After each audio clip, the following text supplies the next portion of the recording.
Yeah, glad to see some of you guys already in here before we've started the stream.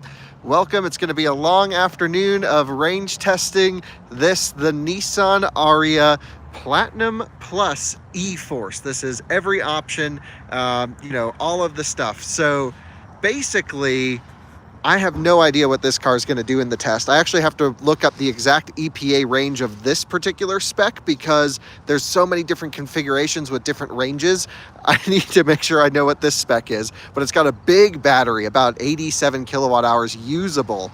And I did a charging test with it yesterday. It kind of just sat at 130 kilowatts to 50%. And then from there, it kind of slowly tapered off. But really, no big speeds here for charging, but not bad. So welcome, guys. It's going to be a long one. I got to do a little bit of research, get some snacks here, of course, at the Come and Go. We are in Wellington, Colorado, and it's really windy where we are heading. I really wish I could have chosen a better day for this test. I've actually pushed it a little bit to try and let the wind die down. Maybe we'll get lucky, but it's the only time I have with this car to do the range test. So we'll do that. We'll chat. We'll do the typical stuff. Weather is perfect today. It's 65 to 68 degrees and sunny. It feels great out here. And welcome from Germany. Hey, welcome. Thanks for tuning in. So this one, again, I'll show you while it's charging. Let's actually make sure it is charging. I'm using the Nissan hotspot, by the way, throughout the drive today until it maybe runs out of free data and we'll switch, but I've got it on the vehicle hotspot to run the live stream. We are charging. It is currently at 80%. Let me just get it over to the charging screen, which is right here. Actually, it is not charging. What the heck? I thought it was charging. I plugged it in, tapped the charger, and it says in use. 0 kilowatts, 0 miles added, waiting for EV. Okay, well, let's see if we can get this charging port out. I've hit unlock. The charging port is stuck in there. Maybe I should try and cancel the charging session. This can be interesting. Okay, there we go. Charging complete. 4 minutes ago, I plugged it in and we didn't get any juice. I don't know why. This is not releasing. Oh, what the heck? All right. If I shut the car off, we might lose our live stream here. We're at 80% state of charge. I need to go up to full. So you guys might drop off for a second this early on. I'll get you reconnected soon.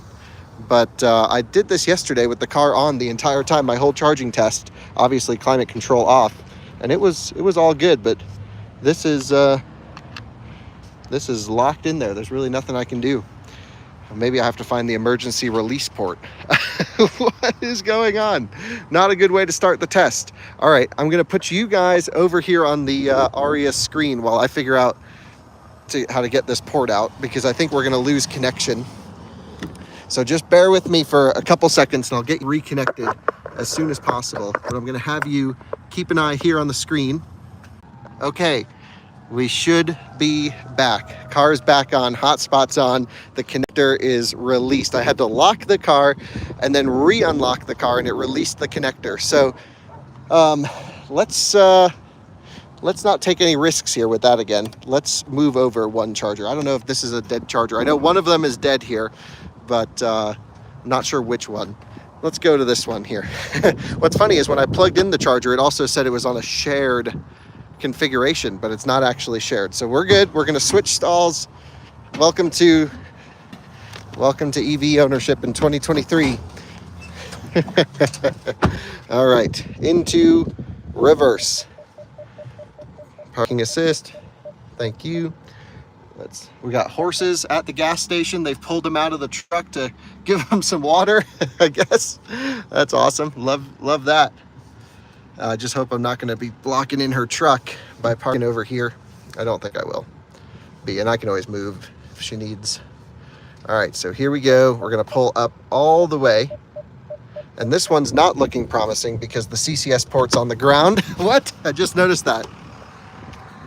Come over here, the CCS port's just laying on the ground, but it looks to be intact.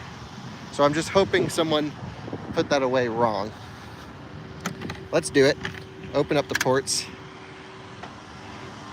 You guys are joining for the full test. I've already set the tire pressures before I came over here. So tire pressures are set. I ripped it hard, so battery is warm. I need to re-invert the cables. This one's got to come along on this side. Hold on. This is the only problem with CPE 250 is sometimes they get bound up like that. So then now I can pull the CCS port out, and I'll get this in. CCS port locked. Let's tap on the charger. Yep, I always inspect the connector before putting in the car, especially if it's on the ground. There we go, tapped, connected, contactors are clicking. Good stuff is happening, I hope. It says in use. Your EV is plugged into a station that's sharing power, so it may charge more slowly, but I hate to inform you, ChargePoint, we're the only ones here who are not sharing power. So maybe that station is the issue, because I believe these two are linked. And now we're charging 50 kilowatts, ramping 60. Yeah, good stuff. Okay, so I'm not sure why this connector was on the ground, but it's working. So now what we need to do is just full charge the car and then head out on the test. Hopefully the Nissan hotspot gets better service than my cell phone typically does on this route. Let me get you guys connected back here so you can watch the charging speeds with me. Let's do this. Sorry, Siri. There we go, 55 kilowatts. We're at 81%.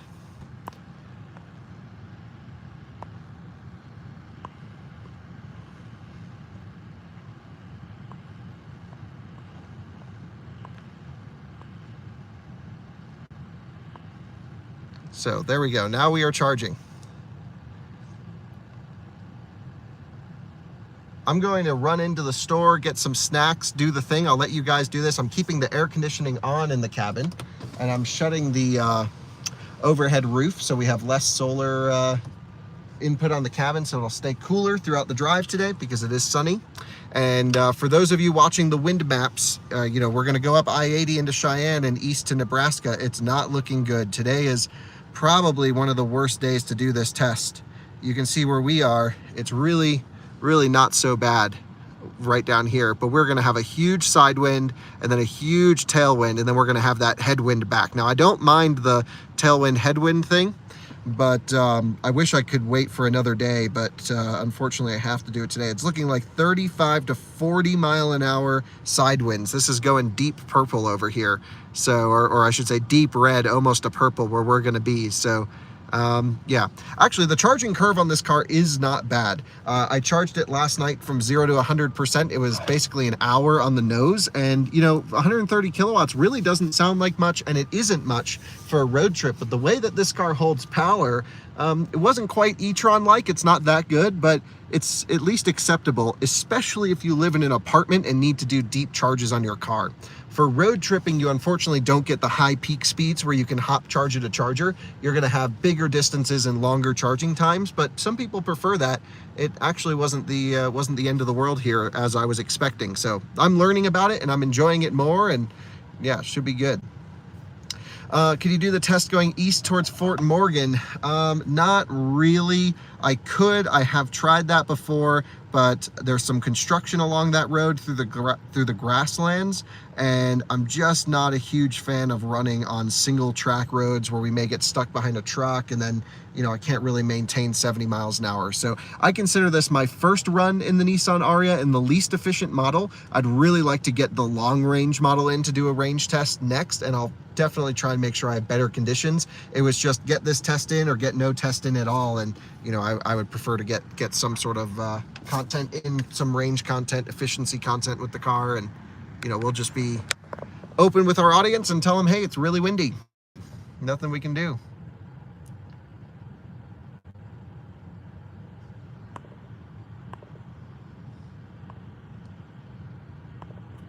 So cool beans. Well, it's going to take, it really doesn't take much time to get up to 100%. It says 40 minutes. I bet we'll hit that quicker, but it does take a while to finish charging. It took almost 30 minutes to go from 99 to 100%, very Tesla style yesterday. It was just, you know, doing 17 kilowatts, 12 kilowatts, 4 kilowatts, 3 kilowatts, 1 kilowatt, and then it completed. But it actually worked out pretty well because a guy in an EV6 GT rolled up to the charger and we were chatting, and you know, we were just talking about his car and how fast it is, and he's like, I just keep it in drift mode and send it everywhere. I'm like, hell yeah, that's awesome. But he also full charges his car every day to get full power. I'm like, well, you know, that's not so good for it. And he's like, yeah, but it's the only way to get full power. So I'm like, I get it. Cool beans. Well, I'll run into the store. You guys keep an eye on the charger here. Make sure nothing major happens. You're connected to the Nissan hotspot. The car should stay on for, I believe, 30 minutes at a time if I'm not sitting in here. And yeah, I'll let you guys have some fun. I'll be back soon. Oh, and keep in mind the range, I'm not sure. I still haven't figured out if it's rated range or estimated range yet. I'm pretty sure it's estimated, but it does not change for the drive modes. So look, sport mode, 185 miles predicted, right? So we'll let that lock in. And then I go down to eco mode, which just runs pretty much front wheel drive. And the range estimate doesn't change at all on this car. So I'm not totally sure what's going on. I'm gonna keep it in sport mode just in, well, no, we'll put it in eco mode because that's what we'll be running in today. But pretty interesting. Car only has 1,200 miles on it. It's very fresh, and it came straight to us from Nissan. I've been driving it around a little bit. They put some miles on it at their first drive event, but nothing hardcore, I don't think. It's pretty spicy, the Ariya. This is a really fun car to drive, surprisingly. I really thought I was gonna hate it, and there are bits about it that I don't like at all. No question. The plastics are really not good, and you know, there's definitely some things. The price is terrible. $63,000 for this particular one is ridiculous. Most of them should be at like 53 to 55, which puts it right in line with like all-wheel drive ID4, but then that gets the tax credit and this doesn't. But this has a bigger battery pack. Yeah, so yeah, the Leaf does that. There's so many things that this car doesn't do that the Leaf does. It's like the Leaf team never talked to the Ariya team. No one pedal driving. You know, I'm just trying to think what else comes to mind. That's the big one that comes to mind. The drive mode thing, and yeah, Leaf changed range based on modes. Yes, it did. Yeah, there's so many things the Leaf gets right, except for that CHAdeMO port and the battery cooling. But you want to know what's crazy? Watch this. I got to go over here to settings to enable battery cooling when fast charging. So you go to settings, and then you got to go all the way down here to EV settings, and then you go battery cooling assist on, which I have on right now. But that was off when I got the car from Nissan. I was like, why would they deliver that with battery cooling assist off? And then battery heating's not even on this screen. You got to go to this operating system on the main instrument cluster that's separate from this one to turn battery heating on. It makes no sense. It's like the software team did the worst. They went out of their way to make the software terrible in this car. I'm truly convinced of it. All right, so I'm gonna run in, get some snacks. I'll see you guys in a little bit. And you can get a Model Y Performance for less than this car, and that gets the tax credit. So just keep that in mind, because that's what I've been keeping in mind. And I'm like, holy crap, this is expensive. All right, be back in a minute.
Hello there, I am back. Got some, they did not have Voss water, but they did have these pure reusable, path reusable ones. They look like this. And you can even write your little name on it. And we can brand these as out of spec water, which I've been kind of interested in doing. Which will be pretty cool. But I'm not 100% convinced on the taste. They have a couple different bottles that I got to figure out, and I think we need to do a big order enough to do it. So we might do pre-orders on water bottles, and then if not enough people buy them, we'll return all the money, something like that.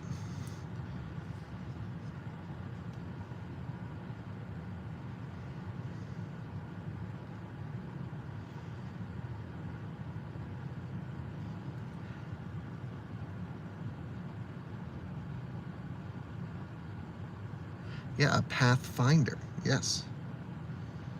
When will we see you back in Europe? I was supposed to be back in Europe last week and then got busy. So not sure yet. Hopefully sooner rather than later. Run the car down to 0. You already know we're going to.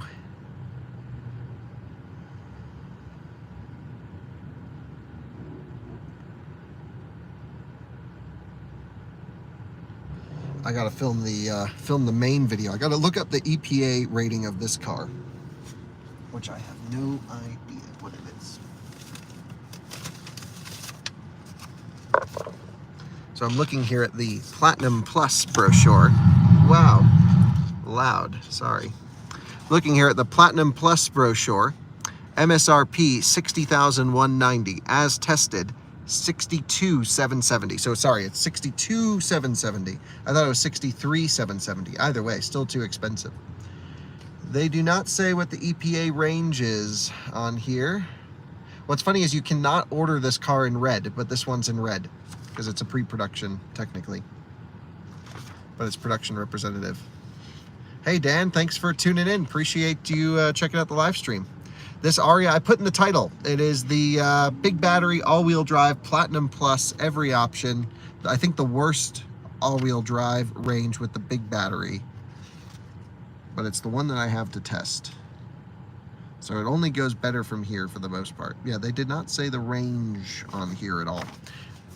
Internet says 265 for Platinum Plus. That's kind of what I was feeling as well, so I might actually agree. I have a printout I put on Twitter of the very confusing model stuff. So I'm going over to check that out now. Let's see if I can find that post where I was like, what is going on here? Yeah, this is the Nissan Ariya product line in America. You have the Venture, the Engage, the Evolve, the Empower, the Premier, and the Platinum. It's like, it would be cool if they're like level 1, level 2, level 3, level 4, level 5, level 6, but I have no idea which one of these words is better than the other. So yes, 265 miles of range on the Platinum e-4orce Max 1.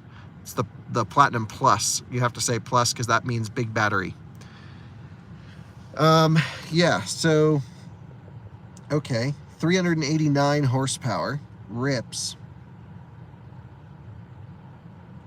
It actually is fast. All-wheel drive, 442 pound-feet of torque. Has a motion-activated power tailgate. That I have not tried yet. I need to do that.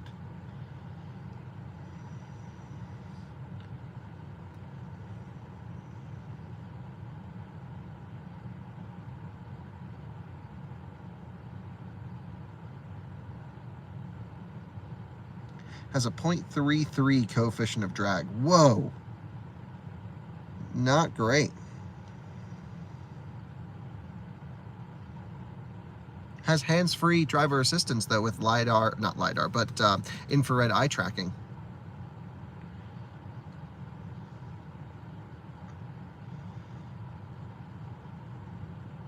And surprisingly, it's the only one with the Bose premium audio, and the sound system's good, but it's not great.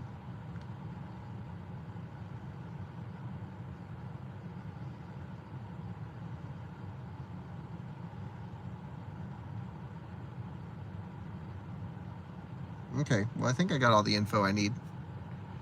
I'm gonna shoot the, I gotta look to see what tires are on this thing, and then I can shoot the main video.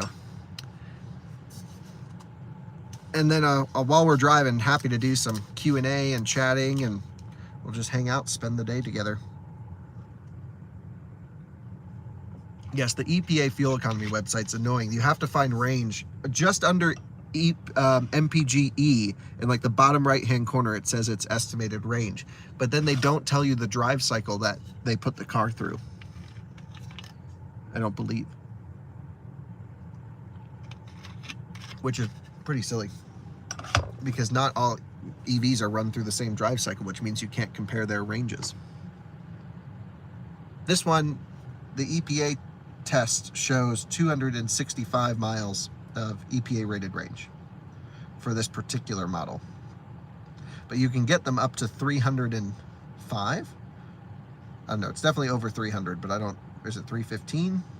Totally lost track.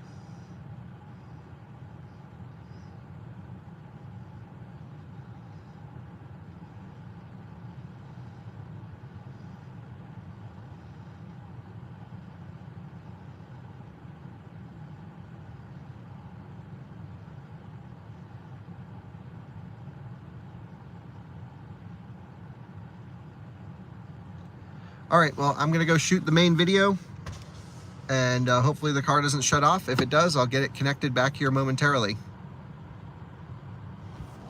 Be back in a few.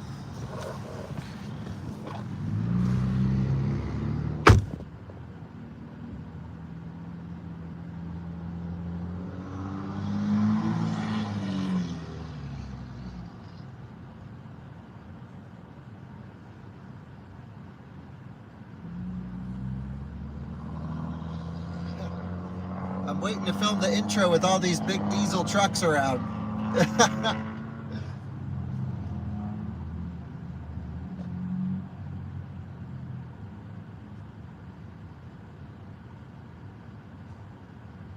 and welcome to another Out of Spec video.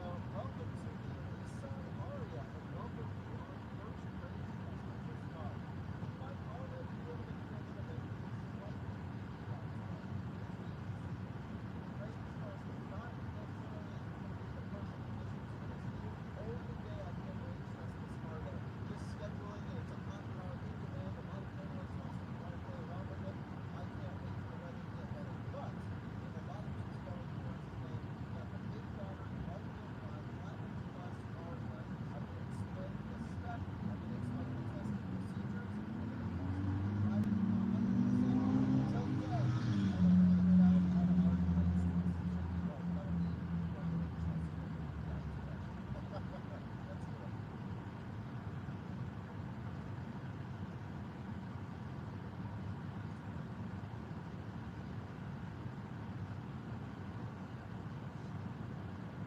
This is the Nissan Ariya Platinum Plus e-4orce, and there are so many different trims for the Ariya and different specs and everything. But one thing you need to know is this is the all-wheel drive. That's what the e-4orce denotes, and it is the Platinum Plus. The Plus means it has the big battery pack, which is 91 kilowatt hours gross and about 87 kilowatt hours usable. That is a sizable battery pack.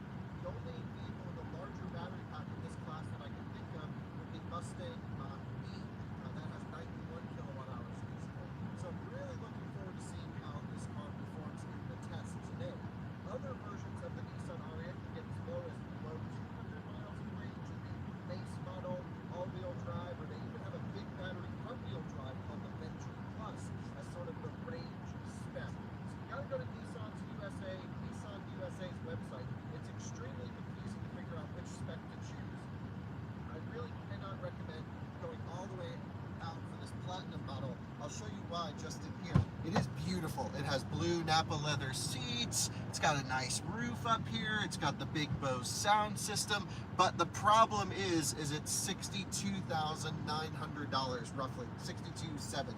And that is just too much money, 63 grand for a car that does not get the tax credit. You can actually buy a Model Y Performance for less money than this particular spec, and it has a higher EPA rated range. I'm not sure about the real world. I need to run one in our 70 mile per hour test suit, and and it gets the big tax credit. So not everyone can qualify. I understand. I would recommend looking at other versions of the Nissan Ariya, perhaps not the Platinum Plus, unless you experiencing today. We are going to be charging this car, DC fast charging it to 100% state of charge. Once it reaches 100% state of charge, means we'll have a warm battery because I ripped it before plugging in. We're DC charging it all the way to full. We're going to depart on our range test. Now, before we do that, the tire pressures are set to manufacturer's suggested pressures. It's 41 PSI front and rear. They're set there. We're on Bridgestone Lenza tires. I actually believe the ID4 uses a similar tire to this. We're on 255 45 20s in the back. I'm trying to see if it's an EV specific tire. I do see it has the probably the noise foam on the inside, although the impact noise of the tire is still quite high. So 255 rear, 255 45 20 front. So we are on a square setup. They are not staggered, and you know, that's a pretty high quality tire, especially for a Nissan. I'm glad they spec'd up and went for, I would say, a fairly good tire. So that's good. So tire pressures are set, 20-inch wheels. Looks like there's some aeroplane stuff going on here. The motors themselves, this one's almost 400 horsepower, 390 horsepower thereabouts, low 400 pound-feet of torque. It's fast. This thing rips. Not off the line, but when it's up to speed, it really goes. And that's pretty indicative of induction motors. You see, this car does not use permanent magnet motors.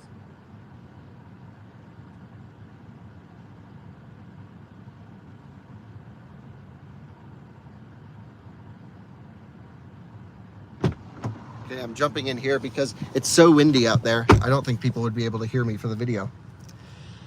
I had to jump inside because of the wind, but you have to understand this car does not use permanent magnet motors, which means there's not going to be flux related losses at speed. It also means you don't need a clutch disconnect to compensate for that. So having externally excited motors means that they can pretty much just freewheel when they're when you're coasting. Now there are some parasitic losses when it comes to having an extra motor on an axle, but it's really not much there. So there's a few different drive modes in the car. Basically, the testing procedure is charge it to full, throw it in eco mode, which prioritizes the front motor. They do have different gear ratios. The front motor's optimized more for high-speed cruising.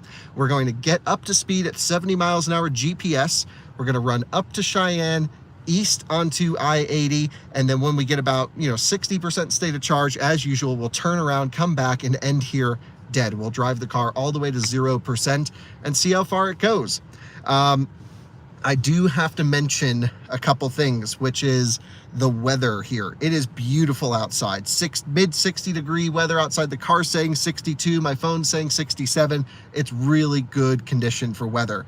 But especially as we go north, the wind is brutal. Now, thankfully, the stretch to Cheyenne is pretty short when we go north. We do have some winds out of the west heading east, so we'll have a bit of a side wind, but then we'll have a direct tailwind all the way out into Nebraska. So what it's going to do is it's actually going to tell us, like, we might be able to go farther than we could. So I might even turn around a bit earlier to compensate for the big headwind that we're going to have on the way in.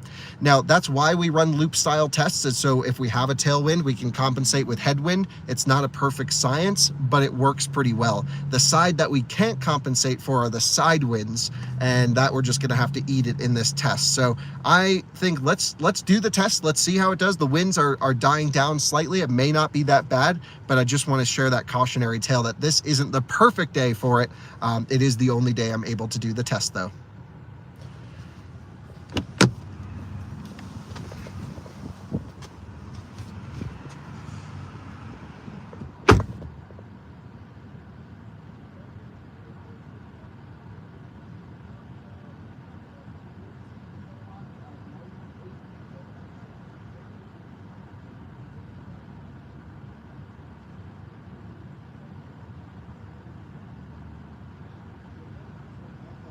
Glass roof, but I've actually closed it with this nice shade so that we can reduce the air conditioning drag on the test. Just all part of testing procedures.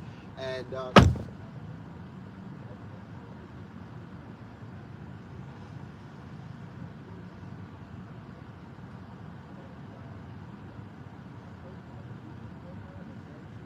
tracking situation. I'm looking forward to trying that out. We're going to reset the trip odometer here once we complete, and then we'll hit the road. Now, yesterday I did the charging test on this car, and it does take a little while to top charge. You'll see that video coming shortly after this one goes live. So we may have to wait a little bit just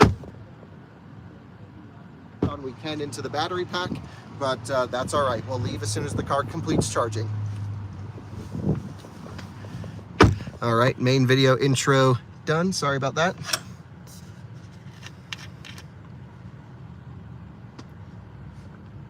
Ooh, really nice BMW sports bike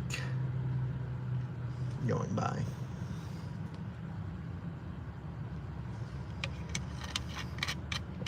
I have not eaten today, and I haven't had my Starbucks today.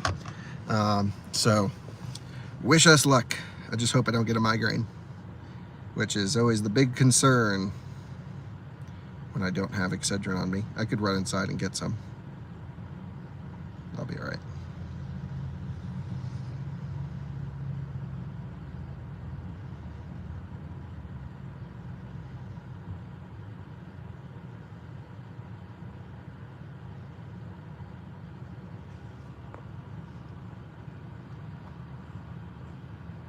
.389 horsepower.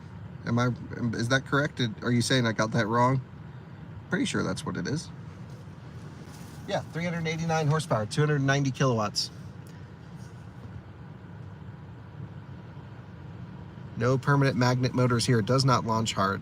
Have I tested the lane change assist? I just did. It actually was pretty good. The Lucid range test wasn't actually that bad. That didn't bother me too much. I prepared for it though. This one has a big battery. Maybe I should have prepared more than I did.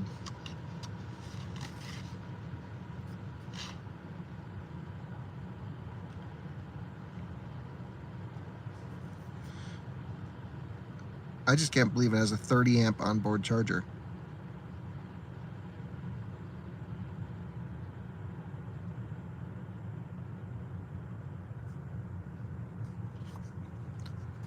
We're getting close. But it did take a while to get up to 100.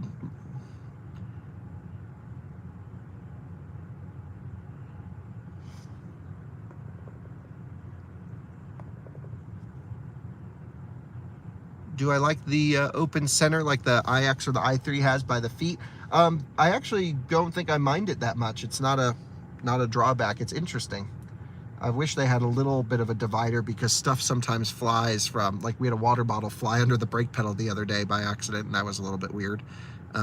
Yeah. What's my opinion on Polestar vehicles? I really, really like what they're doing. Oh, the car just shut off and now it's back on. Hopefully we don't lose the live stream. Thought it stopped charging, but it didn't. It's just its timer went. 30 minutes, yep.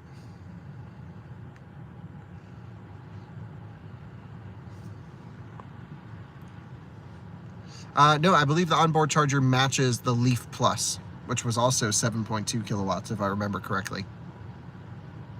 ZB Vlogging, your first time here, welcome. We're basically just sitting in a car all day, testing its range. And it feels a little bit wasteful because of the windy conditions, but I'm still really interested to see how far it goes, because I have no idea. I haven't watched any of Bjorn's videos on this car, and I usually do that on purpose. I usually try not to watch anyone's videos until I'm done testing it, and then I kind of see what everyone else is saying about it. And yep, so far, based off of viewer comments, it sounds like we're finding the same things. Flat charging curve. We'll see how the efficiency is, yeah. Yep, I think Lalo, you got it totally right. It's a fine car in a vacuum, but when compared to competition and price, it's not the choice. Yep. I really want to drive the Dacia Spring in Europe. Absolutely. I've been trying to do that.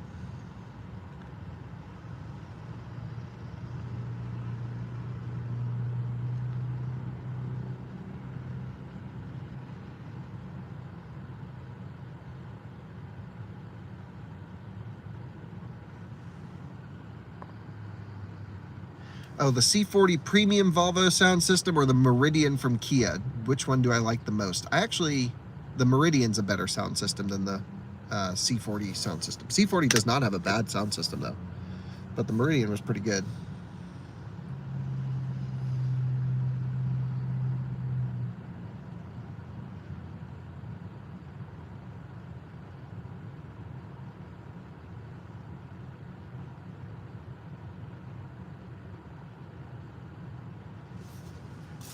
I got my new favorite Starburst flavor. which is the Fave Reds. They just basically give you like some fruit punch, watermelon, a whole bunch of good stuff. And I've been on a unfortunate Starburst kick recently, where I've really been enjoying them.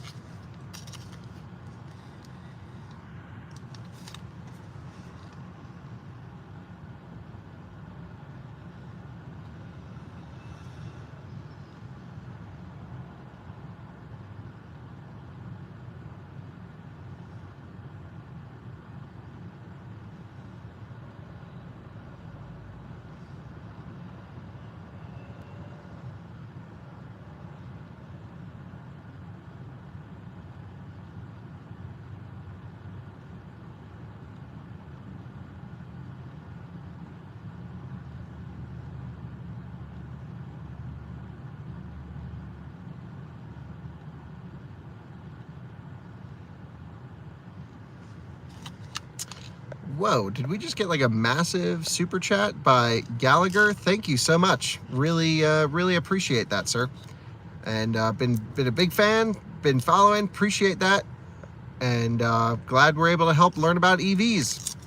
That's what the channels are all about. So thank you very much, really appreciate that. Of course, the money always goes to the channels. So thank you, really appreciate that.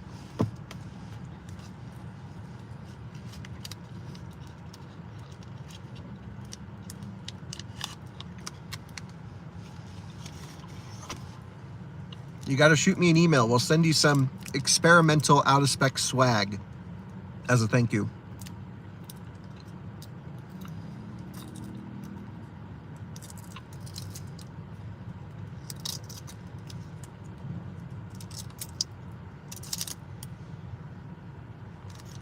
Down to 7 kilowatts now. We're so close.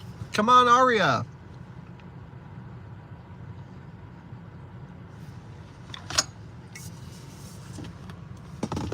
Pretty good sized bottle holders in the doors. Very thin plastic though.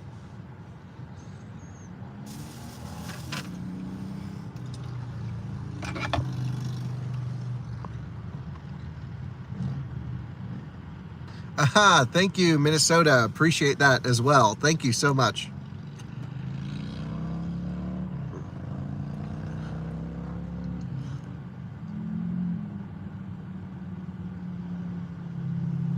Trying to think, what do I need to do to reset the trip computer? So I go here and it'll give me cinch charge, which is good.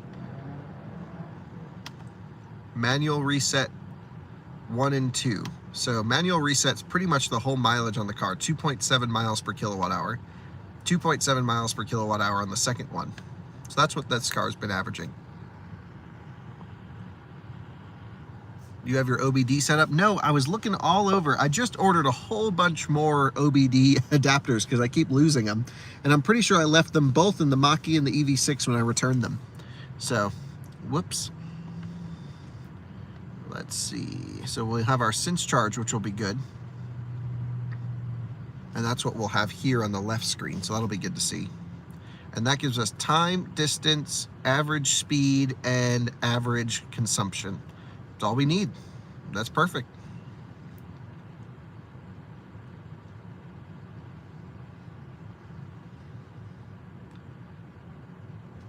Yeah, it's probably where I left my Leaf rear plate and my trailer plate.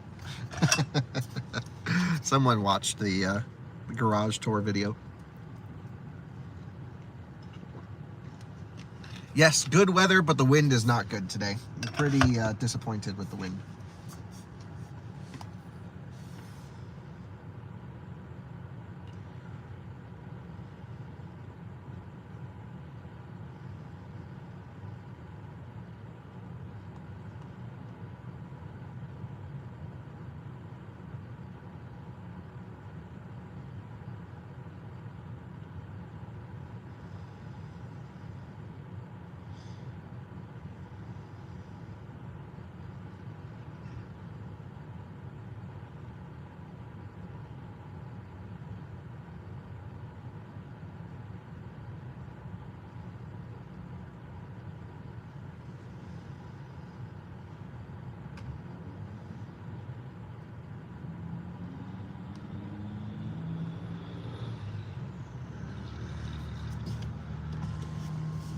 I should go back to the charging speed menu.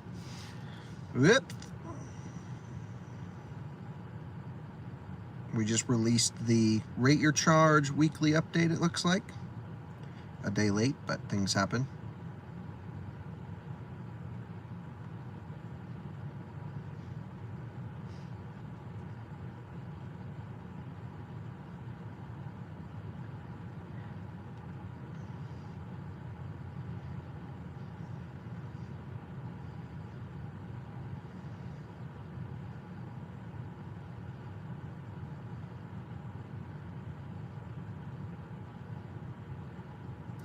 Looks like Electrify America came in last place this week. They've actually been doing pretty good recently.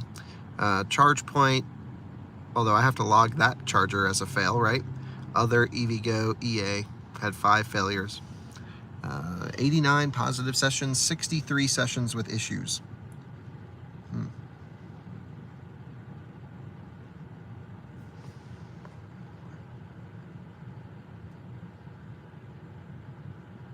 Yes, today we should be testing an EV6 Wind.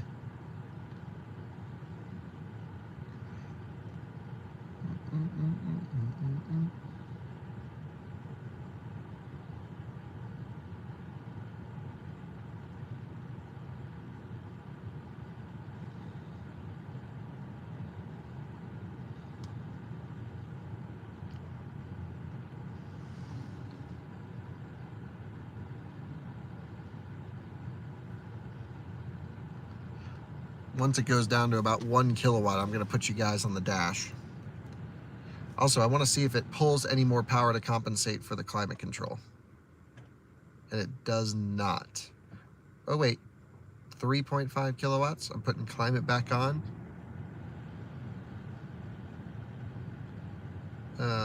Nope, we're just hitting a ledge. Yeah, EV9, I can't wait to test that thing. It's going to be freaking awesome. You should definitely do Scan My Tesla way over Teslafy. I mean, do Teslafy, but it's not that accurate. Scan My Tesla gives you real-time everything. You can watch it when it kicks the motor heating on with the afterburners. It's all good stuff. Gotta have Tesla or Scan My Tesla on.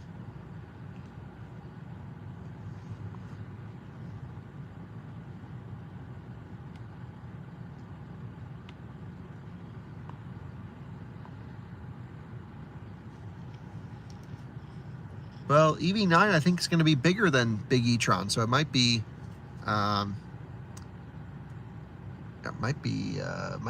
efficient. The cap charging speeds are because of thermals? I don't know, because I didn't once hear the cooling fans kick on this car, and I have the enhanced cooling option selected.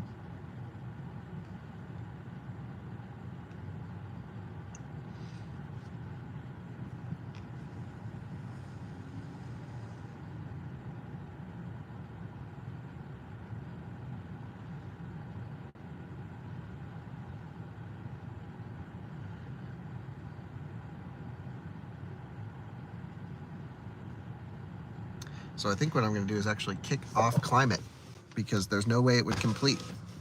This is what's going into the port, not into the battery pack.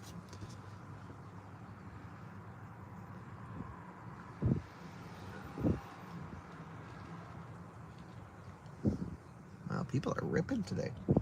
Just saw a Genesis G70 4-cylinder go full send up this hill. Favorite EV we don't get in the US? Probably the Ami or the Honda E. One of those two. Yeah, we're supposed to be getting a Lyriq soon, but it has not arrived yet.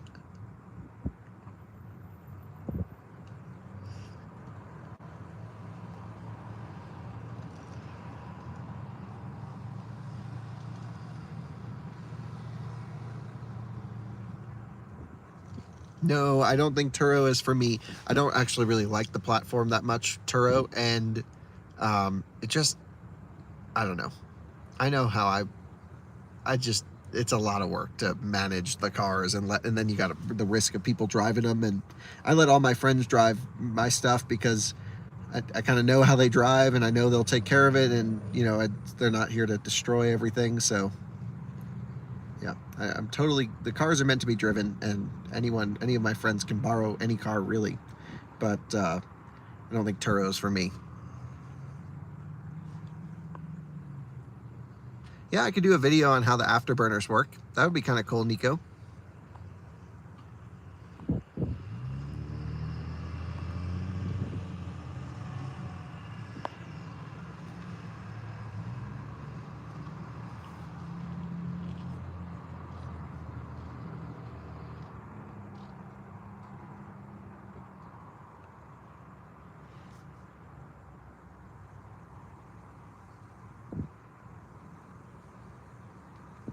Yeah, you can see the real top charge takes forever on this thing.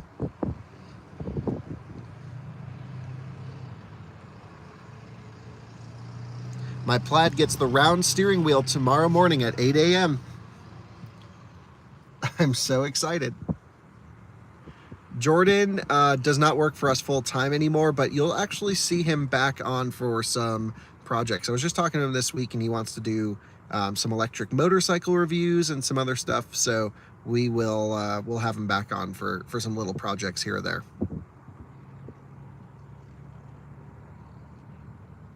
But Jordan and Max are best friends, if you guys didn't know that. Or really good friends. I'm also still great friends with Jordan, of course.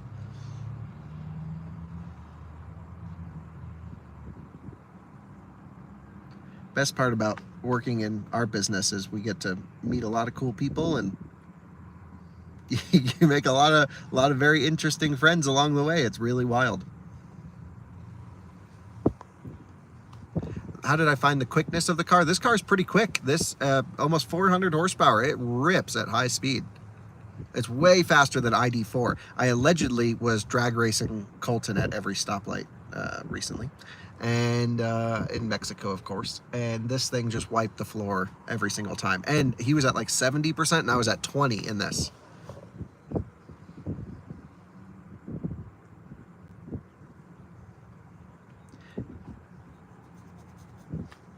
Yeah, we might have Jordan back on for, well, I mean, we're definitely going to have him on for certain things. I believe he's already recorded a podcast that will go up pretty soon. And yeah, the podcast channel needs some life breathed back into it. Now, I've just been really traveling, so my contributions to the network has been minimal, and I need to get that all, make more content, basically. Feeling the content pressure.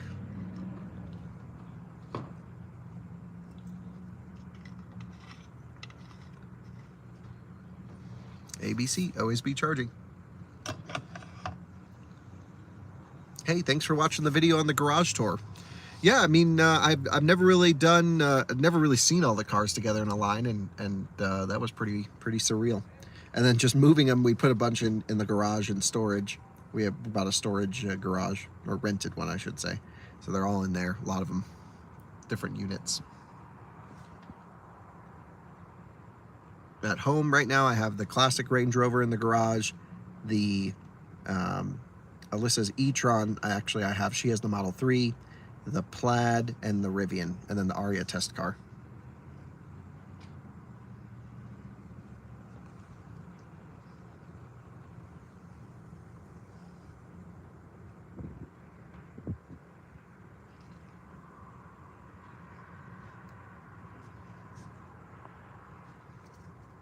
How's my experience with Tesla service? Really good.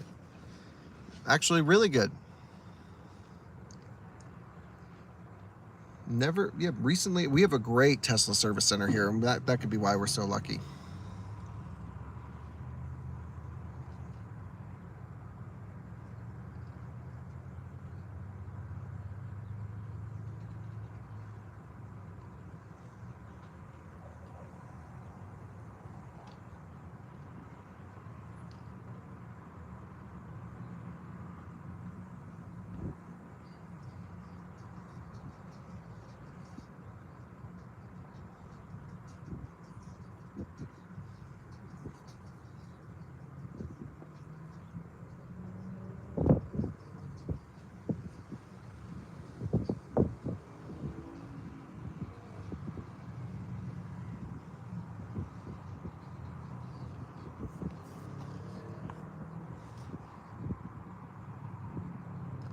Yeah, I've been waiting to find a real presenter for the e-bike channel.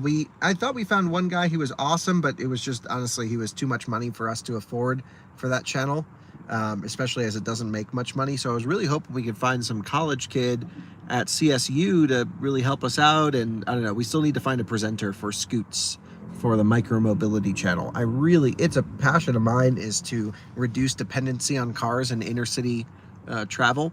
As the most car-dependent person on the planet, you know, it's out of selfish reasons. I really hate sitting in traffic, so if everyone else could just ride bikes, that would be great. It is a joke, yes, but yep.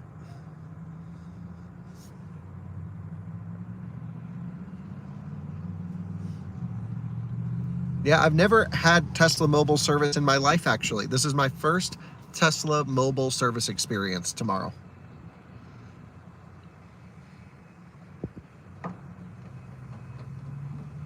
Yeah, I think it does some cell balancing up top or something.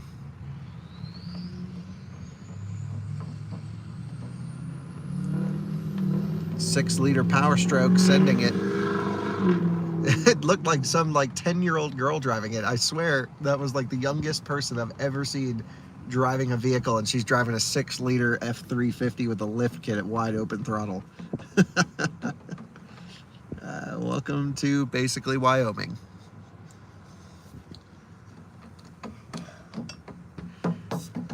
Yeah, we got a lot of bikes. We can send you bikes if you want to make videos. We don't really want people working for us for free. We want to pay you, but we just couldn't pay this guy over $100,000 a year to make e-bike videos. But nice guy.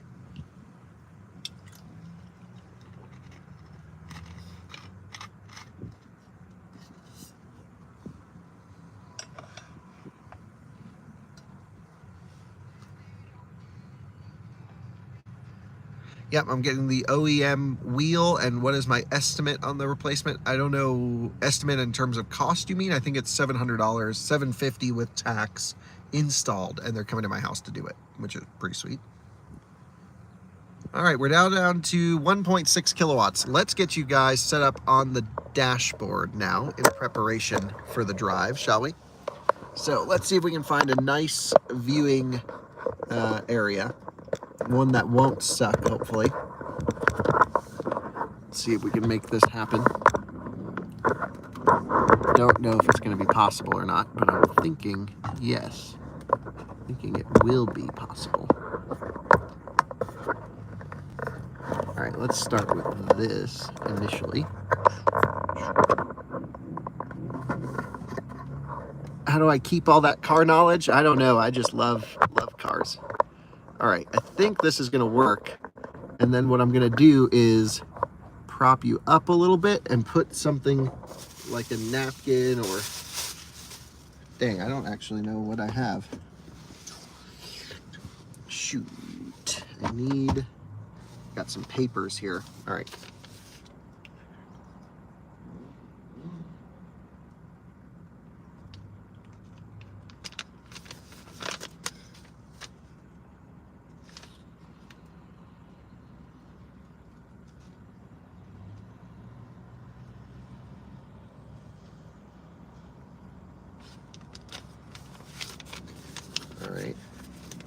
Traded a Cummins dually for your Tesla. Hell yeah. I do love a Cummins engine. I'm just not a Dodge truck guy. I've never really been in one that I truly love, but I love Cummins diesel.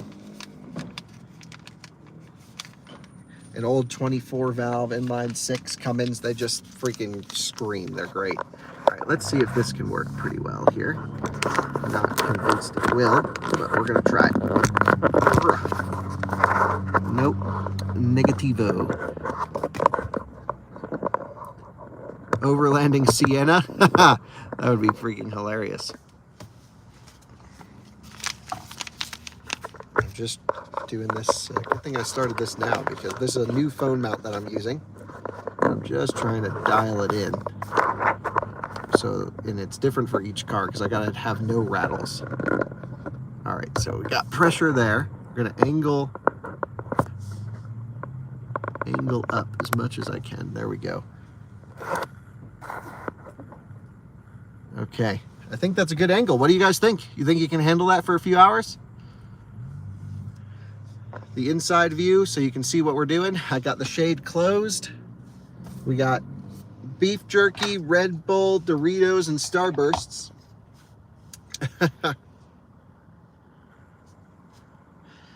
Shout out to Alyssa, actually, when she was swapping cars this morning, she brought me a goodie bag for all of the range test stuff. So that was really nice of her. Inline 6 is the best motor. I love an inline 6. Okay, good. I'm glad the angle works. It doesn't, like, I'm hitting the camera right now, and it doesn't seem to be rattling much. I think we found ourselves a solid mount, assuming it'll hold. Just heard an Acura and VTEC go by.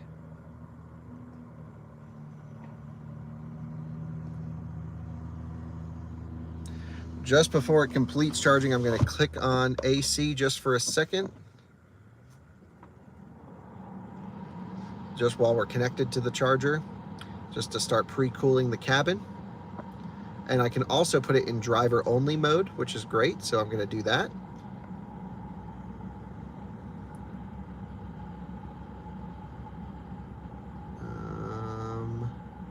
Yep, so driver only. I'm going to turn the, what's funny is I have the passenger seat on auto temperature, which is like auto heat or auto cold. No one's sitting in there. The seatbelt isn't buckled, and it's ripping the cooling seat on the passenger side.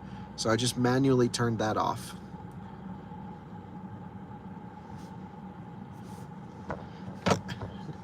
The Nissan Ariya's license plate registration paper is what's holding the camera steady.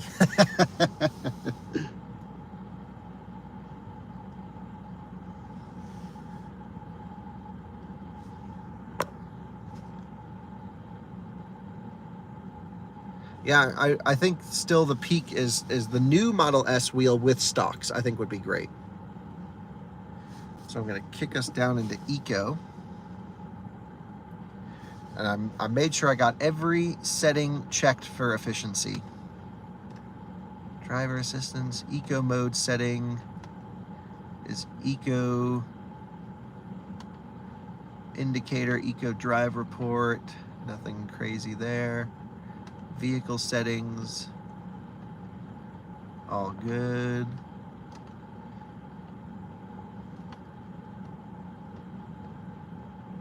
Yep.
All right, well, we don't seem to be finished charging, and I'm sure the air conditioning is actually pulling power. So I'm going to turn that off. I see no difference in charger power delivered.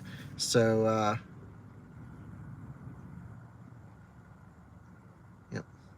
Yeah, I don't know why anyone would want battery heating or cooling off. Speaking of, I am going to turn off battery heating because I'd like to turn it off. Battery heater off. But what's funny is you have to put it on for each drive. So I'm pretty sure it's manual preconditioning is how they should put it, not battery heater, I think.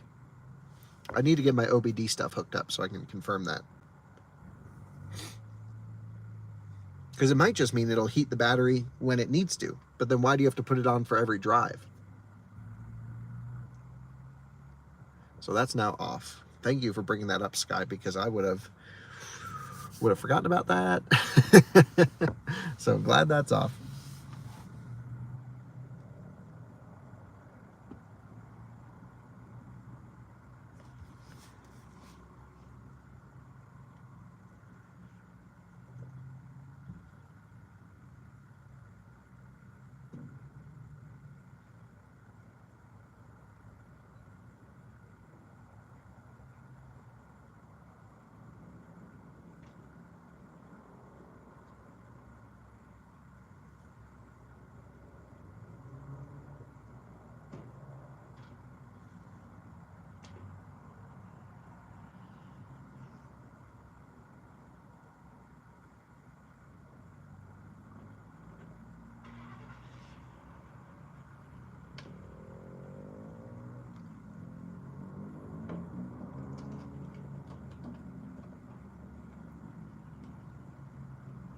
So with an LFP vehicle to 100% on a public network, does it ramp down this slow at the top?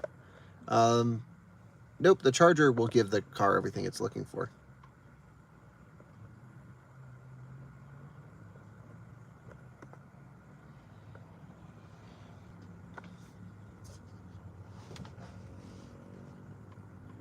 Come on, Ariya, let's go. I don't have, well, I guess I do have all day, so whatever. Is what it is. Oh, just sitting at 1.2 kilowatts. And it says 35 minutes to 100.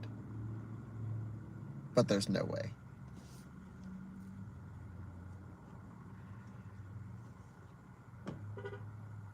Oh, thanks for the offer in Sweden. Yeah, I was just in Sweden recently and really had a great time. It was great. Ah, yes, the MG4 with LFP. The car just timed out. Just put it back on.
Hey there, so it's saying, let's see,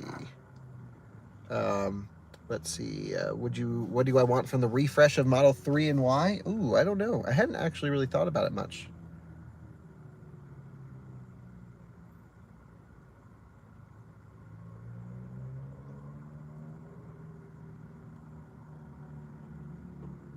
I put up a video with a Panamera plug-in hybrid today on the reviews channel, and yeah, it's actually not tanking as bad as I thought it would.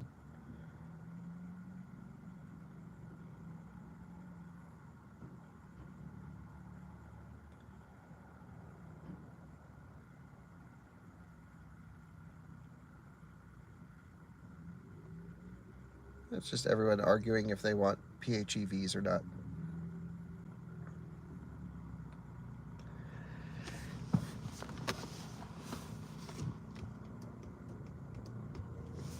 Okay, Ariya, it is starting to get a little toasty in this car. Let's go.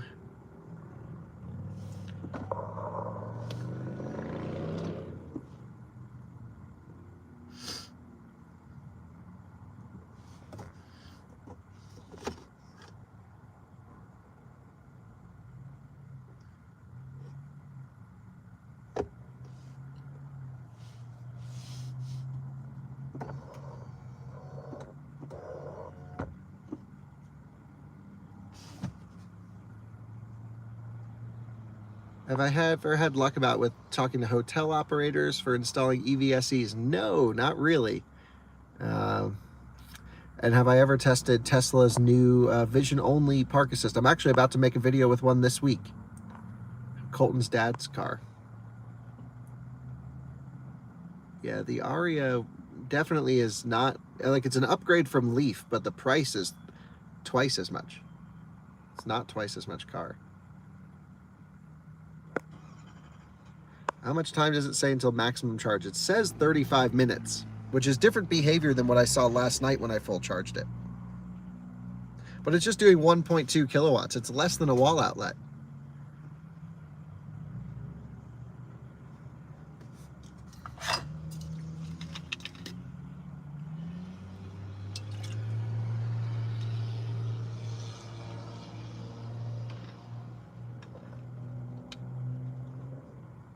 Wow, that was the most amount of torque converter slip I've ever heard in my life.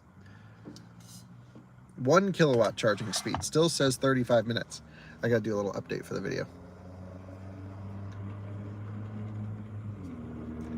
We are sitting here still at the same come and go fueling station doing 1 kilowatt. You know us, we gotta let the car complete charging. It's just been sitting for a while. It actually says 35 minutes to full, but based off of my experience yesterday, it was not that way. It completed much quicker than it is suggesting. But let's hope it does at least, because it's been, I don't know, we've been charging now for an hour and 5 minutes just to go from 80 to 100%. We haven't quite hit 100% yet. Have we really been doing this for 70 minutes? Holy smokes. Good thing I plugged in at 80 and not 20.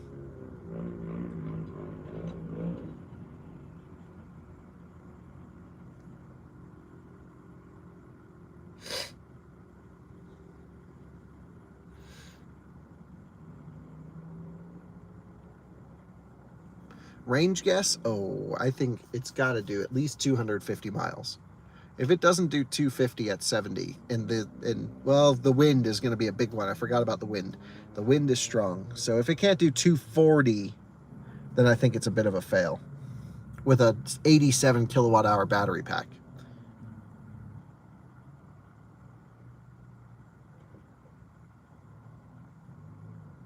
And I also couldn't figure out how to set a daily charging limit on this car. I hadn't looked that hard for it yet, but there's no simple way to just say, don't charge to 100%.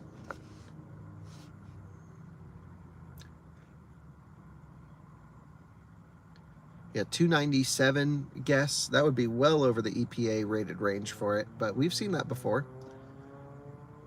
Have I range tested a long range Model Y? Surprisingly, no. I'm actually, now that I'm back in Colorado, going to be doing quite a bit of Tesla testing to kind of catch up on it. I'm going to borrow my dad's Model 3 LFP for some months later in the summer just to get that car fully evaluated, because that is probably the most impressive car in the market right now, is the Model 3 LFP. How they're able to deliver such a package for such a price with such efficiency. It is incredible.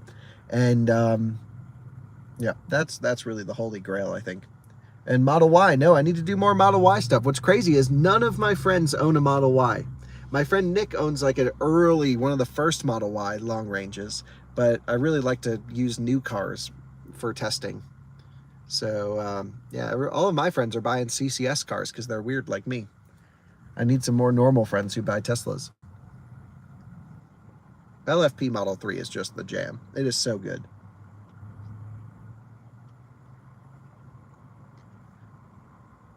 No Model Y LFP? No, not in the US, I don't believe. No, I hadn't heard about this new CATL LFP pack into the Model 3. You have a 21 long range. Why? Thank you. I mean, I'd really like to find a 23 here in Colorado, something new. I try to test cars that have under 10,000 miles on them when possible, with minimal battery aging.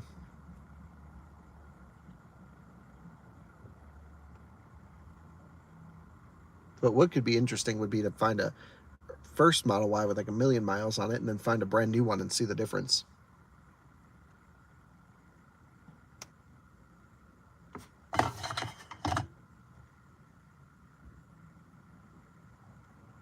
One kilowatt. Thank you, Adam. I appreciate it. But yeah, I'm thinking I might actually just rent one from Hertz.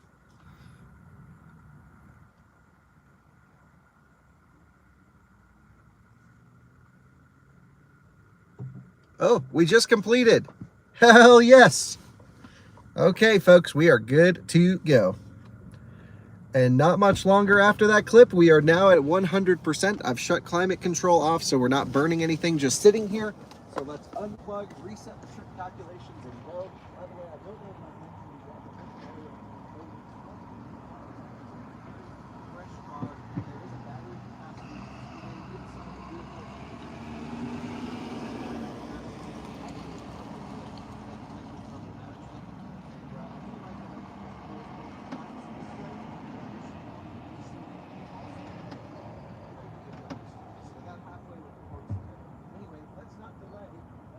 Over an hour and 15 minutes to charge this thing from 80 to 100%. And granted, you know, you could have left it 98% an hour ago. It's just the top charge. Had to, I think, do some balancing up there. So what we're going to do now is turn the car on. Here we go. We got the live stream rocking. We're going to put the drive mode into eco. We're going to scroll over to our efficiency, manual reset, hold to reset all items. Confirm reset, yes. And then we'll also have our Sense charge, which I'm also going to reset all items on. So now that that's reset, we're 100%. The car's predicting 221 miles, which seems awfully low for an 87 kilowatt hour usable battery pack. Again, considering this is not a permanent magnet car, it shouldn't really have issues, but I've been driving mostly around town. So into reverse we go. Backup camera is on. Climate control, let's just get this set really quick first because I'm a little bit out of sorts. It's been a while since I've done a range test. Everything is in auto. We're driver only. We're going to turn off the cooled seats on both sides. Why would it put the passenger cooled seat on when no one's in the passenger seat and the seatbelt's not buckled? I don't know. It seems like a waste. So we're good there. Into reverse. Let's rock and roll. Let's do this thing. And pretty good turning radius, windows up, sunshade is closed. 62 degrees according to the car, beautiful sunny day. And we are heading out on the range test in the Ariya. Very much looking forward to this. Why is the AC blasting so unnecessarily hard? I'm actually just going to manually turn down the fan slightly there, just to a reasonable temperature. I usually run auto, but if there's something egregiously out of sorts, then I will, I think we need a little bit more than what I set it to. I will turn it down. So here we go, rocking. The plan is to jump over on the highway onto I-25 heading north. You can see on that flag off in the distance, side winds going on through those trees. So that is the one downside for today. Let's inch out here. The other thing I want to show you is the prioritization of the front motor here in efficiency mode. So you can see here as I just touch the throttle, we're using pretty much front motor only, and then the rear motor will come along for a little bit of help. Now what's funny is in sport mode, it's actually the exact opposite of that. So, which I really prefer and I like. Very little regen here. I'm going to put it in B mode just to increase regen, but the brake pedal is blended, so touching the brake will give us everything. The efficiency won't change basically between D and B mode. There's also the E step, which is similar to one pedal driving, except not. It just does blended braking when you lift off the accelerator pedal. We're We're going to gently merge onto the highway and get us up to 70. It looks like it's pretty empty roads on this Sunday afternoon, which is great. We need to hit 70 by the time we reach the end of the on-ramp here, which we are on track for currently. 70 miles an hour. We are going to lock in the speed at 70. I'm going to confirm with my GPS device that 70 is a true 70. Nissan ProPilot is on, and it is now on hands-free when it switches to blue. I'll do a little segment on Nissan ProPilot Assist 2.0 when we're cruising along, but as long as it can see my eyes looking at the road, then we're at hands-free. Let me confirm 70 is truly 70, and I'll be back with you here momentarily. Okay, I hope that was a good clip, and hopefully you guys don't lose service here where we normally do. We'll see how good the hotspot is.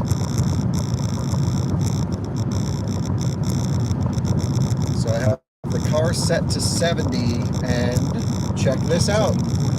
70 is not 76, 72. Oh, it was just saying a constant 70 on my phone, for sure.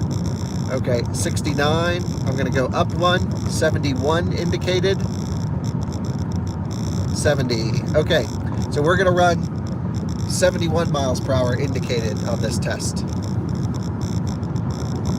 And we're doing hands-free cruising. And it even shows cars around me. Wow, that's cool. Did not expect that. Not a very good visualization, but it has one.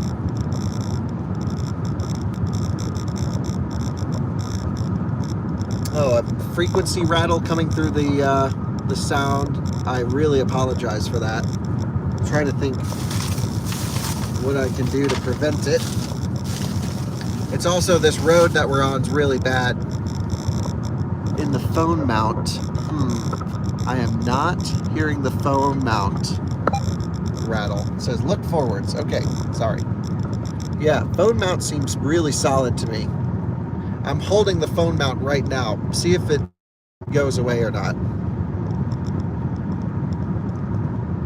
So I'm holding. Let me know if you hear a frequency noise.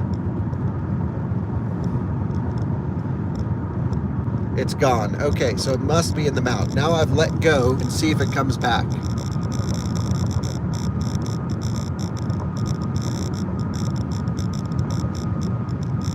And it did come back. Okay, so basically, I just need to hold the phone mount the whole drive. Is it something that's tolerable, do you think? Or, because I'm not really sure what to do about it, to be honest. Yes, it's tolerable. Don't hold the mount. Okay, we're indicating an automatic lane change. It's doing it wonderfully. There we go. It's tolerable. Okay, so apologies for the for that. Losing signal. Yeah, we're gonna do that through bits of the drive.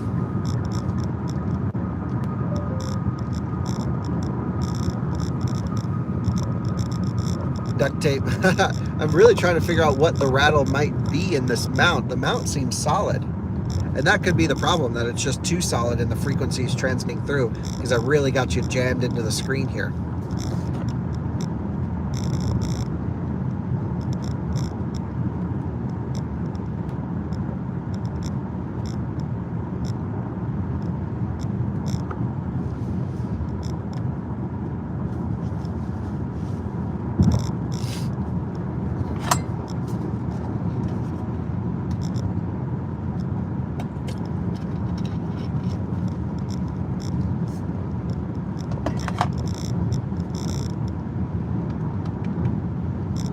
Yeah, it's just running front wheel drive, which is pretty sweet.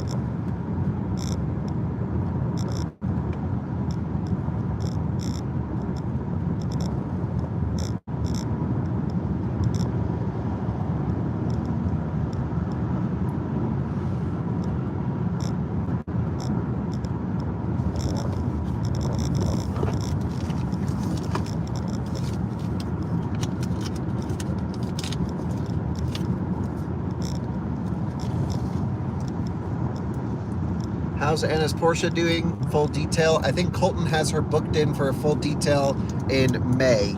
He's really booked out till June at this point. He hasn't even gotten his own cars done.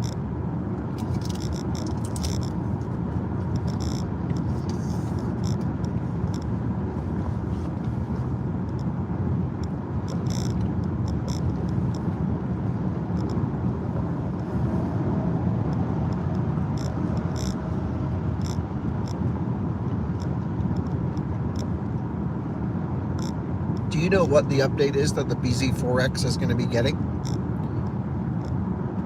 Wind is very minimal right now, but still definitely some side wind. I have a windsock off to my left that's looking pretty limp, but it's definitely pointing in the side direction. As we climb to Cheyenne, everything is pointing to big winds. We're sort of protected by the mountains here. As we gain a bit of elevation up into Cheyenne, we start taking the front of the wind. But the Ariya is pretty quiet.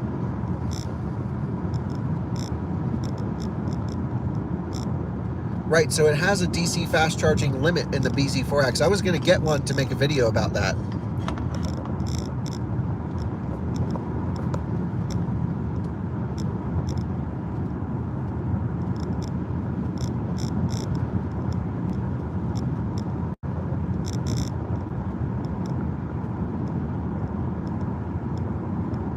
I got to ask Toyota what's going on with busy forks.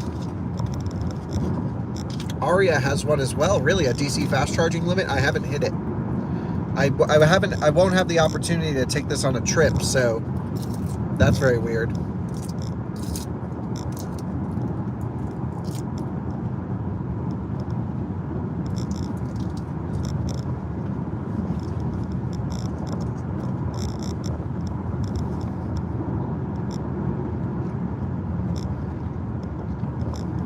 Two fast chargers, then you can only get 90 kilowatts. Huh.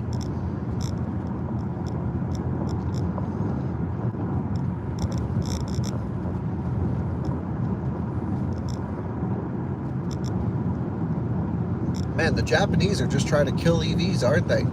Like, how does that work? Like, let me just drive my electric car around town and then I'll go on a trip to go see family, and then it just kills the experience by only getting 90 kilowatts.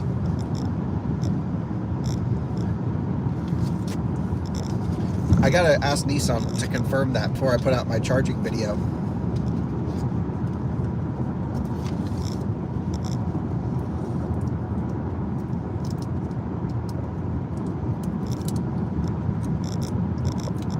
Split ahead, pay attention to road conditions. Okay.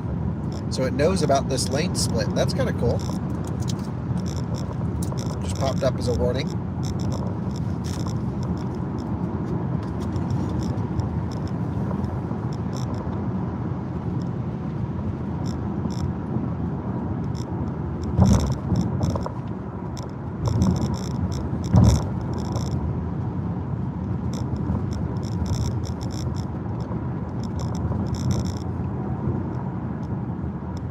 Merging with traffic ahead. Watch out for merging vehicles. Wow, it's coming up with pretty good stuff, so it knows this is an on-ramp. Yeah, what the heck? So for the viewers who know about this thing, I haven't watched Bjorn's Ariya review because I was explaining that I try and do all my own stuff. Normally I get a road trip in with every electric car. Wow, get any closer next time, buddy. Yeah, it shut off eye tracking. They were so close. Still able to maintain speed.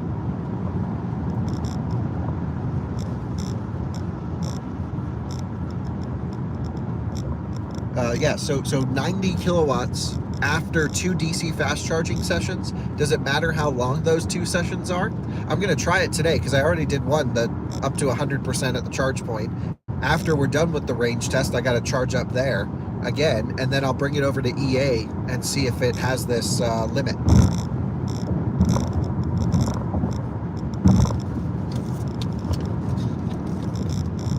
That would be annoying because I do a lot of short, quick top-ups in one day with my driving style, and I'm always trying different chargers.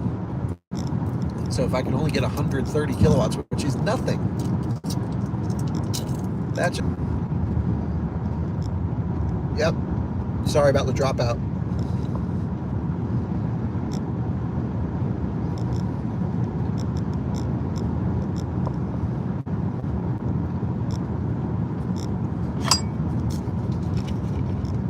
Glad I'm back. We may drop out again up here. Usually when we go into the valleys, I lose service and then I pop out and get it at the top of the hills.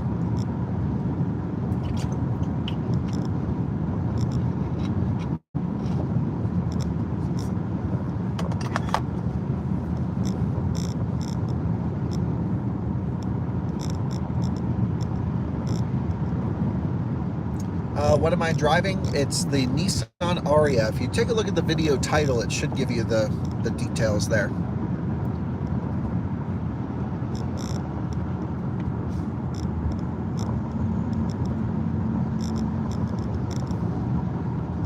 You can interrupt the voice prompt and give a command. I need to turn off this voice prompt thing because she always comes up.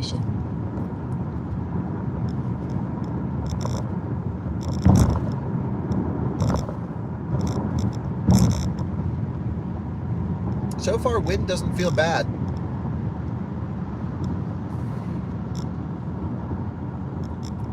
We'll see at what percentage we pass the Wyoming sign. Usually anything 90% or more is going to be a pretty good range car. If we're under 90%, then it's a pretty low range car. We're currently at 93%.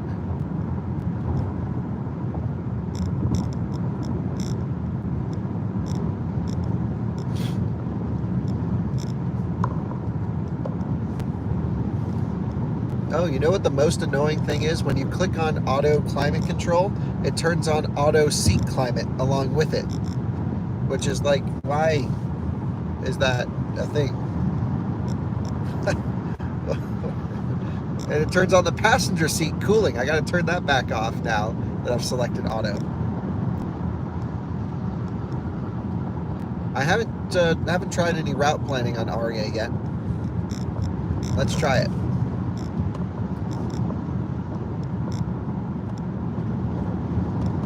Okay, voice command, this one. There's no phone connected. Oh, I hit the wrong button. Please save. Navigate to Los Angeles, California. Showing matching locations. Okay, well, it found that really fast. 1. Los Angeles, California. Yes. Calculating route. Let's see if it does route planning.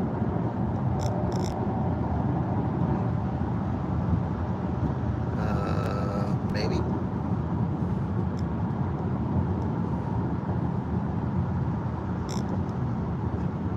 Searching for reachable charging stations may take a few minutes.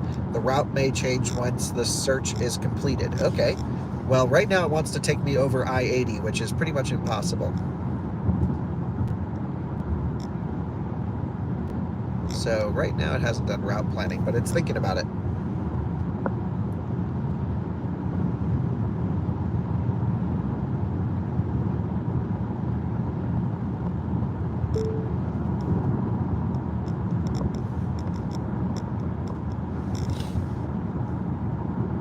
Hands on the wheel zone. Now we're back to hands-free.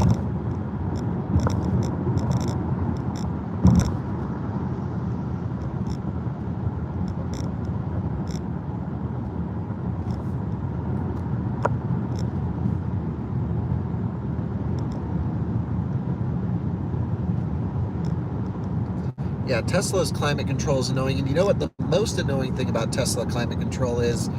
When you go to put your heated seat on, it goes to auto. I'm like, I don't know one person that wants automatic seat temperature control. I want that thing to be the surface of the sun or off. Oh, the question was, where are you driving? I'm so sorry, I missed the question. I am driving right now up I-25 almost up to the Wyoming border. We're only about 3 miles away, and then we will turn right once we hit Cheyenne and go east onto I-80 into Nebraska. So right now we're in Colorado. We're about to cross into Wyoming, and then we'll go into Nebraska. We're kind of at that corner. Still no charging stations added to the route. Lane centering doing an amazing job. This is one of the best driver assistance systems I've used in a long time. This is really good. Right up there with Ford Blue Cruise, but I haven't put it through the hogback yet, so we have to see.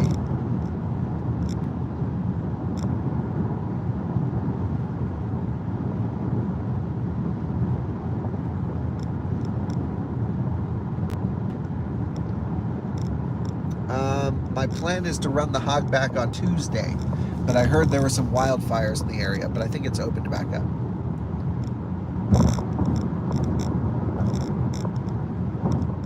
Right, the ADAS in this car is really good in my opinion. Yeah, Toyota driver assistance is not good. But Nissan got good ADAS. ProPilot 2.0. I actually liked ProPilot 1.0, but this hands-free situation, I'm opening up a bag of Doritos and it's legal. How about that? Didn't take my eyes off the road at all. And I'm able to eat some chips.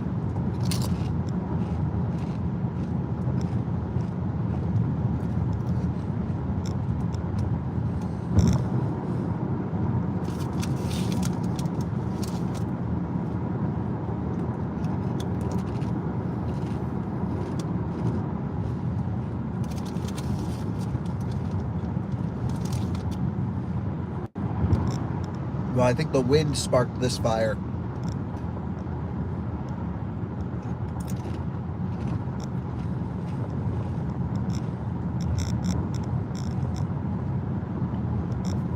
Wow, this might actually do pretty well. We've gone 20.5 miles, and it's a climb up to Cheyenne. The first bit of this run is a little bit of elevation gain. And, yeah, we're 91%. We've gone 21 miles.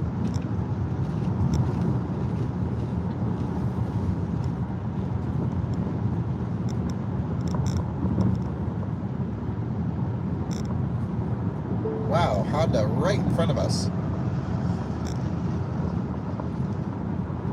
Second time today.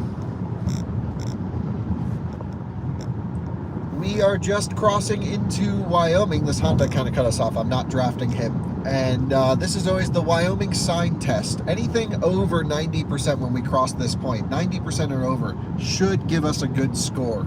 And here we are at 90% crossing the sign. So that's very good. Really looking forward to seeing how this will do. It just switched from eye tracking to hands-on lane assistance. And I'll explain that all in just a little bit of time. And I think that's because I blocked the sensor with my camera here. Now we're back to hands-free, which would indicate a blue graphic. So great, cruising along. Wind actually hasn't been that bad, so maybe we'll get lucky and this will be a great test. That, my fingers are crossed.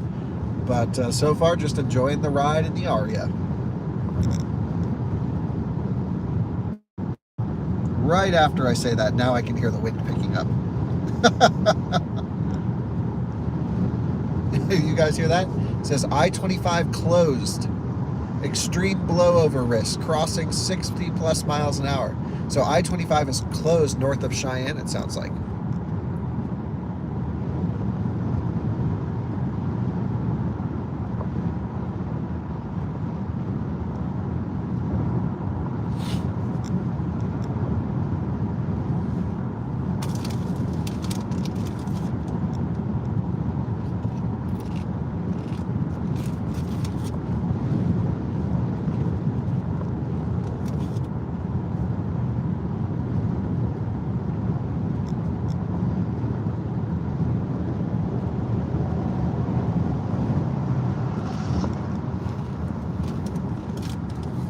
Yes, I'll be back in Europe a bunch this year, is the plan. Maybe China.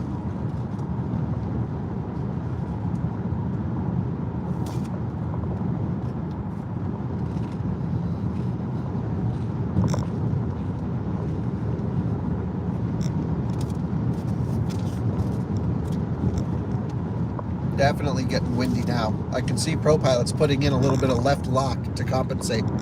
Just a hair. All over Europe.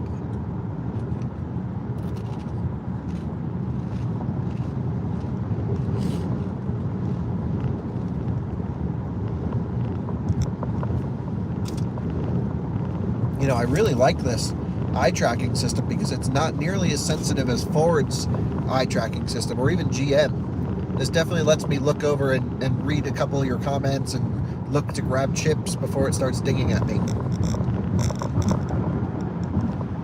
Yes, I will drive the ID7 when I'm in Europe. I'll ask Volkswagen to do that.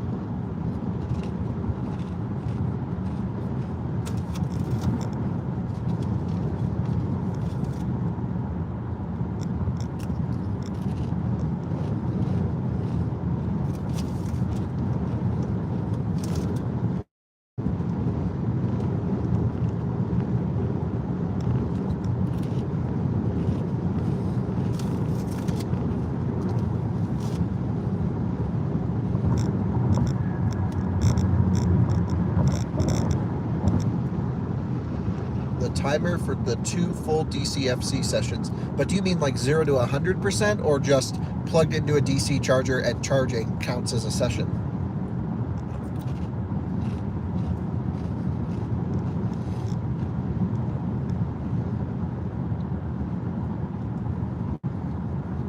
Hey there. Yep, no, this is not a video, it's live.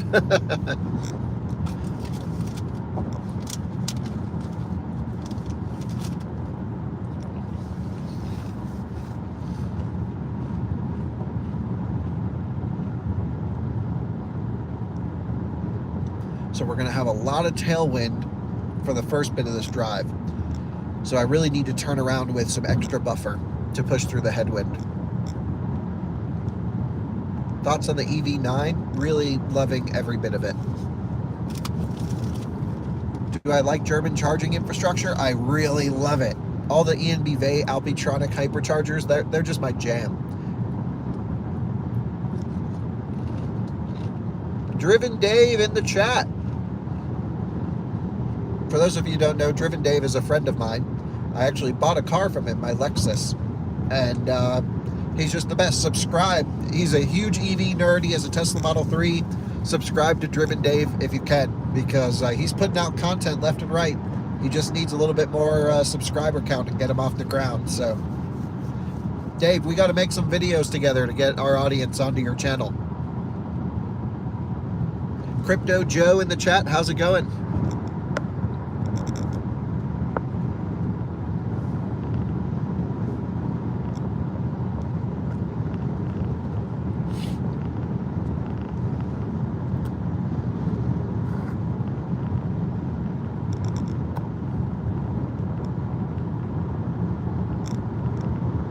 Pierre, thanks for the reminder on ChemPower. Yeah, Alyssa's actually been working with them a ton. She, Alyssa runs our brand partnerships and everything, and ChemPower is a brand I really wanted to do something with because I just love their stuff.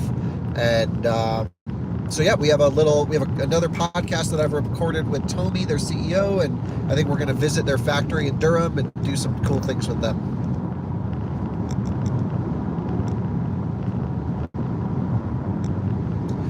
Interesting. Thanks for the notes on why the fan noise requirement is there.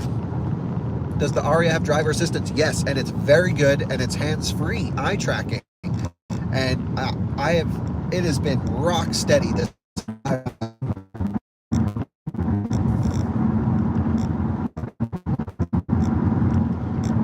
Well, it never did add those charts to Los Angeles.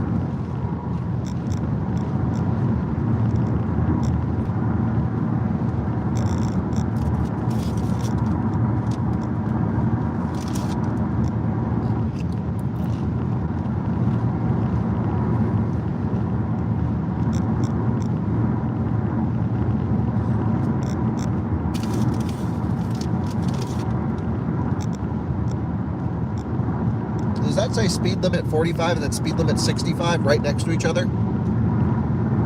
Welcome to America.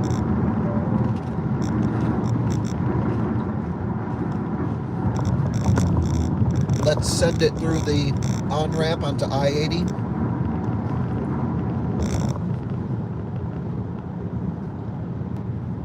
Ooh, it's automatically braking for the curve slightly. Well, it brought us to 60 miles an hour, and it shows a picture of a twisty road. So it's doing a little bit of Porsche InnoDrive predictive slowdown for the corners. I'm just going to hit it with the accelerator pedal because I'd like to maintain full speed. Now we are back to full speed.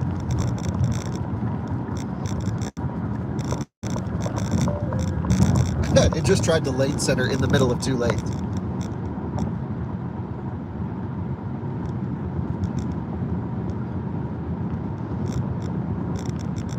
Hello from Cheyenne. No way. Hello from Cheyenne.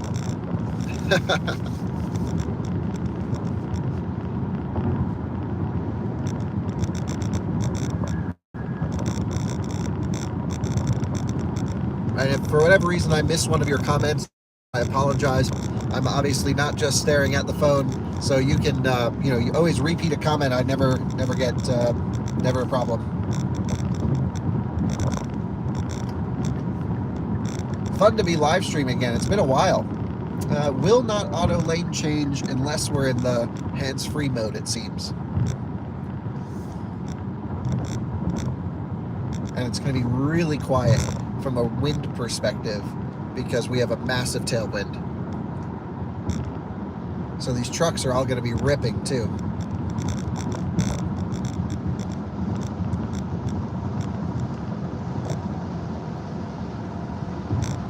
Hello from Puerto Rico. Hello from Cheyenne, Wyoming. We're having a hard time passing this truck at 70. I hate to do this to them, but I might kick it up one just to get by.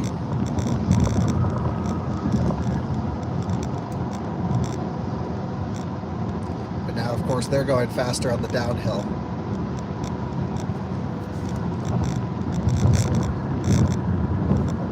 I have not had any experience with charging infrastructure in the UK yet, no.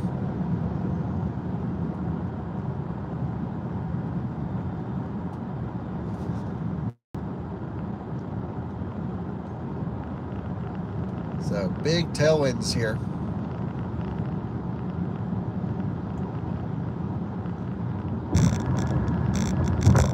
I think what I'll do is I'll just gotta inch up just slightly to get in front of this truck, and then we'll be able to go a reasonable speed just back down to where we need to be.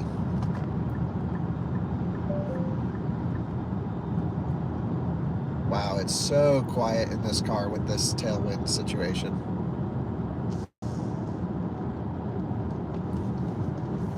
All right, locked in where we need to be. Nice.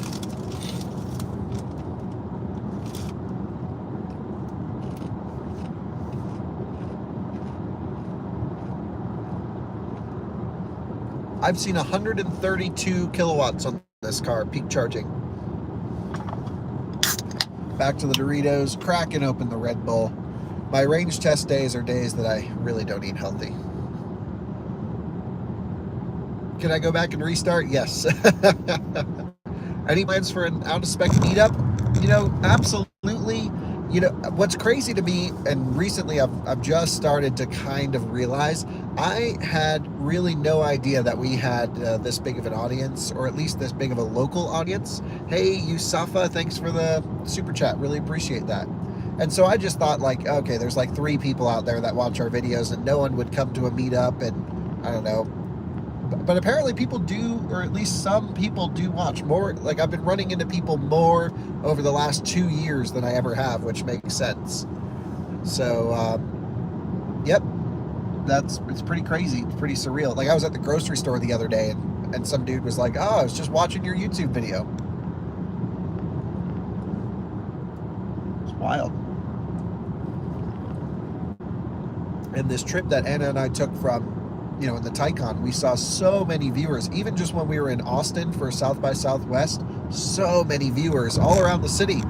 Not even, like, we weren't even in a car. We were just walking around. So it really is starting to, people are starting to see us, which is pretty cool. BMW i3, yes, I love the i3. It's one of my all-time favorite cars. And, you know, I've owned 3 of them. They're great. That includes Alyssa's, of course. And I've only ever owned one configuration, which was the small battery with range extender. Because if you have the range extender, why get the big battery? You already got the range if you need it with the gas engine. Those don't seem to be as reliable as the battery electric ones. My next i3, what I really want to find is a big battery i3S without a range extender. That to me is a great one.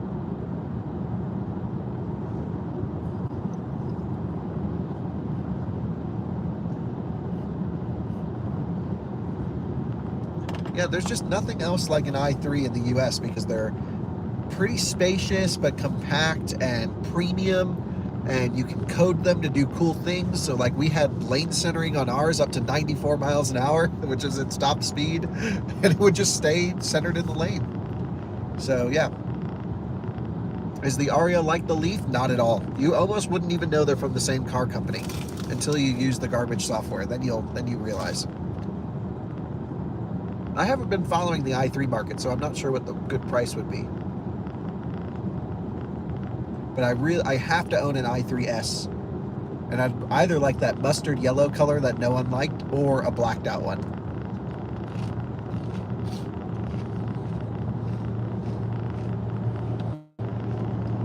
Speaking of Cummins earlier, here we go, 24 valve Cummins.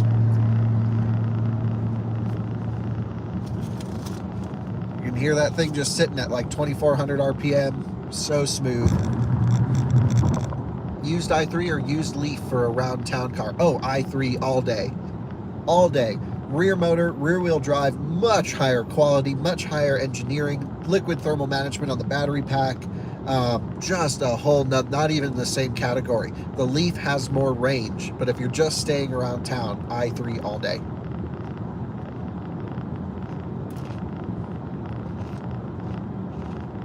Plus, the i3 was one of those cars that you kind of feel cool driving, because it's like,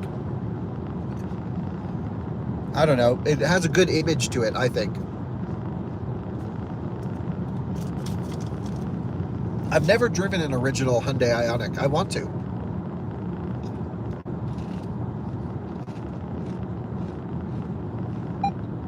Look forward. Okay.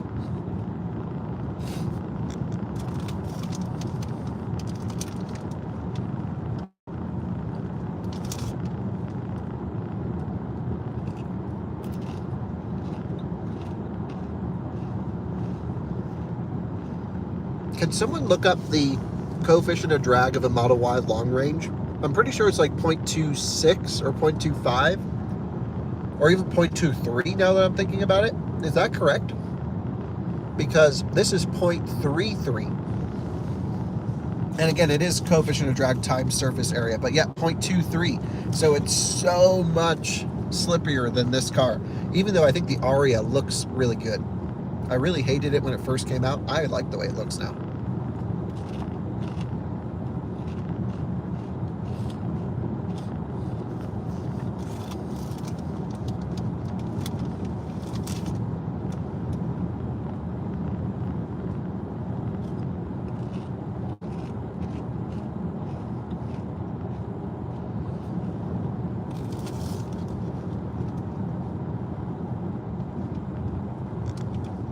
Yeah, the Mercedes EQXX. I really wanted to drive that car while I was at CES, but we were, I think, a little bit not on that wave. I was talking to the guys there, and they're like, oh, well, we didn't know you were going to be here, and I think they brought media to CES. We just happened to be there attending the show, and the car's schedule was booked.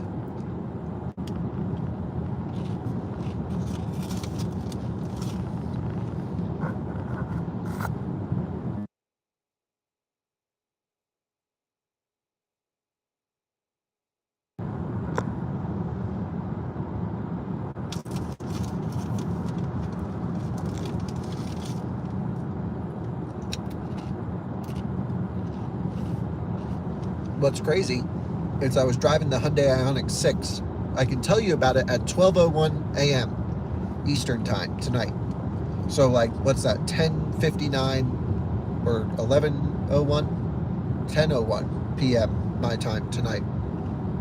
But what I can tell you right now is the coefficient of drag on the Ioniq 6 was 0.22 with the aero wheels, which you're never going to see one on the aero wheels because they're bringing so few of the base trim in. And then it's going to be 0.24 with the big wheels on SEL and Limited. So why does it have to look so ugly if it's less slippery than a Model 3?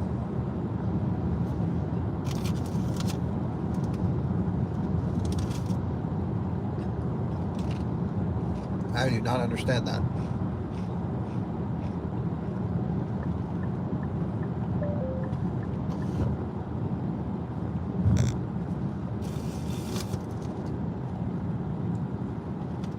I like the base wheels in the Ioniq 6. I actually think it gives it a cool moon disc vibe.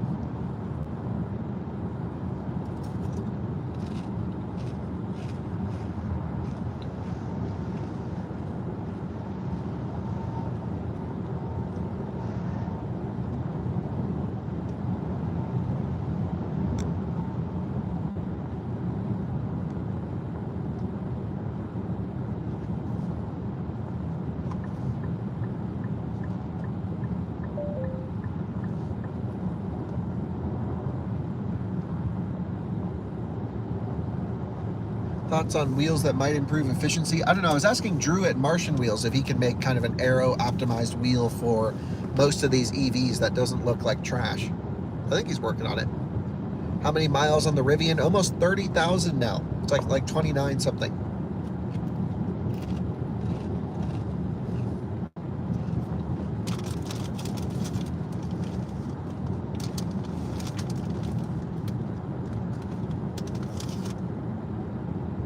Yes, we should do a podcast on the updates for tax incentives, or it might be on the Out of Spec Guide channel. I should ask Max to do a video on that. He probably already is working on it. Hello from Casper, Wyoming. Hey there, if I look left, I can see you.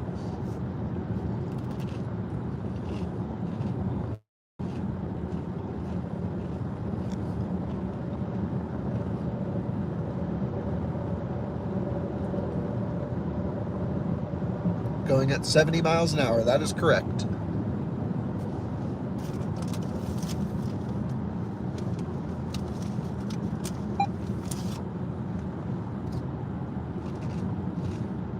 I do have some inside knowledge on Martian wheels for Rivian,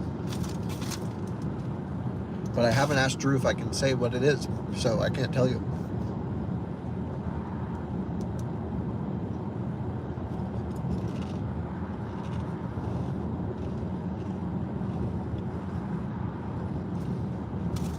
Hillsdale, Wyoming. Wow, we got a lot of Tesla people watching. I mean, with Tesla people, sorry. We have a lot of Wyoming people watching. As you can tell, I haven't really fully woken up today, and that's because I haven't had Starbucks.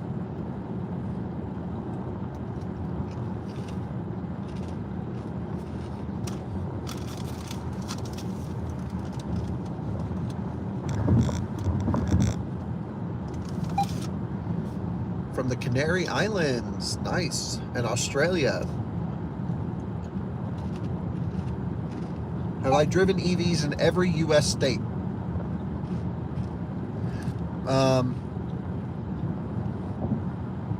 No. I've been to every U.S. state, but I haven't driven an electric car in every U.S. state.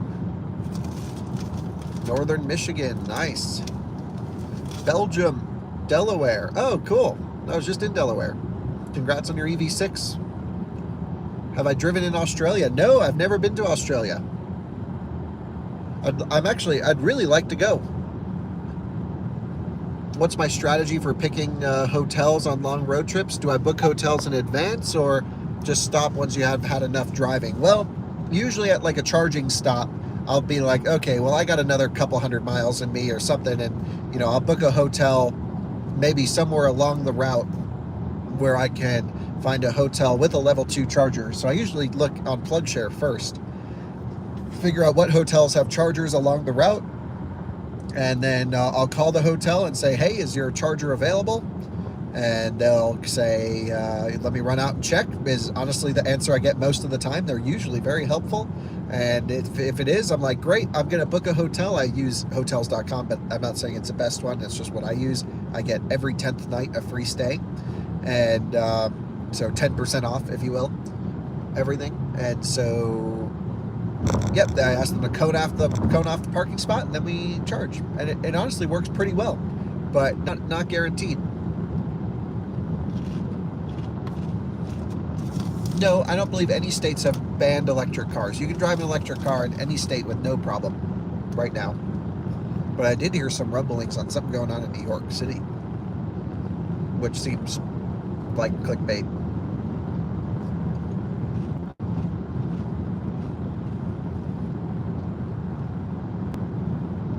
Oh, hello from Romania. Very cool. 10,000 euro subsidy on EVs. Impressive. Yeah, I know there's a few, my friend Andre tests cars in Romania, and he has a great YouTube channel called One Tire Fire. So if you're looking for local electric car reviews, check that channel out.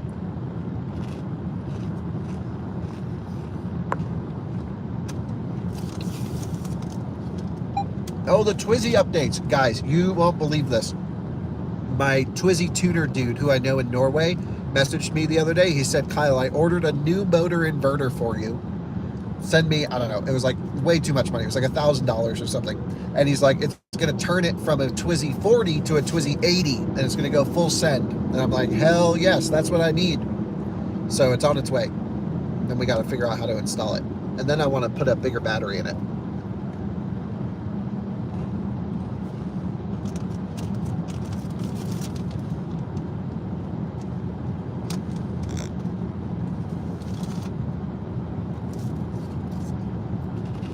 Oh, it could have been April Fool's, that banning thing in New York City. You're totally right.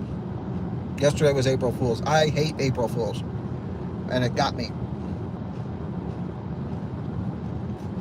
Yeah, I put an update on the new out-of-spec hub on my personal channel today, on the Kyle Connor channel. And to be totally honest, things are not looking good. We fully committed to the first hub space, and we're just about to start construction, and we signed everything, did all the stuff, and we get a notice from the building property HOA, and they're like, we're denying your request to put in the garage door. But I'm like, we've already gone through all the engineering challenges, we've spec'd the door, like we're like ready to go. And they're like, yeah, but we're worried about the parking spaces and the construction, and basically they're just like, you can't put a garage door in. And I was like, what the heck? And now you're telling us you can't put a door in there? So yeah, pretty much we had to back out. Thankfully, we had contingencies in place through the whole thing, because I had a feeling this door was going to cause a problem, and so did Mark, my real estate agent. And so we were able to just walk away.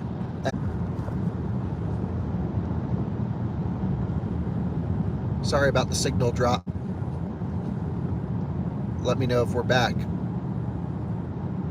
Cell phone coverage in America truly sucks.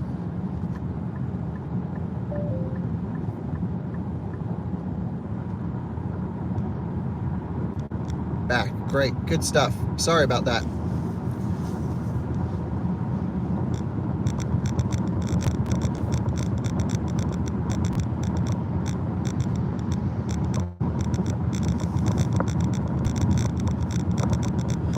Clouds.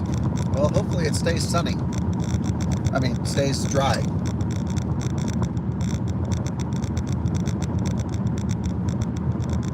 So, do you guys want some insider info to a car I just bought? And I only paid $1,000 for it, so it's not like anything fancy, but it is really freaking cool. And I should classify this with saying I responded to the email saying that I'm in to buy it, but I haven't heard back from the guy yet. But I thought I should share with you what it is. It's from a viewer in Austin, Texas. And it is a 1991 City L, which is like a Danish electric thing. So just Google City L electric car or something like that. And it is the weirdest thing. And it's dead. We have to repower it, but I'm pretty sure he was saying that all the electronics work and he got them to boot. It just needs a battery pack. And I think they were LFP from the factory, which is cool. And I have a friend here locally who we did a video with, who Max did a video with, who restores like 1970s and 80s electric cars. And so I'd probably bring it over to his shop, and that'll be his summer project. Assuming this all goes through. I don't know. I haven't heard back from the guy, but I told him I'm in, and for $1,000 we could get some great videos and have something kind of cool to have around. So I was totally in for that.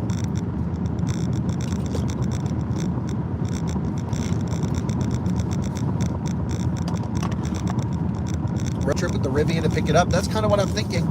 Yeah, bring the Rivian down to Austin and tow it up.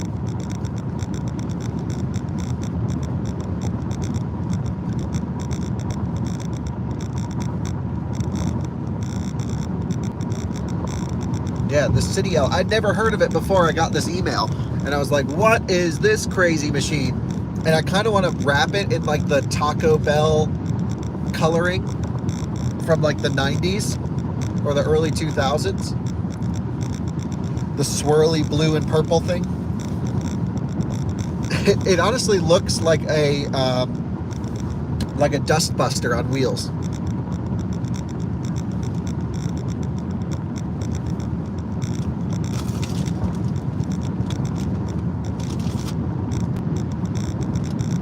It opens like a taco, yes. That's so true. We should go full Taco Bell theme.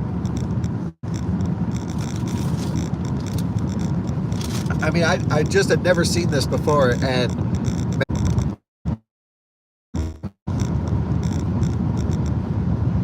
it's like I'm back now, hopefully.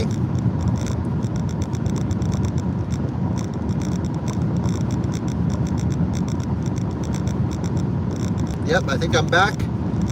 Sorry about that again. Drop.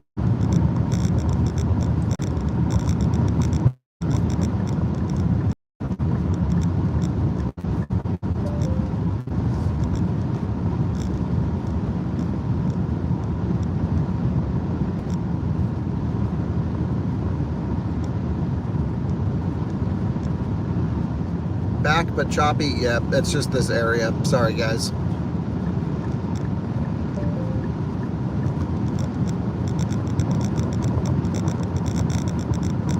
Hopefully we're good.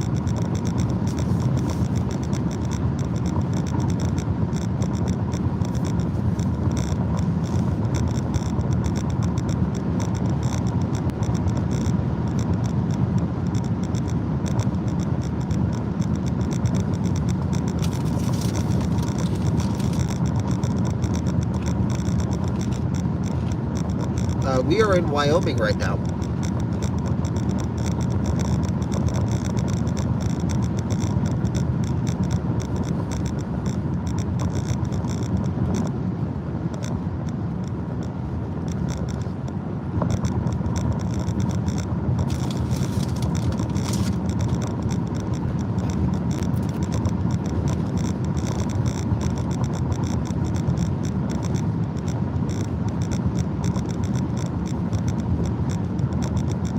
Yep, it's very flat. That's kind of why I chose this route, because it's just dead flat, dead straight, and not much that can really go wrong.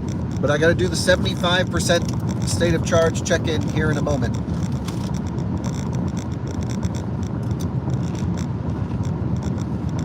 Snack agenda.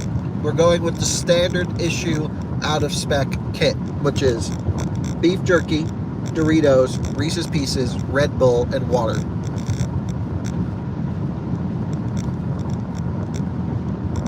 Yes, it looks just like Colorado, east of the Front Range.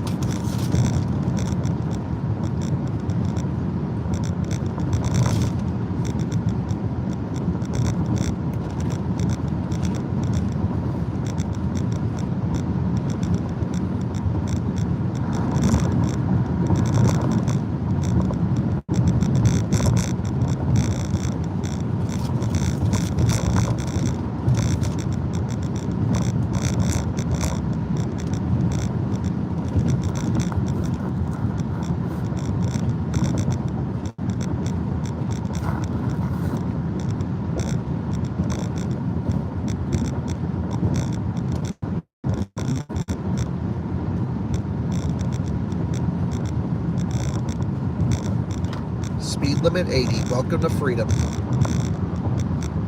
Actually, real freedom's out on the German Autobahn. You go full send. Yeah, I was thinking actually about the summer tire situation. When are we going to start putting them on? Well, the Model S already has summer tires on, and I think that's probably the only vehicle I'm going to run dedicated summers on. The rest I might do all season or all weather tires, mostly because we could get the odd snowstorm, or if we want to pop up through the mountains. Like, we have such huge weather variations in Colorado that unless it's a performance vehicle, an all season or all weather tire is more fitting for our area. So yep, we're going to take the, I don't know, I was thinking what tire we should put on the e-tron.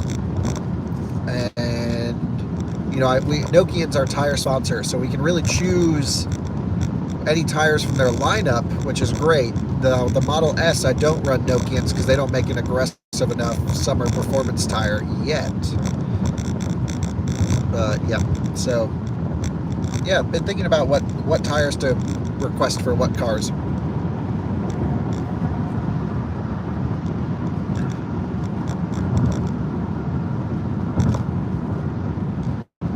Yeah, we do have Monster in the US, and I gotta tell you, I'm just a Red Bull guy. I'll give him the free ad in the live stream as well. Red Bull. you know, it gives us some wings, so we are lighter on our feet in this 5,000 pound Ariya, which we need for more range. And yeah. The Taycan. Well, at this point, we have received no additional allocations for Taycan at the dealership I went to. So I have a couple options. I could just go to another dealer that is getting more allocations, and they are out there and I have found them. But I think I'm going to wait for the facelift. We're so close to Taycan facelift that, yeah, I'll just push it back a bit. The other thing is, now that Anna has a Taycan, I might just trade, you know, I was thinking about selling the Plaid and selling the Revel, my Sprinter, and turning those two cars into one GT3, which is, you know, the thing is, I know I do a lot of electric car stuff, and I'm really lucky I get to play around with EVs, but what's crazy is I don't own a manual transmission sports car at all. And that is what I live for. That's why I love cars. I love driving involvement. And to me, a GT3 is just, you know, it's a car that is hardcore enough that I, you know, don't feel like I'm like the car is the limit for the driving. I feel like it's still a car I could grow into and work to improve driving skills and be faster on tracks, and which is something I really want to get into. And unfortunately, you know, I'm spoiled. I get to drive everything and test everything. I'm testing the new M2 from BMW. I'm really looking forward to that. But all of those cars, I feel super comfortable on the limit. Like I could be, you know, in an M2 sideways, 100 something miles an hour, no problem. So I really need a car that challenges what I'm comfortable doing behind the wheel. And that's when you get into supercar territory. And obviously I cannot afford any supercar or even think about that. So for me, a GT3 is like, you know, find a 992 manual GT3 used or still over sticker. I'd actually love to get a new one and get it at sticker, and that's really peak car, but there's still a long ways to go before I can think about that. It's probably going to be a year or two away, especially with interest rates being this crazy, that I could even think about doing something like that. So for now, the fleet's just going to kind of stay the same as it is, and then you know, I'm just playing around with these cheap, weird electric cars like my Twizy and this City L and the Carver that I bought, and just little stuff to have some fun with to keep it interesting. Asked my dad for money. No, I helped him with the Lucid. We chipped in a little bit so we can borrow it for the summer. So yeah, my dad does well, but he doesn't spend a dime on any of the cars, for at least my cars. He buys his own cars.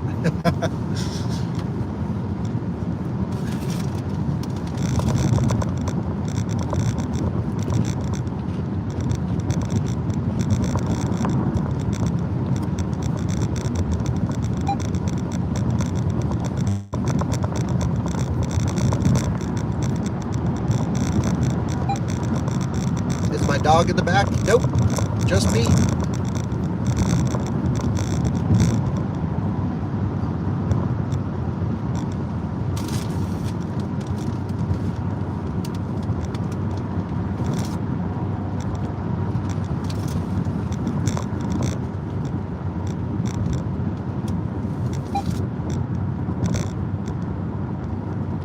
Yeah, well, the German office, we were pretty close to pulling the trigger on all of that, and still want to do it.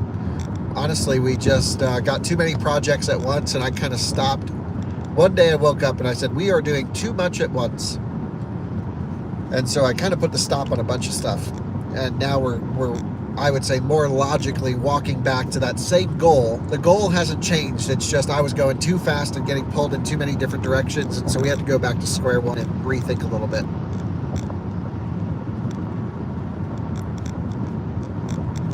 Yeah, sorry about the not full HD situation. Not really sure what I can do about that, to be honest. Hey, thanks for the super chat. Great to have you here live.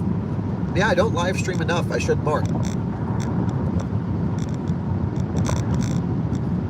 Oh, 75%.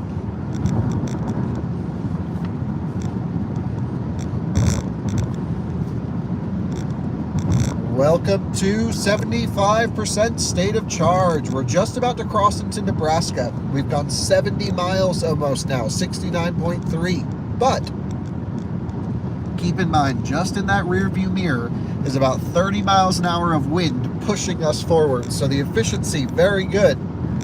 It's actually not very good. But we actually will get probably a little bit better efficiency as we lose elevation here. This is like what Ioniq 5 gets at 70 miles an hour, 3.2 miles per kilowatt hour. So maybe, excuse me, maybe the efficiency of the Ariya won't actually be that amazing, because if it's doing this with such a big tailwind, I don't know, that's going to be interesting. But we have a little bit of cloud cover. Weather's still looking nice. Ariya is claiming 55 degrees, but I think it actually shows a little bit colder than what it is, but that's okay. And we're just cruising along here, doing great, and no traffic to speak of. This is wonderful driving conditions aside from the wind.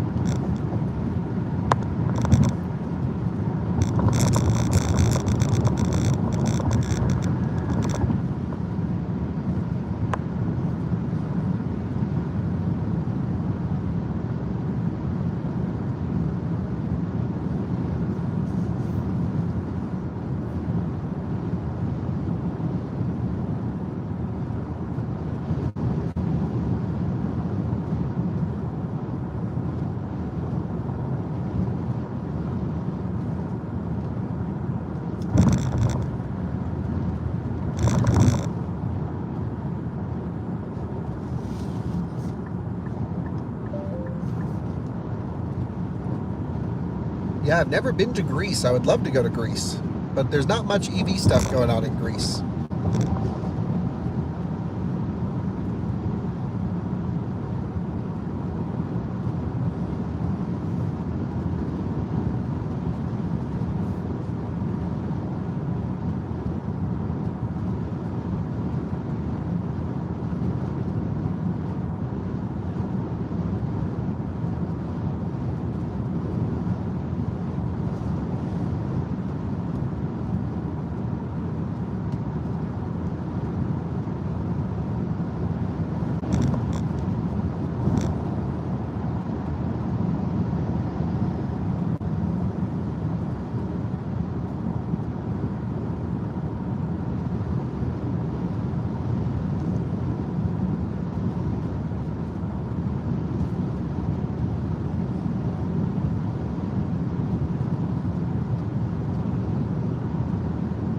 Nebraska, the good life. I gotta say, guys, we're getting 3.2 miles per kilowatt hour with a massive tailwind. I would have expected more.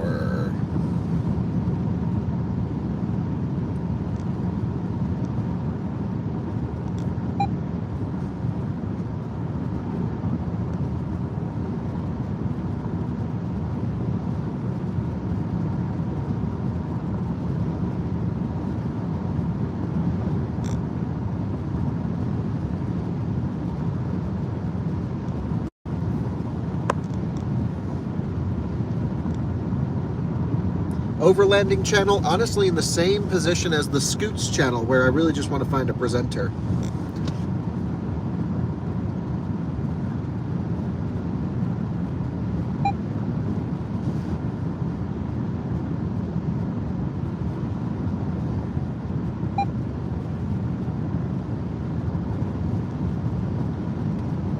How do you know you have a tailwind? You gotta look at Windy. It's an app called Windy.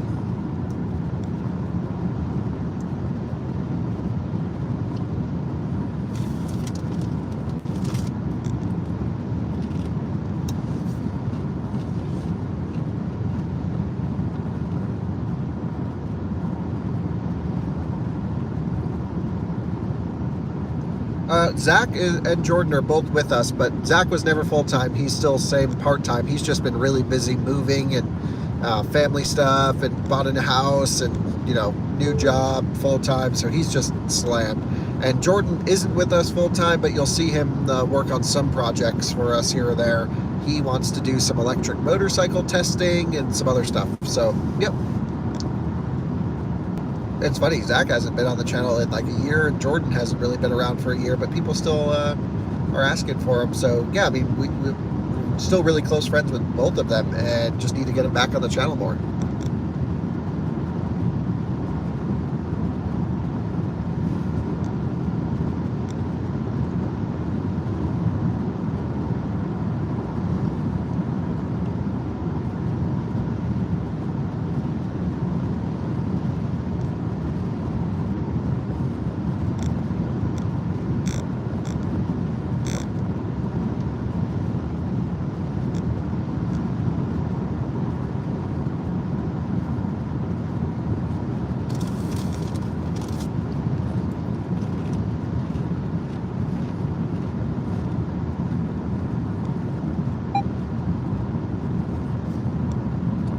And Timon still around. The whole thing's changing. We actually helped Timon a little bit.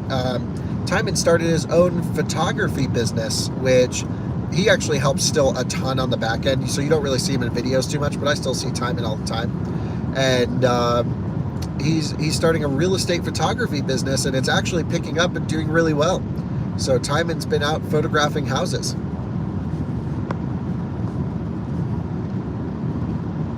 Any updates on the Rate Your Charge app? Actually, yes. I had a whole bunch of meetings scheduled for today for Rate Your Charge that I did not add to my calendar. And Ryan was just texting me an hour ago saying, hey, we got to do calls today, don't forget. And I'm like, oh, sorry, range testing the Ariya, you got to push them back. So yes, those are in progress with developers. Yeah, I'm not sure where automakers are crowdsourcing their wind data from.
My favorite EV is the Twizy. I would say that's probably not inaccurate. But I mean, in terms of practical EV, like the Rivian rocks. Actually, I was driving the e-tron yesterday and I was like, wow, this really rocks.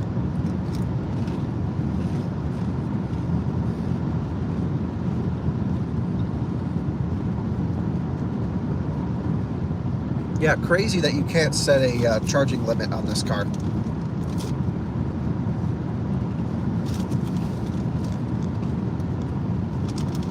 Yeah, Lambo doors on the Twizy. I just want someone to put that in a rap song.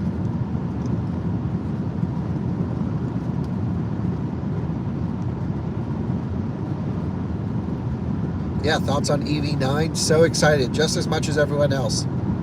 I think Hyundai and Kia are just killing the game.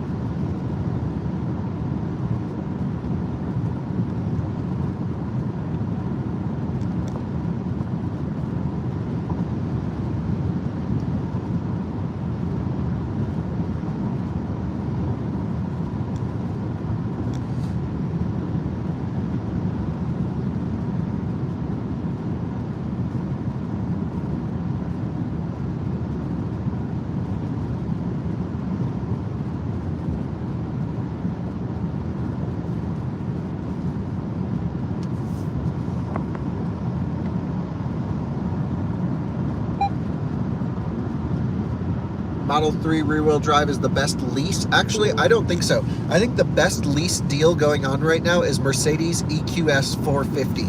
You can lease one for like $3,000 to $5,000 down for like $500 a month. I think Zach, Black Model 3 on Twitter, leased one for like $549 a month with somewhere less than $5,000 down. That is a steal. I'm not always one for leasing. I don't mind leasing actually, but that's because I don't know. I don't have a leased car right now, but I'm not usually against leasing. But yeah, the EQS all day, dude. That thing goes like 350 miles on a charge. It's got the big battery and all the driver assistance, and it's $500 a month with a few grand down. Crazy. When am I going to have kids? Oh, we are a long way away from that, folks. Knock on wood.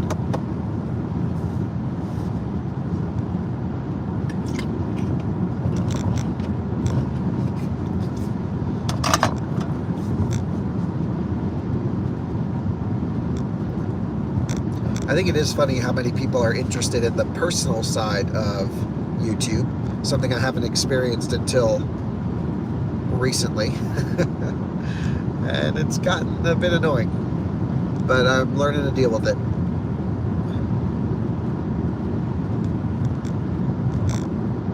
Yeah, well, an EQS lease in New Jersey might just be $5.99 a month or $4.99 a month with nothing down.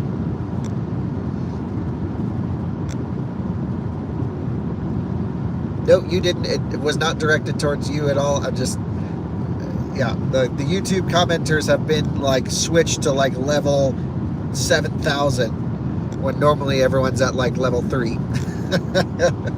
Just been crazy the last few weeks. Not that I really read the comments, but it's, when friends and family are texting me about everyone's comments, I gotta look at them.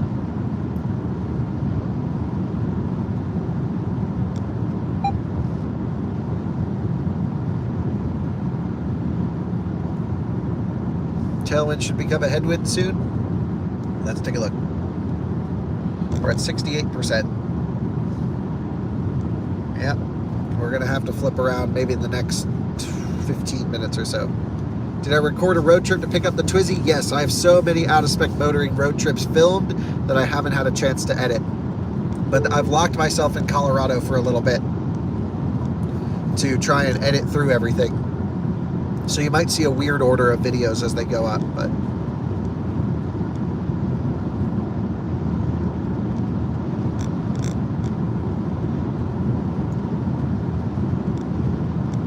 I believe Hyundai and Kia are working to build facilities to build batteries in the USA, but I don't know that to be totally true.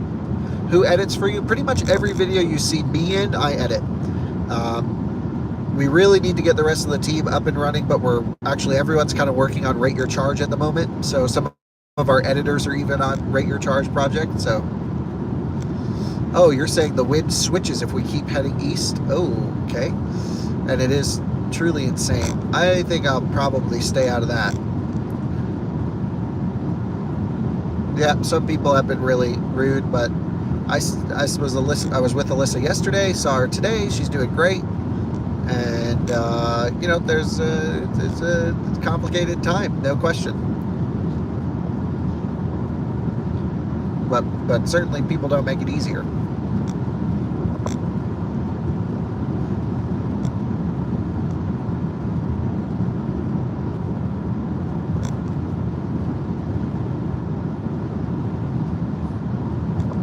Is PlugShare angry at Rate Your Charge? I don't think so. They actually emailed me recently to help them, or at least advise them on what they should do in their next app update. And I was kind of like, include Rate Your Charge. Have a rating system that we can get your data. Outside temperature is high 50s. Kind of, we started in the low 60s. We're in high 50s now. And it should increase as we turn around soon. Yes, Ellie is sitting at home. I'll tell her she's a good dog. She is a great dog.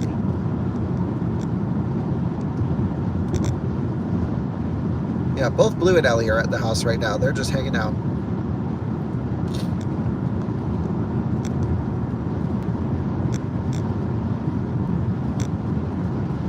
Alyssa's driving to Denver to see our friends from the Mach-E vlog today, I think. She's seeing Patrick and Liv. I wish I could have gone, but I really had to range test this car, so. Am I disappointed in Nissan? They had the first EV, but nothing since. I mean, yes, they started this thing, and the fact that this car isn't perfect is a huge disappointment. The thing is, this car does some really good things, but it also does some really annoying things. Is this Honda like gonna fly into us over here, or what's going on?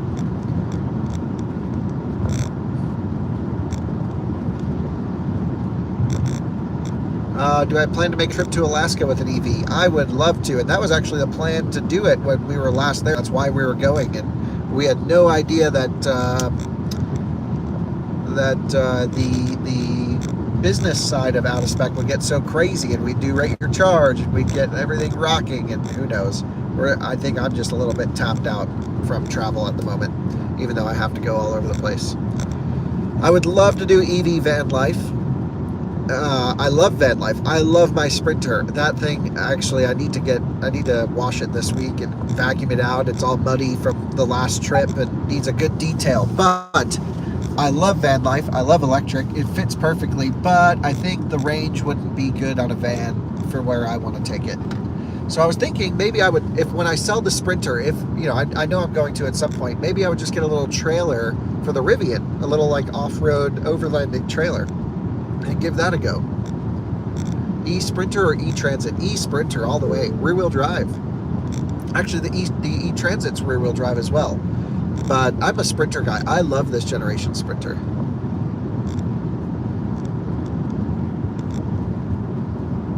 You want me to introduce people more on our videos?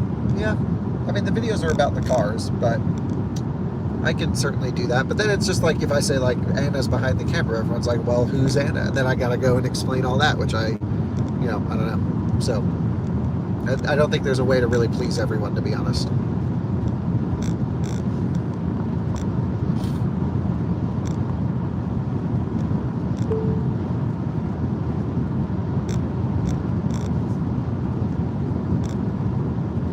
Yeah, I like the Sprinter because MBUX is great. I love the operating system in that. It has a great steering wheel and it looks awesome. And the LED headlights, really high quality. But actually, speaking of headlights, this Ariya has great... Let people speak when I interview them. Yeah, this is a comment I get a lot, and it's a little bit hard to explain because, like, especially in Anna's Taycan, she didn't want to really make a video. She didn't want to say anything. So she's just like, please don't make me talk. And then everyone gets mad at me for talking. So I get it, and I get how it comes across on video. And I mean, I don't think it's much that way in person, but definitely working on making it seem better on camera than me just go. So I try and steer people in that way. I also talk for a living, so yeah, I agree. It's something I'm working on being more conscious of, is just not talking over people. I really don't like it. Yeah, I ask a question and then answer it. I totally get it, but sometimes I ask a question I just know that they're not going to have the answer to, so I just get in there, give it the answer, and you know, they're hard. It's hard to find the right balance with filming with other people in a real-time situation.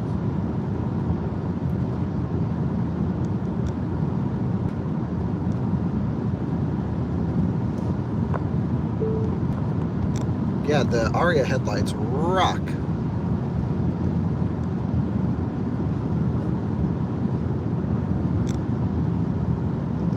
Yeah, an EV road trip race. I really want to do this again.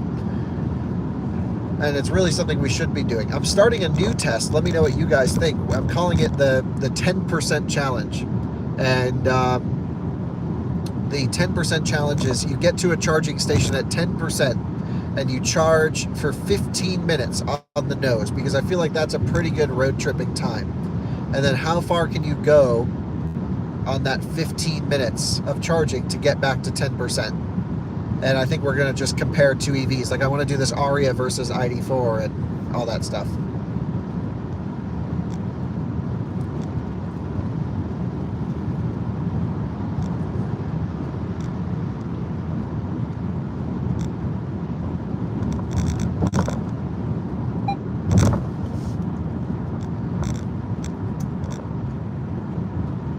Yeah, well, Sky, you should come out. We should do a race.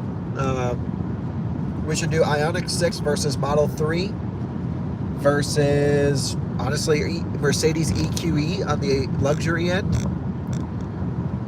That would be pretty good.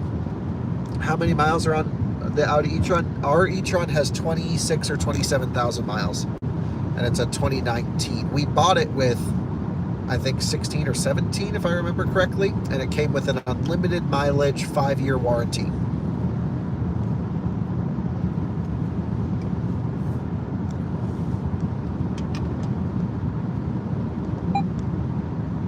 I actually have a trailer that I'm going to put a winch on it so I can run the cars all the way out to 0. Yeah, we should do Rivian, F-150 Lightning, Hummer EV, and Silverado when that comes out. Maybe skip the Hummer for the Silverado. And like a Lordstown.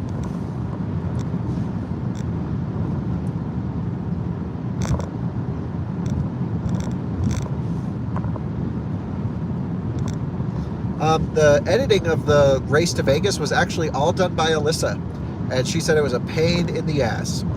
She did a great job. She spent days and days and days aligning the footage and getting that all up because the timestamps were all wrong, and she really nailed it on that.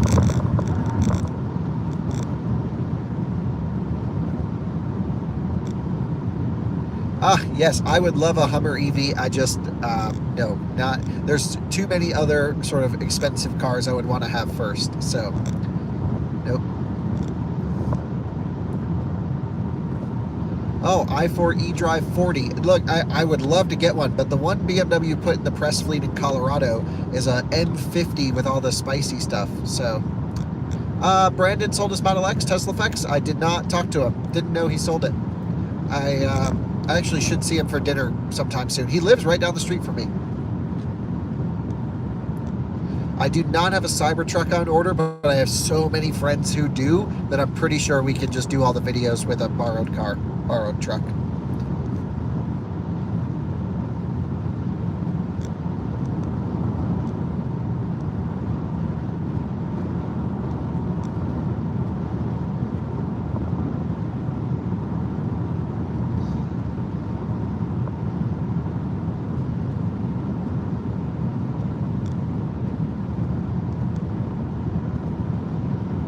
When road tripping, can we show more of the dash of the cars? It would be more interesting.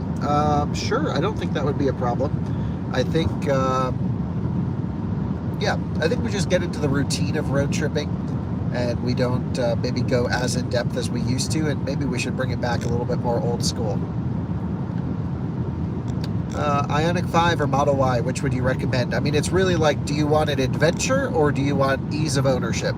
And the Ioniq is certainly a well-crafted product with very fast charging, but very limited range compared to the Model Y. The Model Y is the clear choice that I would recommend. But if you're like an Android phone user, you want something different or something cool, a conversation piece, because cars, again, shouldn't just be mundane things. They should be exciting things. Then the Ioniq 5 is exciting, and that's a cool car. So for me personally, I'm more interested in the Ioniq 5, but yeah.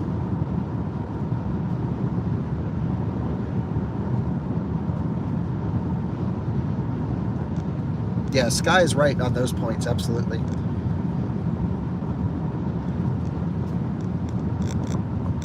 Well, I think we're going to be turning around at the next exit because we're at 62%.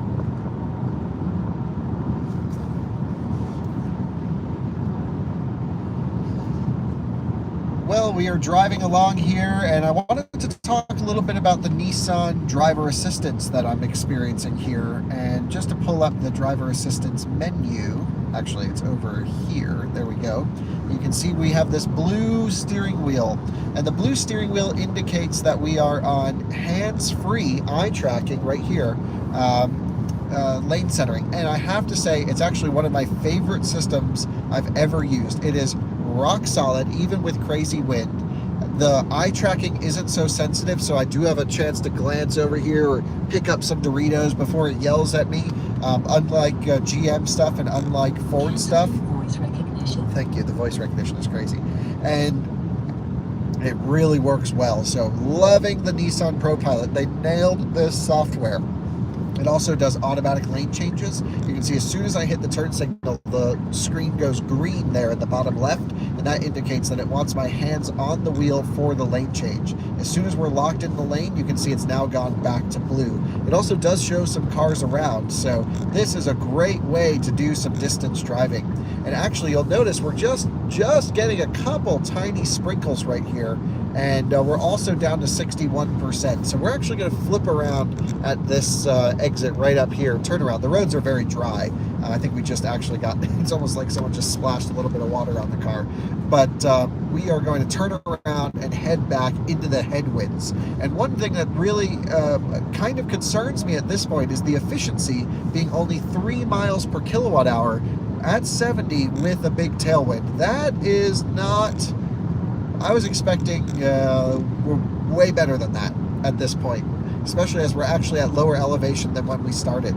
We're 100 miles in, we're at 61%. So let's make a U-turn at this next exit. We'll come back up, and looking forward to seeing how this thing does throughout the test into the wind. It's probably going to get a lot louder in here, but I'm loving the driver assistance, and we're having a great time on the live stream, and couldn't ask for a better way to spend the day.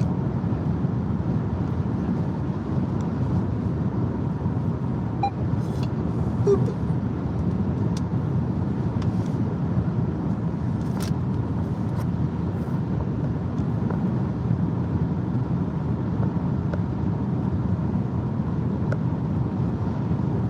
Sorry if I missed those comments. I was just recording a bit. Am I going to road trip the Lucid from Connecticut to Colorado? Absolutely. Actually going to go a little bit farther than Colorado, and then I'll bring it back to Colorado, is the plan.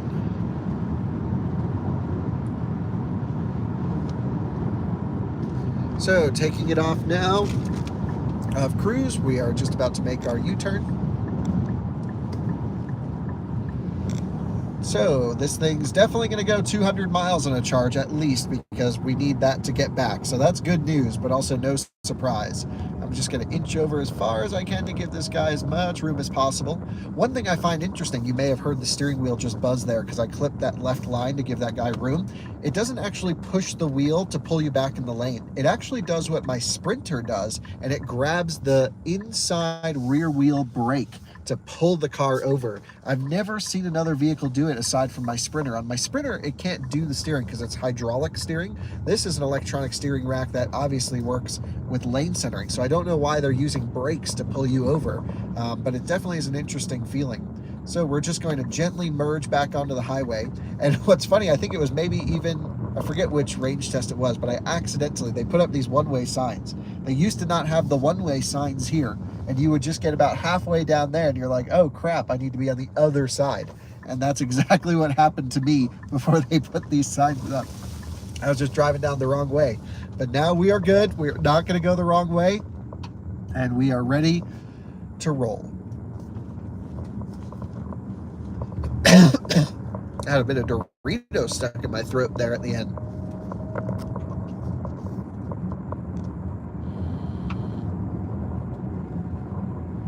Is it brakes or regen? I think it's actually brakes because it's pulling on the individual wheel, which I don't believe regen can do. Not if it's an open diff. So we are now locked in at 71 miles an hour. There we go. Locked and loaded.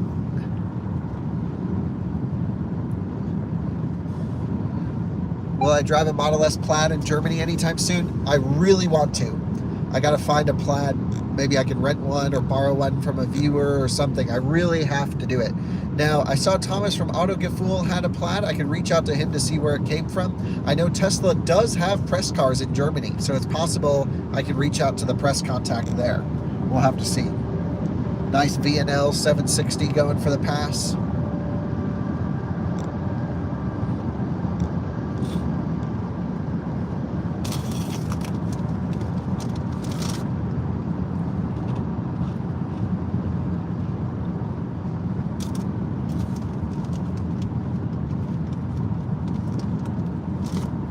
I should ship my Plaid to Germany and drive it there. Well, that was a thought, but I don't think it's worth it, especially if there's Plaids over there. I was going to ship my Rivian over last year. That would have been cool. Do Nürburgring laps in it and everything. But we actually just couldn't coordinate. I forget what the holdup was. Something with the shipping company. We needed like proof of certain documentation from Rivian for the battery pack for the company we were using. And we were actually going to fly it over rather than put it on a boat. And that would have been crazy epic. But yeah, it was just very expensive. And we were like, okay, it's not worth it.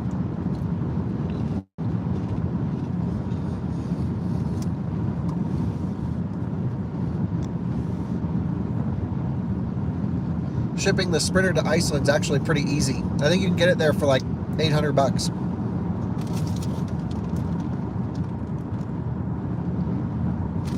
No news on Volkswagen software problems that I've heard of. I was in some Cariad presentations in Austin for South by Southwest and really thought they missed the mark. Yeah, the adapter part was no problem to charge in Germany. Am I going to be able to register the Twizy? I don't know. All signs are sort of pointing to no.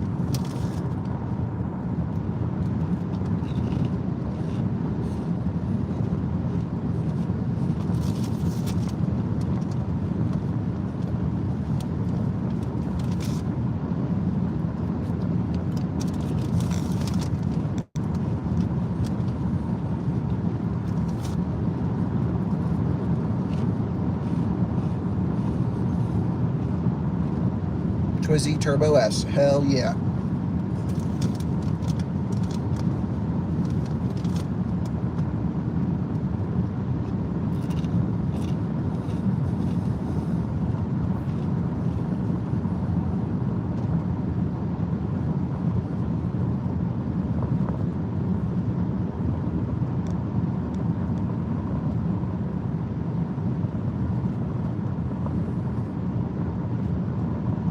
There are no crosswinds, actually.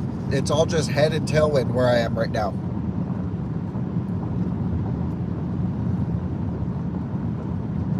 Colton's dad's Model 3 is doing great, last I heard. I'm going to make a video with it this week. If I have time, I hope I do.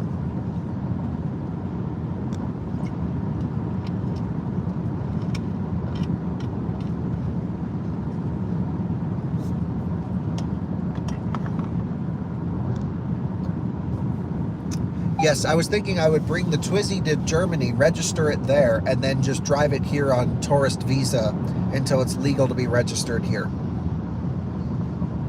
Why are there so few cars with 22 kilowatt onboard chargers? Well, in the US, we don't even have 22 kilowatt AC charging. In Europe, well, it's just expensive from a component standpoint. But I heard Ariya gets a 22 kilowatt onboard charger in Europe, at least as an option, and here we only get 7.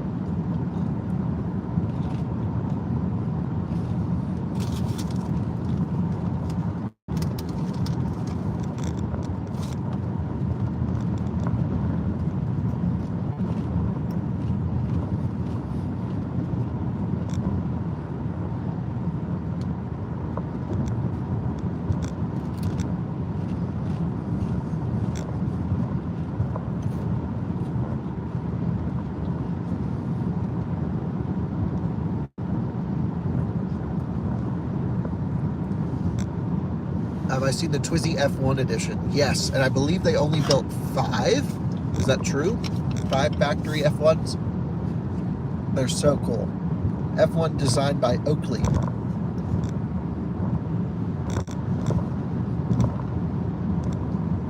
Oh, the 2020 road trip to national parks. Yeah, that was an epic trip. Tons of fun.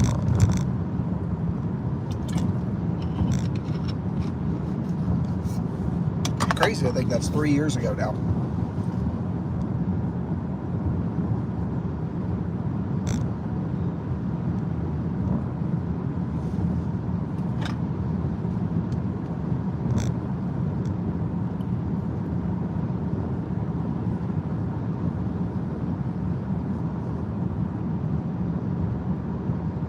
I just did a 100,000 mile battery degradation video on my Model 3, maybe, I don't know, a few months ago, maybe a year ago.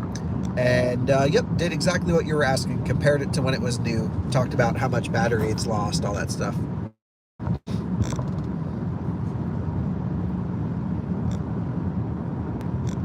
Right. J1772 is limited in the fact that it doesn't offer 3-phase charging. That's correct. Nope, definitely get a Tesla to J1772 adapter. Some hotels have Tesla and J1772, but some of the spots can be iced or there can be other cars there. Just having as many adapters as you can for hotel charging is key. We learned that with the Taycan. We actually stayed at 2 different hotels on a road trip in Anna's Taycan that we couldn't charge at that had Tesla chargers, and the J1772 in one case was iced and in the other case had a car charging on it.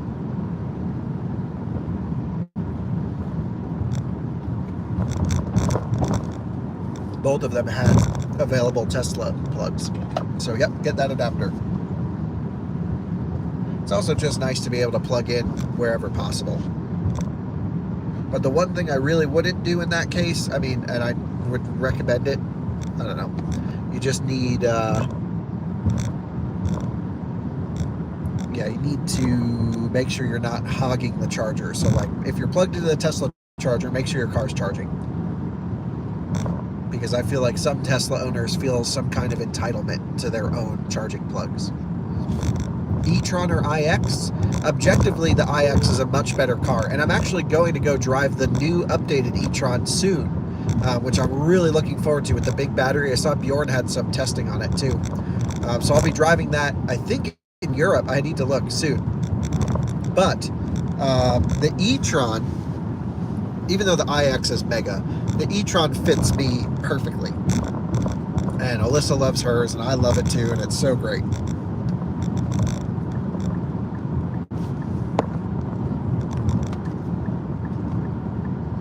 So I've hit the turn signal, but it's not initiating a lane change. Weird. Manually doing it.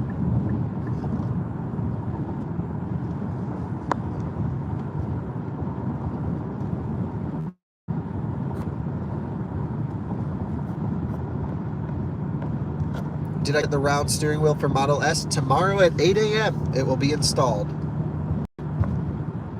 Have I tried the new iX1? No, we don't get that car in America, but I'd really love to sample it next time I'm overseas.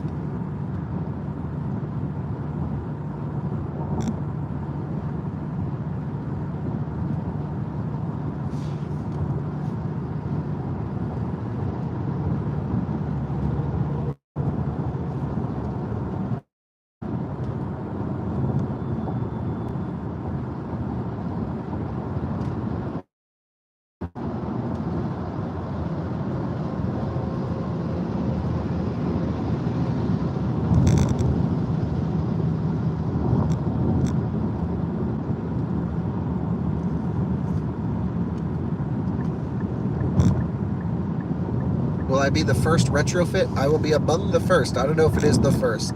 I haven't heard of anyone else getting a retrofit. I actually could have scheduled it as early as last week, but I just wasn't around.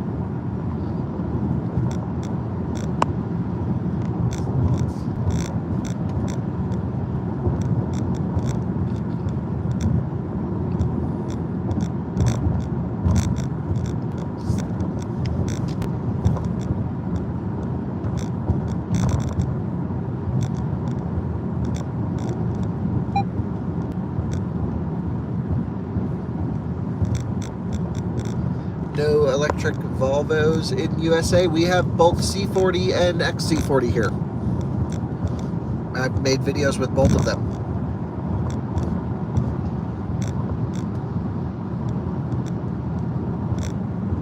So a viewer actually just emailed me recently and said that he got a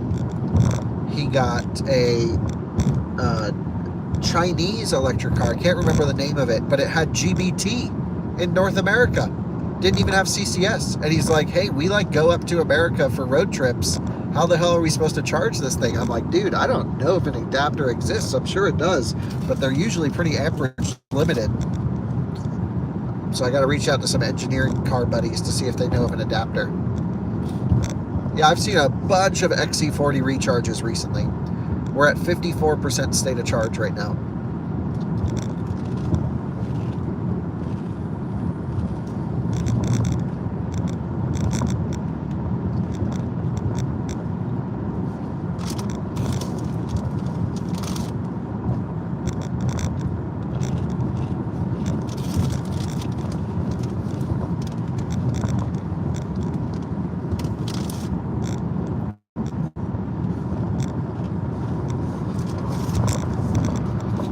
Sending it in the Cavalier.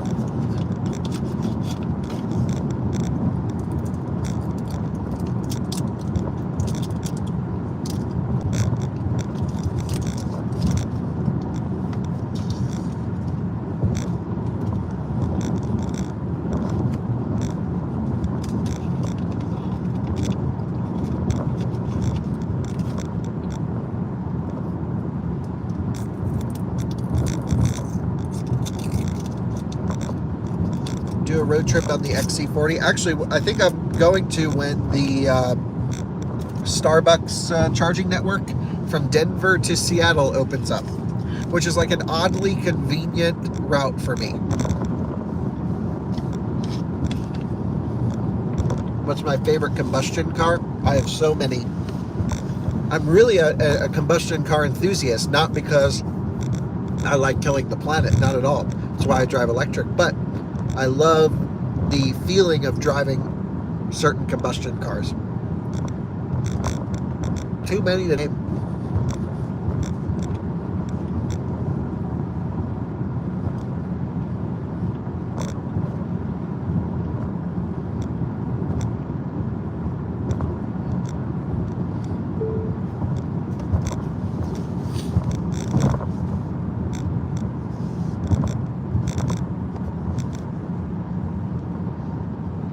I have to say the seats in this car are pretty comfortable.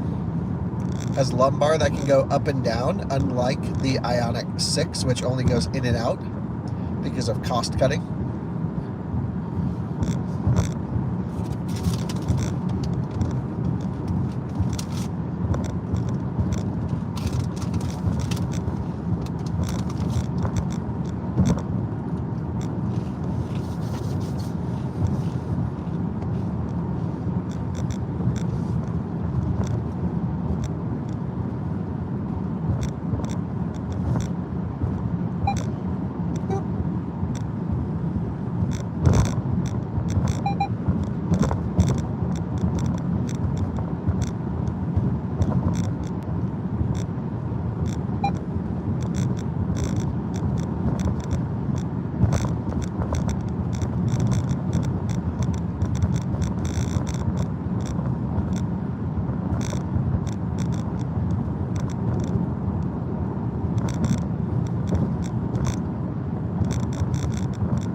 Sorry for missing some of those comments. No, I canceled the navigation to LA when it was clear that it couldn't figure it out.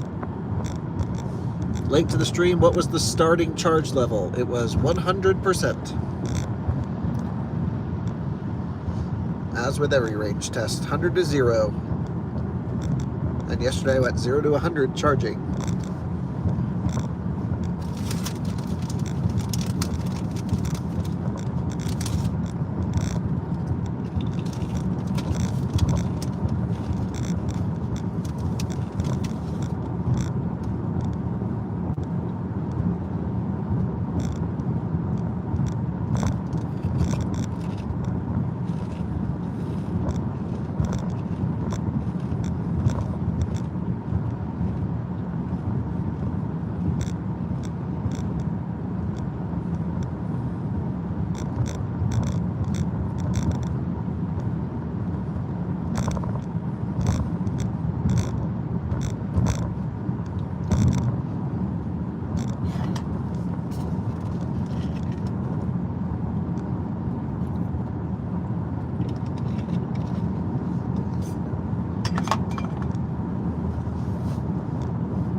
Is it true that if you run a Taycan battery completely dead, it will need to be replaced? I haven't heard of that. I've run them out to where they literally are just dead. Just plug them into a charger and they wake right back up. I mean, I wouldn't recommend doing it a bunch. Maybe if you run it dead and let it sit, it can bottom brick. I actually heard of an Ioniq 5 that happened to recently. But that's really the case for any EV that doesn't have bottom protection. Tesla Roadsters, a whole bunch of stuff.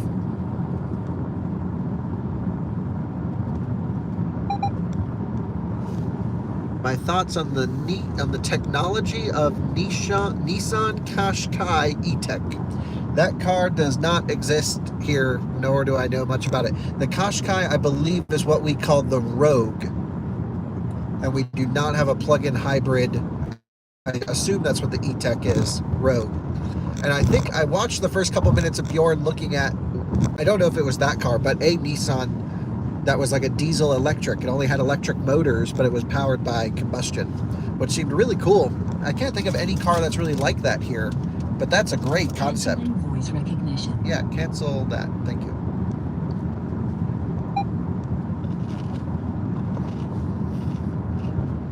Just popped up. Current driving range, 122 miles. Would you like to search for a nearby charging station? No.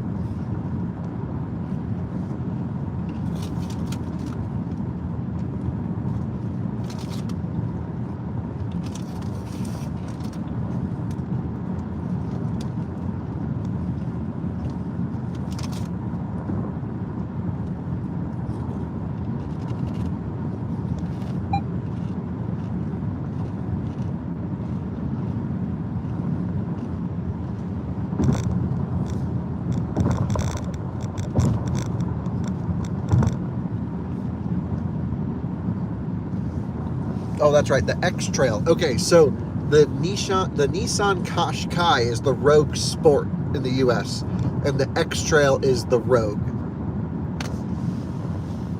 I think.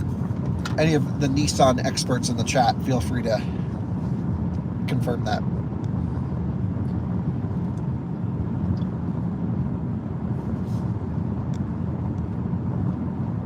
Thanks for watching since the beginning, Burke.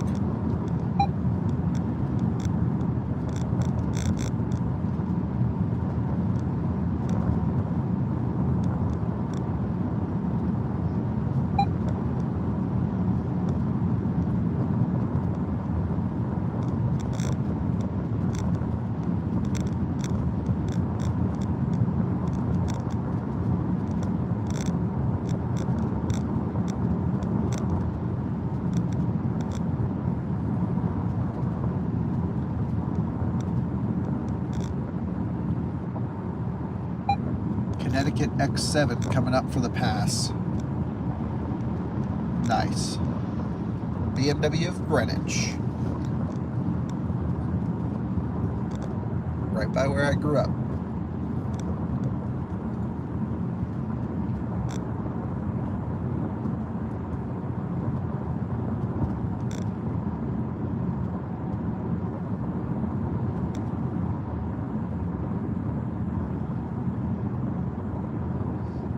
Do I know anyone who reserved the Ram EV? I do.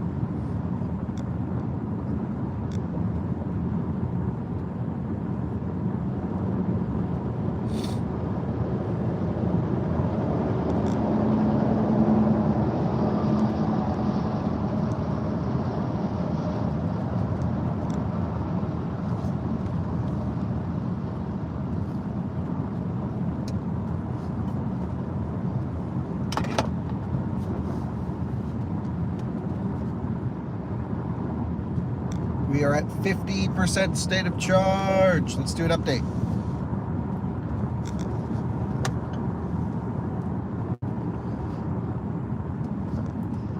You join me now at 50% state of charge. We've traveled about 128 miles so far, and all seems to be going great. 3 miles per kilowatt hour, even after putting some time in with the headwind.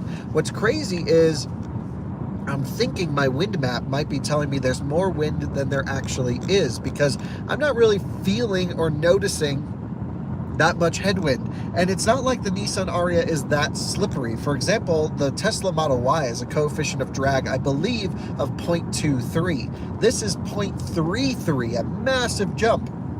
So it's not that slippery of a vehicle. You'd think you'd feel it pushing against the wind, but no, I'm not getting that impression, or it's just very well solid in here. But even looking at the power gauge, it doesn't look like it's pushing through much harder. So I don't know, this test might actually turn out to be very representative of what the Platinum Plus trim will get here, considering also we had tailwind on the way back, headwind on the way out to counteract. It might be working out pretty good.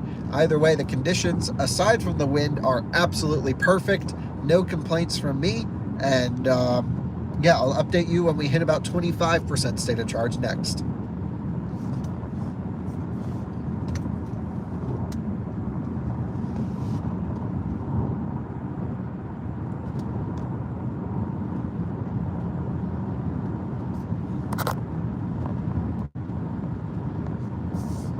Oh yeah, I'm not just an EV guy. I love combustion cars. I like anything with wheels. Doesn't matter what it's powered by. You know, surprisingly, I actually like Toyota Mirai hydrogen car because it's fun to play around with its limitations and deal with the crappy recharging infrastructure, refilling infrastructure.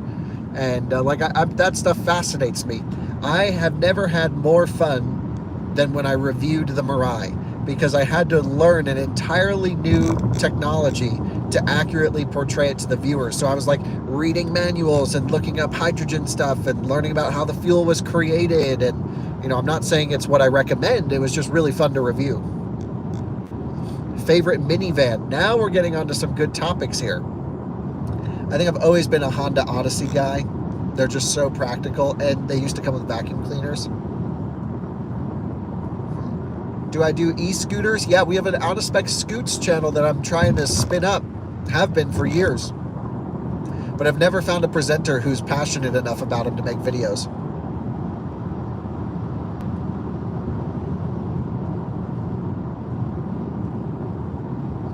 Did I ever race RC cars? Negative. No, I did not.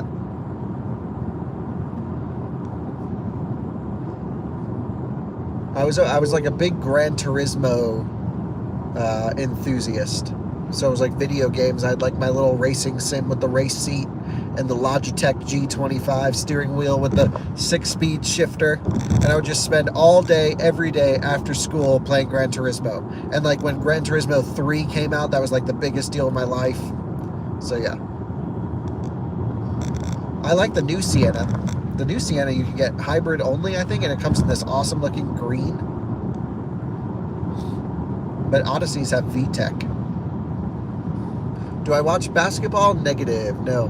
Do I recommend the Pacifica hybrid minivan? To me, no, not really. I mean, I would get the hybrid over the non-hybrid, but they just are not it. Like, there's no EV only mode. If you need a heater, it turns on the combustion engine, and they're pretty fast, actually. I mean, they're kind of cool. I just don't really like the Pacifica that much.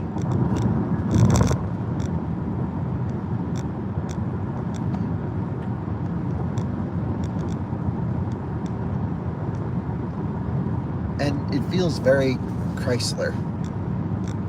And I don't really mean that in a good way. Like, the Pacifica just feels Stellantis-y.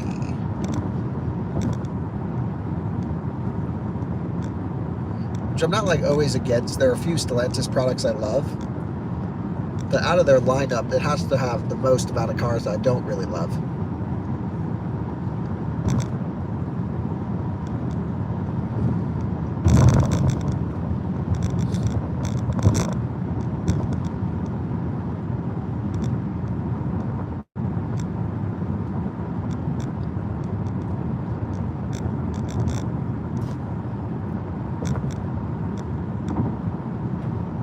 Should we do a horn test? This is typically where we test the horn of electric cars on range tests. And, you know, a horn is always a nice situation. So let's find out. Ooh, good horn. Nice. That is solid. Okay, questions rolling in. Is that a concrete road? Yeah, the road's like crap. Would I rather have a WRX with a manual or a 911 with a CVT? A Rex with a manual all day long. CVTs are not it. Any plans to order a refresh Highland Model 3 for the lineup in this year? Thanks for watching since the beginning, Peter. No, I don't think so. I think we have enough friends or enough rental opportunities where as long as we can have access to one, I won't need to buy one.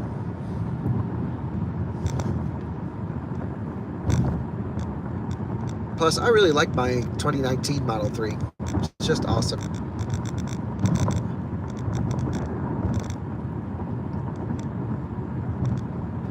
And I got a big scratch and a dent down the side of it.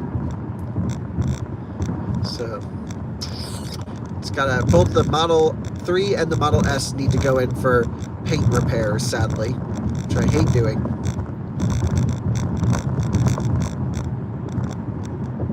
Considered renting my fleet out on Turo? Never. Never, ever.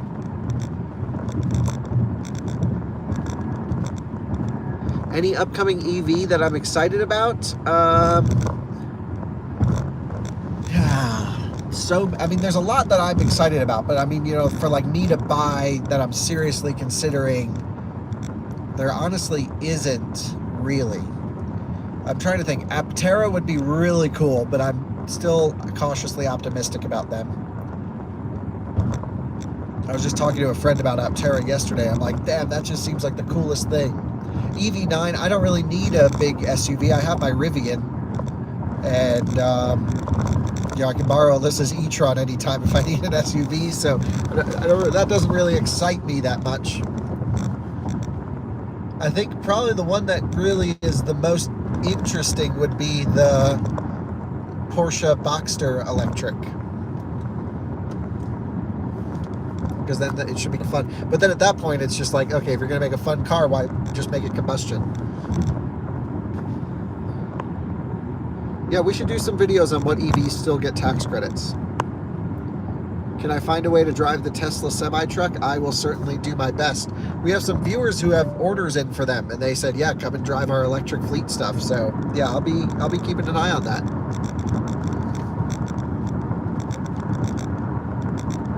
Is this car doing anything to win me over a cheaper ID4 or cheaper Model Y? No, there's a lot that this car does really well, but there's nothing that it does to make me feel comfortable recommending it to you over another and less expensive and arguably better electric car, like the ID4, like the Model Y. I mean, honestly, if we're comparing EVs that don't get tax credits, just get a damn Ioniq 5 over this thing. So much more car.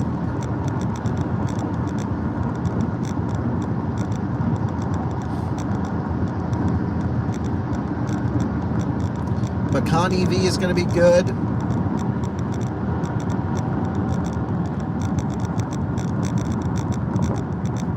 Yeah, I'm really trying to think about what's really getting me excited coming up soon. Ioniq 5N has me very excited. That one probably is like a realistic upcoming EV. The Lotus Electra thing looks pretty cool. Yeah, I got to reach out to Lotus and see when we're getting one in the US. More Nürburgring driving? Well, we got to go to the Nürburgring at least once a year, so we'll try and assemble some cars and head over there soon. I was just talking to my friend Misha, who has a channel based at the Nürburgring. We've made videos together, and you know, he was talking a little bit about how they still have no high power infrastructure for charging electric cars. No DC fast chargers at the Nürburgring. But then somehow Road Atlanta has, you know, like 10 Autel 240 kilowatt chargers.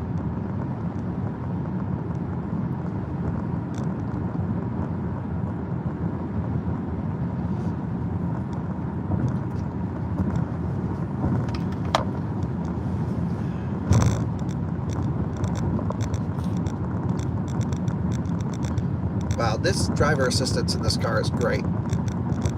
Tesla Roadster will be exciting, but I don't think we'll see it this year. One can dream. Oh, so the Tesla superchargers are open at the Nürburgring, 4 of them. I think there's 8 stalls, right? So that's good. Would I recommend the Porsche experience in Atlanta? Absolutely. I'm actually thinking about getting my professional racing license with Porsche's program. It's not cheap, but it'd be really cool and a fun, maybe weekend racer thing to do.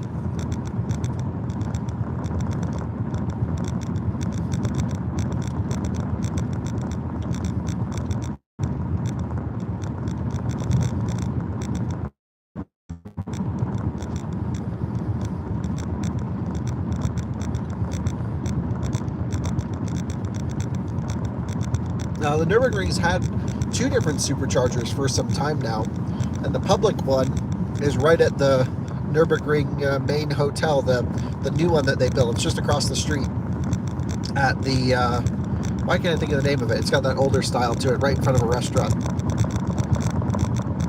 A few days ago. Very cool.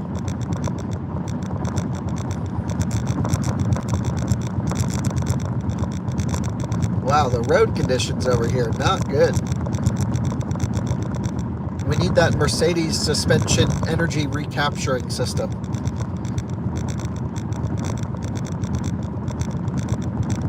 You guys know that when you're driving a Mercedes S-Class, or I think EQS as well, when you hit bumps, you generate a small amount of energy and it charges the 12-volt battery.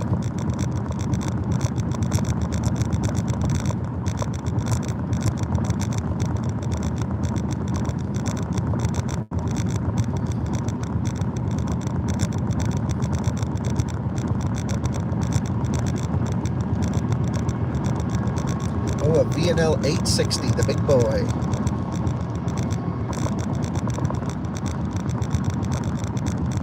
Yeah, I actually am going to do some electric plane stuff, potentially with a Lucid over in Europe. I got to figure out how this is all going to work, but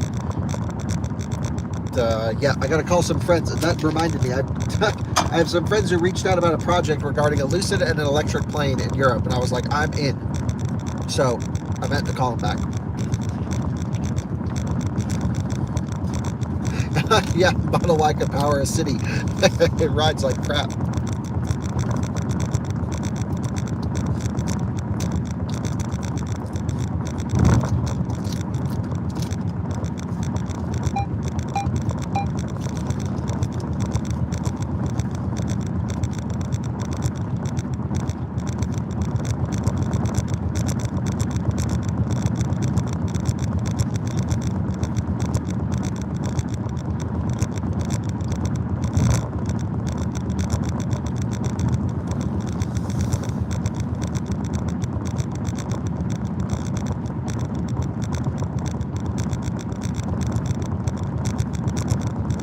Electric boat stuff, yes, I've been meaning to go to Candela for over a year now, and I think we met some guys in Tampa who are building an electric boat down there.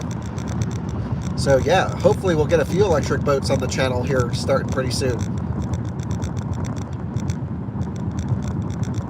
Do I think Magic Dock superchargers are going to destroy ECS stations in their current state? No, absolutely not. V4, they really need to improve that offering.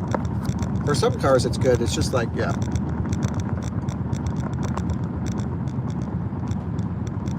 Matrix headlights in the US, I think, have been approved, but not implemented yet. Or at least it's in the process of being approved.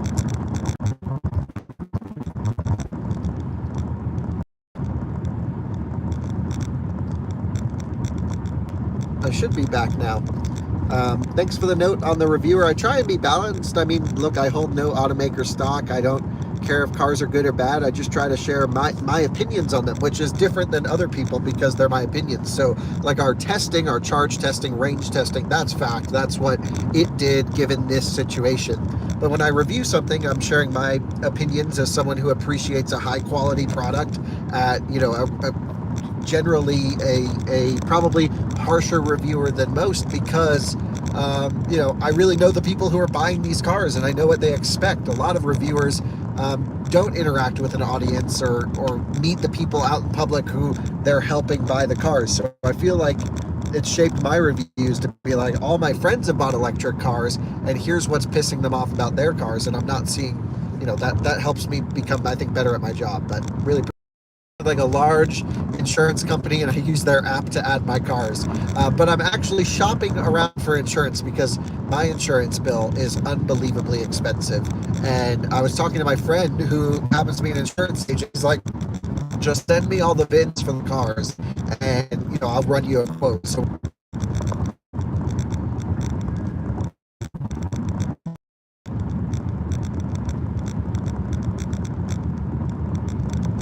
hopefully we're back now. Really sorry about that. How do you get to know if the car's running front motors or rear motors? There's a display that tells you. So that's pretty sweet.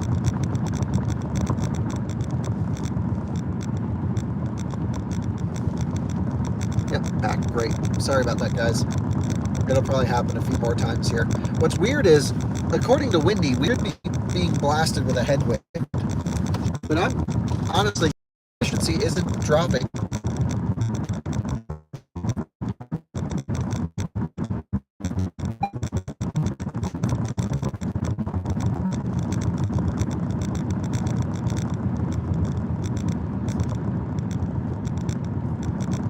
I have not played with Model Y Performance Track Mode yet. It's been a while since I've driven a Model Y, actually. I think I'm just going to rent one from Hertz this week. Or next week. I got a lot of cars I have to test. But I think they were like $80 a day or something like that. Like $80 a day for a Tesla is pretty amazing.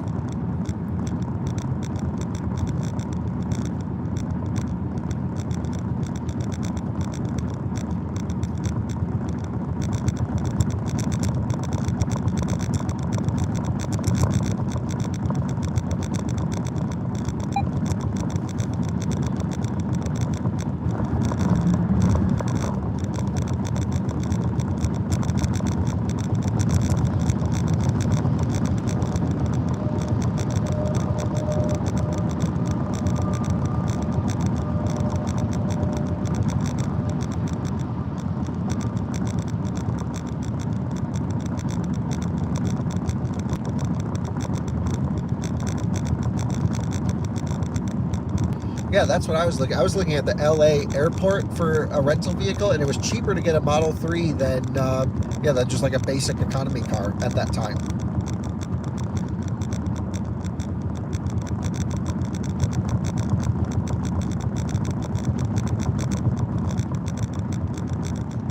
Yeah, truck, that guy, so if you're an owner operator, most of the times their trucks aren't limited. They'll do, 80 miles an hour in an 80 zone like this.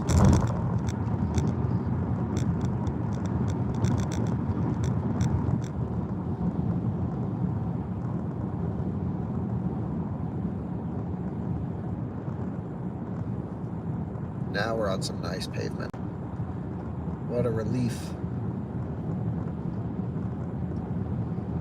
Here's where I can start to feel and hear the wind.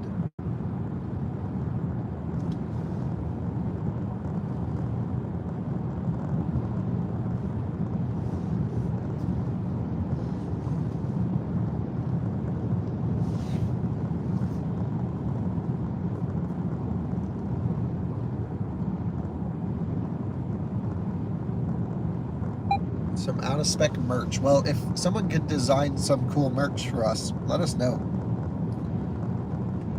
Been having a really hard time with designers.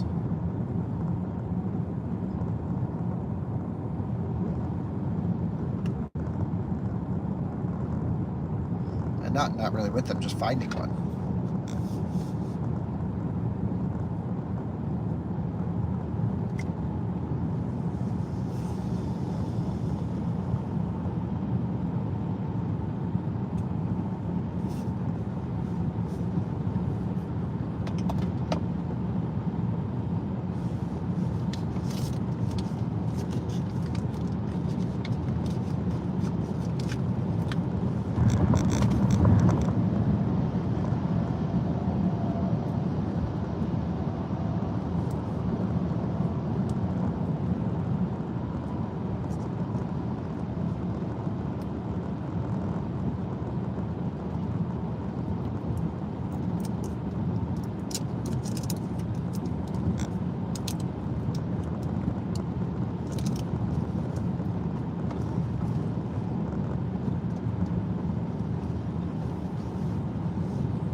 Yeah, in Germany, they're very particular about rules. This is Wyoming. You can go as fast as you want in a truck.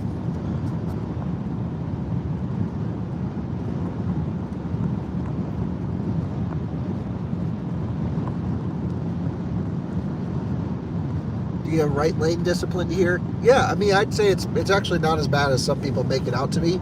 But occasionally, and I'd say less in recent memory, you see someone just cruising in the left lane without a clue. But, you know, you give them a little love tap on the back bumper and they'll start moving over real quick.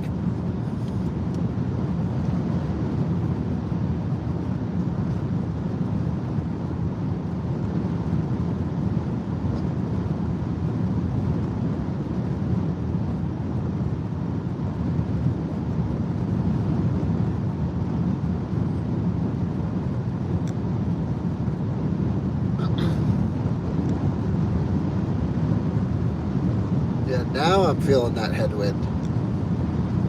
I think the windy app was a little bit too aggressive. Now we hear that wind picking up now. It's crazy. Windmill on the right's going full steam.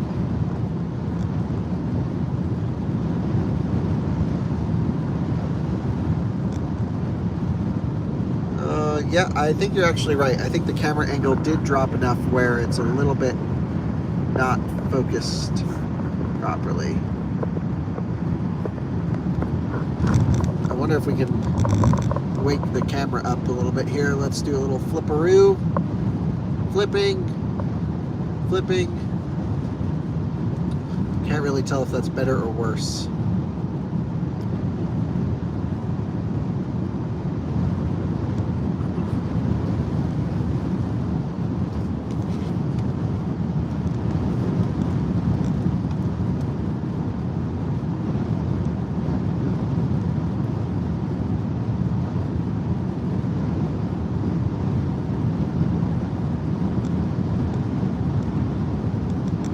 No, it's definitely still focused on the dash. Let's see if I just like point it up at the sky and then point it here, or point it here.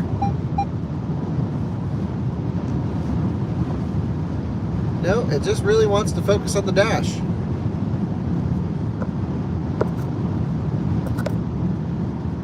Oh, I'm sorry. I just blocked someone by accident. I did not mean to time out someone. Felix, I'm sorry. I was trying to focus the camera and my finger slipped. I really am sorry about that. There's no real way for me to do this, I don't think.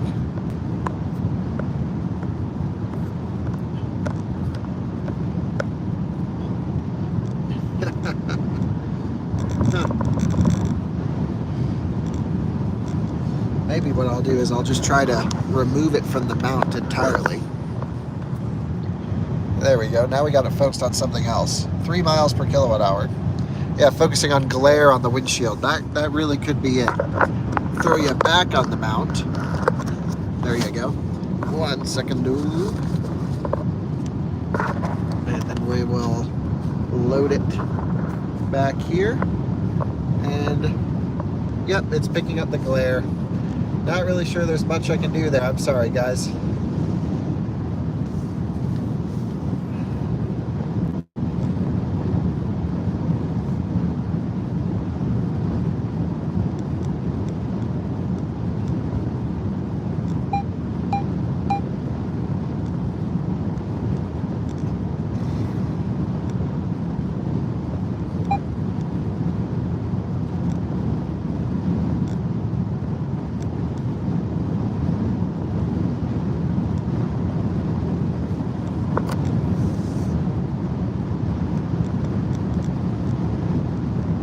Yeah, it was just timed out for 300 seconds.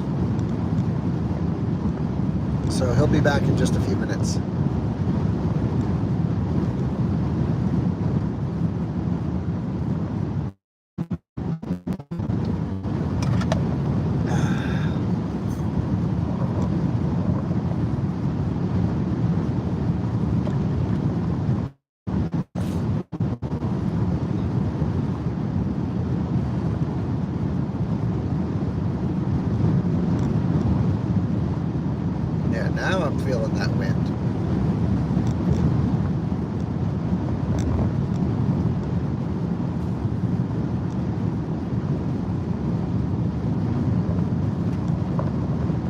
funny is it's so strong that even with the air on recirculating, at the lowest fan speed, it's still blowing max speed inside the car because the air is just being pushed into the AC system. But you would think on recirculate, it would lock that off.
Wow, these guys are right on each other.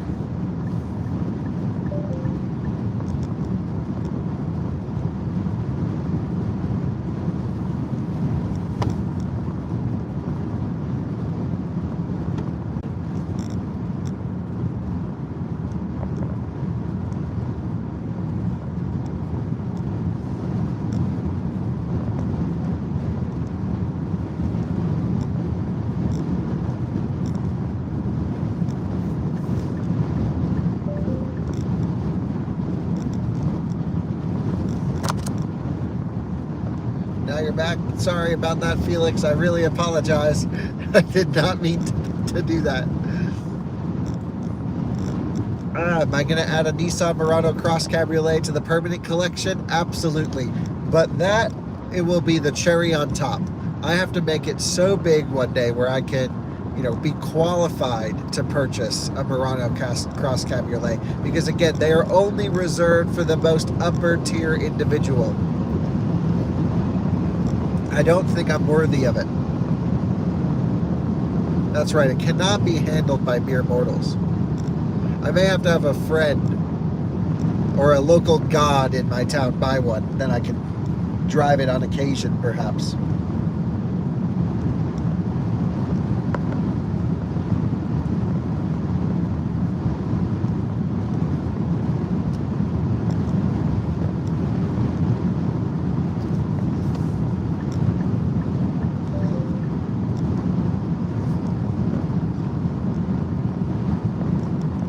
But what's funny is cross cabs, in all seriousness, do hold their value pretty well. They're not cheap. A friend of mine works at Nissan. His wife has one.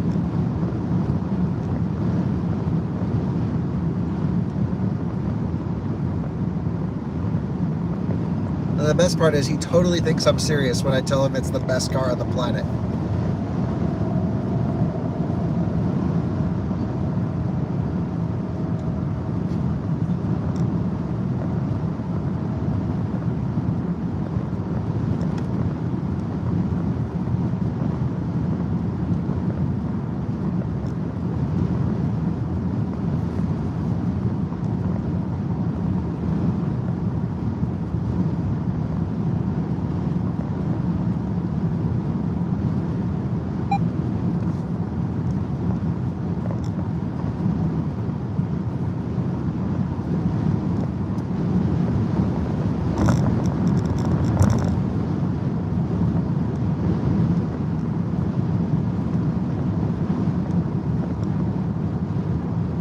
I've been to Park City, Utah a bunch, and yeah, you're right, there's not many chargers in the area. But like, you can go to Salt Lake and charge and stay at a hotel when charging in Park City. But I love Park City. Park City, we almost considered moving to Park City instead of here to Colorado. But there was just more going on in Denver than in Salt Lake.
Did I watch F1 Drive to Survive? No, I didn't.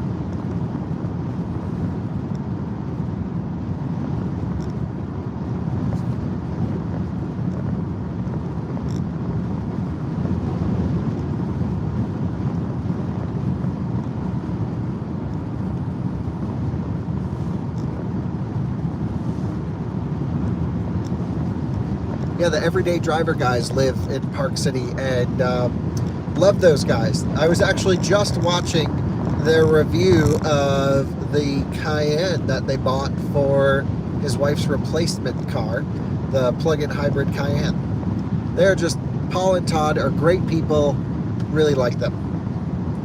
And you may even notice us driving the same cars occasionally because we pull from similar review car fleets.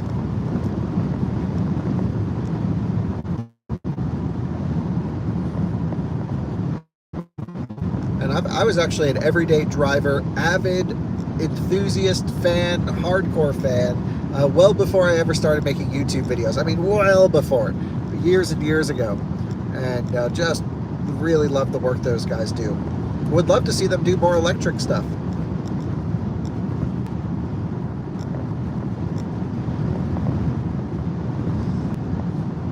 I think when I get my dad's Model 3 LFP out here, I want some local journalists and outlets to use it and drive it and experience it, because it truly is one hell of a car, and most journalists don't have the chance to drive a Tesla, and I really think they're missing out. I mean, you'd be surprised how many journalists haven't sampled the newest version of every Tesla.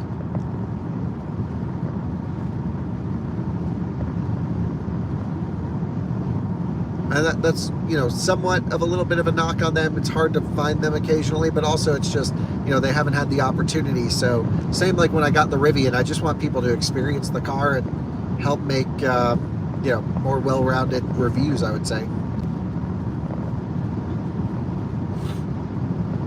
Yeah, it seems like you can do anything you want to that LFP battery and it doesn't care. Some viewers were commenting that it's still better to not full charge it. And so I've actually, my dad's car, he hasn't really driven it much. He's been keeping it at around 50% and then just making sure he full charges it before he uses it to top balance. But yeah, kind of treat it like zero care in the world.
Really feeling the wind.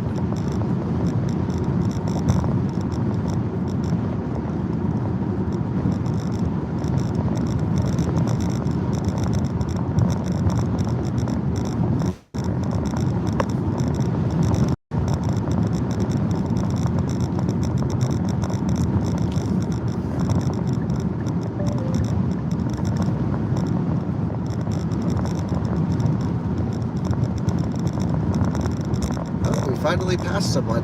And what are we doing on the brakes up here? Why are we slowing down so hard? What the heck? Our exit is literally in sight, so it's not that big of a deal, but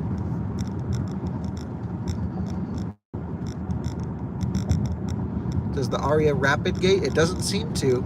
I haven't even been able to get the cooling to kick on yet, to be honest. Well, we gotta go faster than this, folks. I need to get in the right lane because we're exiting here.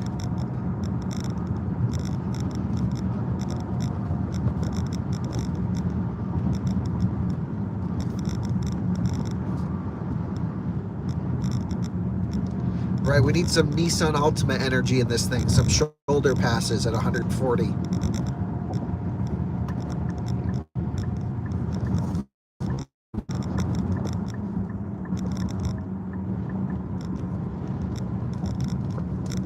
Well, let's push it into the corner behind the old Frontier. Braking mid-corner, that looked uncomfortable. Did you see the rear end start to just slide slightly when she took the weight off? She's got the yee sticker on the back.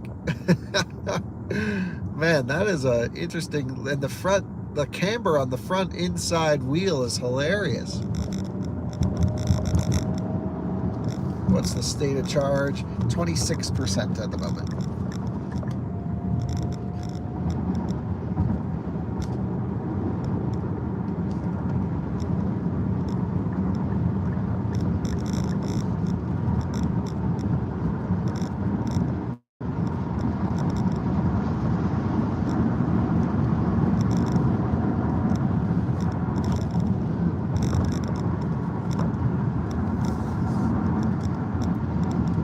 What's up with the gray outfit in my recent video? Do you really think I think about fashion?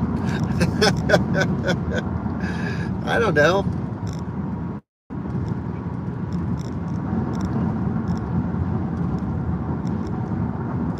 I don't think people come to me for fashion advice.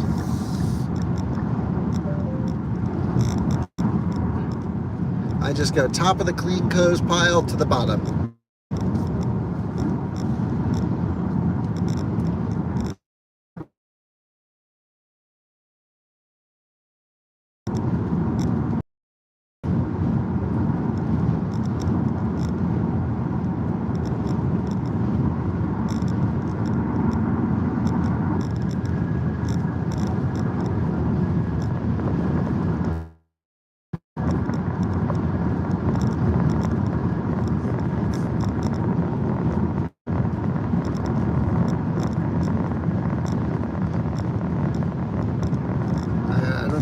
First in first or last out last means for Clemens. My dad is totally crushing it on YouTube. I think he is doing a great job, and you know, he's definitely doing these long-winded things, but what can I say? I do it too. And he's just doing great covering his car ownership thing. I mean, honestly, he should have started doing this 10 years ago. He could have been the Hoovy's garage of Dave's cars. I mean, he really has bought and sold so many cars. He's never once, but he's always just kind of cycled through different ones. But yeah, I love watching his channel, and you know, he films, edits, and uploads everything on his own, and it's all him. He's rocking it. So I never would have thought he would be interested in making YouTube videos until like a year ago, and I needed him to make a video for Out of Spec Reviews, and I was like, Dad, can you really, like, I need you to shoot this video for this channel, like, I know you got it. And he's like, oh man, I don't know. And now look at him, he has over 100 videos posted on his channel. There's a cop. Good thing we're going well under the speed limit. Wow, that's a nice green Dodge police car. That was a gorgeous color. Wyoming, stepping it up.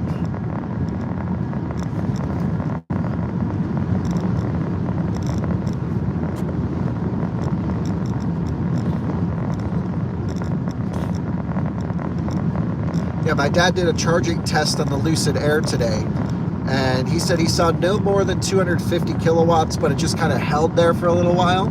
However, he was also at one of the new EA stations that has balanced or shared charging. So I asked him just to bring it down to zero again at another charger where it's pretty empty, and try it, make sure he's not sharing, and just confirm to see if Lucid did upgrade the charging curve or if it was bad results because of him sharing power. He didn't know, but I asked him to hold that video until he figures that out. And Alyssa, I was just with her earlier today. She was in a video we posted today on my personal channel, so she's still around.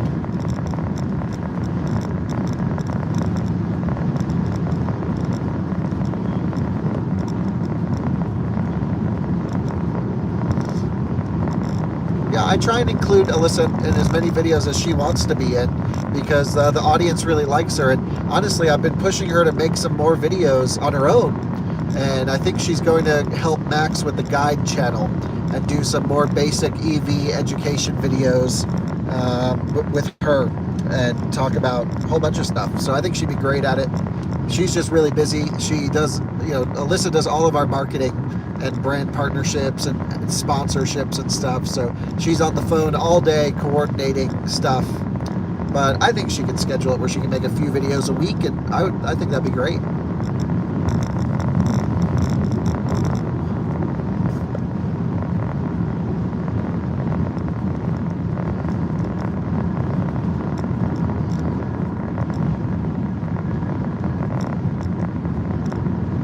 Yeah, Alyssa still works for us, absolutely.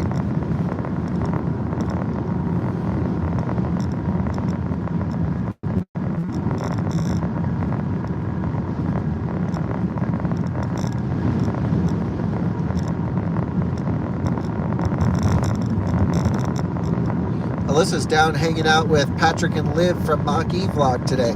They're all down in Denver. I hope they're filming a video of it. They're doing something car related. I don't know. I had to do a range test today. This was my only opportunity. Otherwise, I would have gone. Have I always strived for one-take videos, or did that happen over time? I think the way that I approached YouTube was just like talking to a friend. Like, I could never repeat my conversation with you if we were talking in real time. So unless I really get something like totally wrong, then I'll repeat a clip, but it happens pretty rarely. Everything's pretty much one take. Nothing is scripted. The only time that actually becomes a little bit of a problem is when I have to read off exact tech specs, but then I just usually reference the build sheet, and I have no problem doing that on camera in front of you guys, so you'll see me look at my phone occasionally when I need stats or something like that. We are at 21% state of charge, and I'm pretty sure I forgot to do the update. Shit. So I'll just film that now. We are now on I-25 heading south. 5% update, but we're at 21% at the moment, and our efficiency did drop, and that is because the headwind really picked up, and that's kind of what I was expecting. But it actually feels like the car would be giving us the same results if there was no wind, or at least very similar, because again, we got pushed on the way out and from behind, and then we were getting pushed from up front. And so we're at 21%. We're going to basically run up and down I-25 until we're out of juice, and then we'll plug in at 0% at the charger.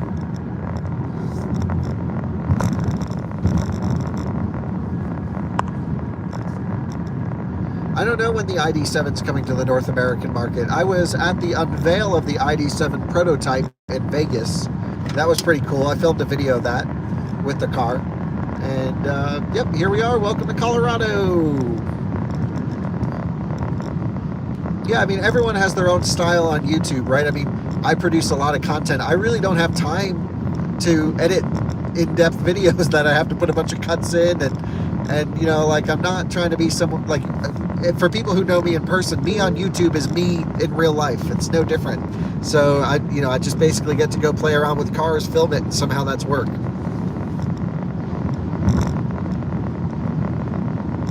Yeah, I really want the ID2 all in the US. I totally agree.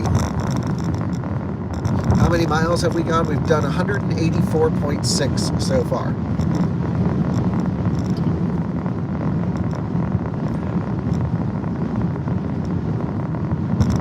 Ioniq 6 rear is hideous.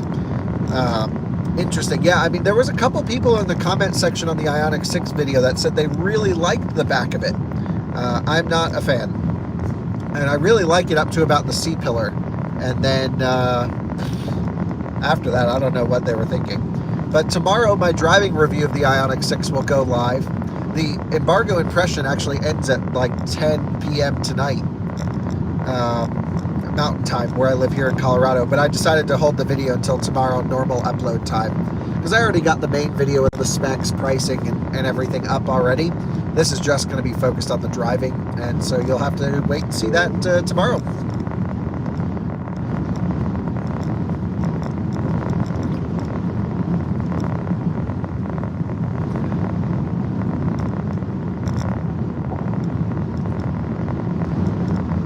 Do I find most journalists are anti-Tesla? Yes. Like an overwhelming majority of them hate Tesla and really hate Elon. And, you know, honestly, I can't figure it out. It's an American car company building some of the best electric cars on the planet.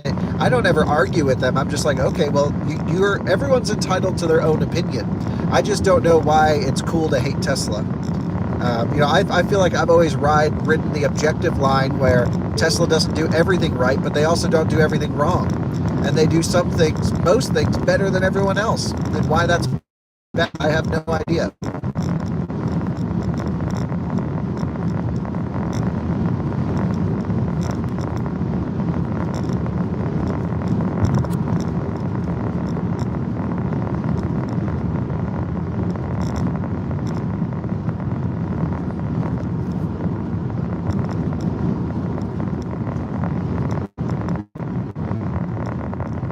Does video performance, is it affected by when upload time is? I don't really know that to be 100% true. I do notice that if I have a big video, like a really good performing video, I tend to not post another video the next day, or at least I try and extend out when I post the next video, because it'll ride a better performing curve, and the next video will smother the first one. That's actually why we have relatively I would say low views on a per video basis, but on a monthly basis, our channels do really well. Dad is in the chat. Hey, Dad, 99 cents as always. Appreciate it. Oh, there's a little Volkswagen Bully up here in front of us. Little microbus. Look at this thing. He's flat out. Full send. It's a T2. It's a later one.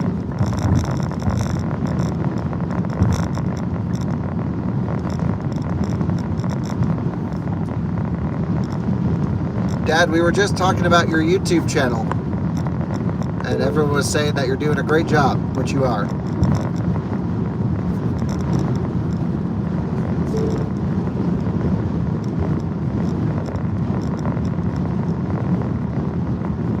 Have a quarter coffee on you. Thanks, Dad.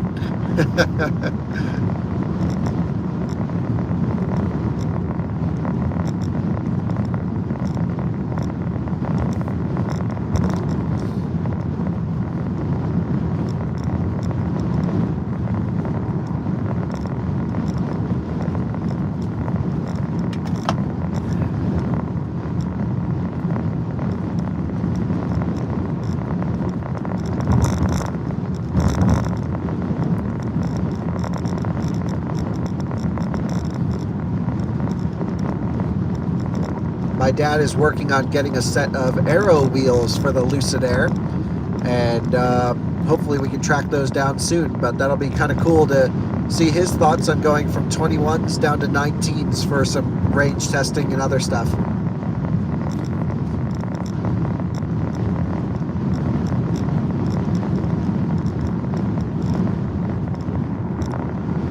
Oh, you got him. Great. Good stuff.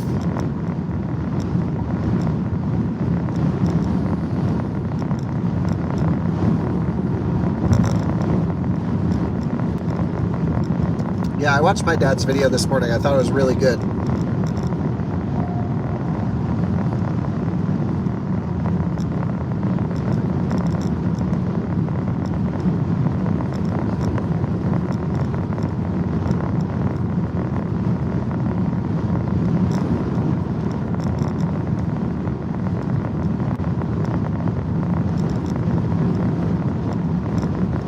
Yeah, the Lucid looks so much better on 21s. It looks terrible on the 19s. I think their 20s is a good compromise, though. Is Model 3 rear-wheel drive handling great? Yeah, it's fine.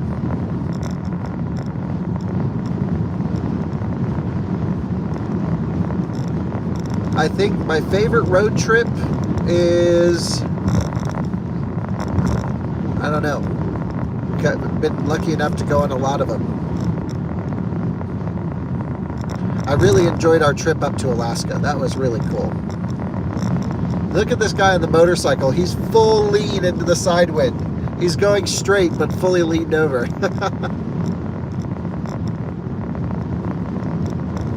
That's right, my dad's taking the Lucid to Florida and back. Oh, mom's going with you. Interesting. I wonder how much she'll like the charging experience.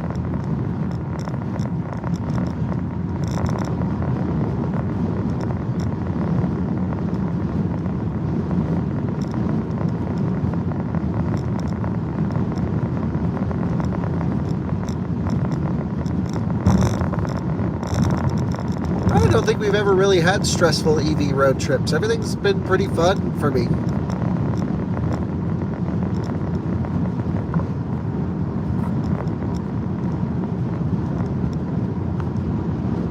I'm not really sure what the D to D challenge is.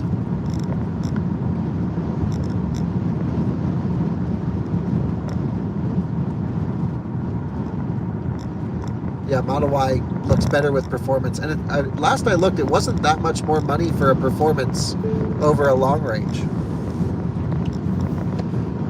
And you get a lot for it.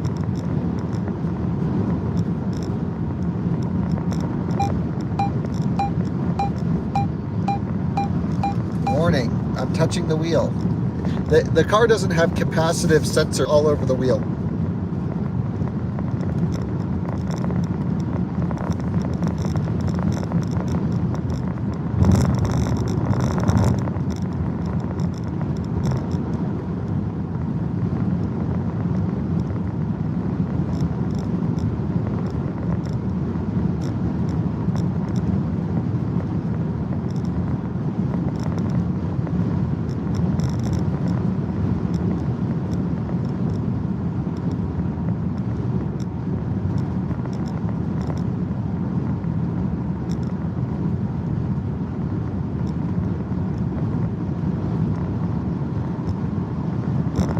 Oh, that's cool. They have a New York Police Department Mach-E.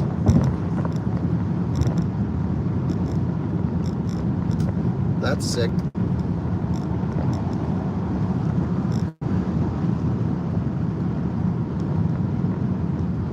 Yeah, in my opinion, wheels can make a car. They're so important. Do you rotate your tires if you have an all-wheel drive like my Model 3 Performance? Me personally, I don't usually rotate my tires. I don't think I've ever gone out of my way to rotate tires. And that's usually because, I don't know, maybe I should. Don't take advice from me.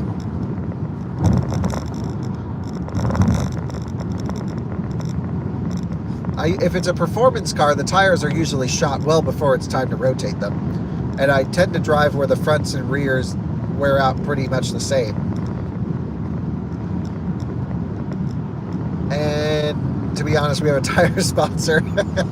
So yeah, we're lucky we get to have a lot of tires around. Yeah, sorry about the sound. We're just doing a live stream. It's not a full video that's going to be nicely produced.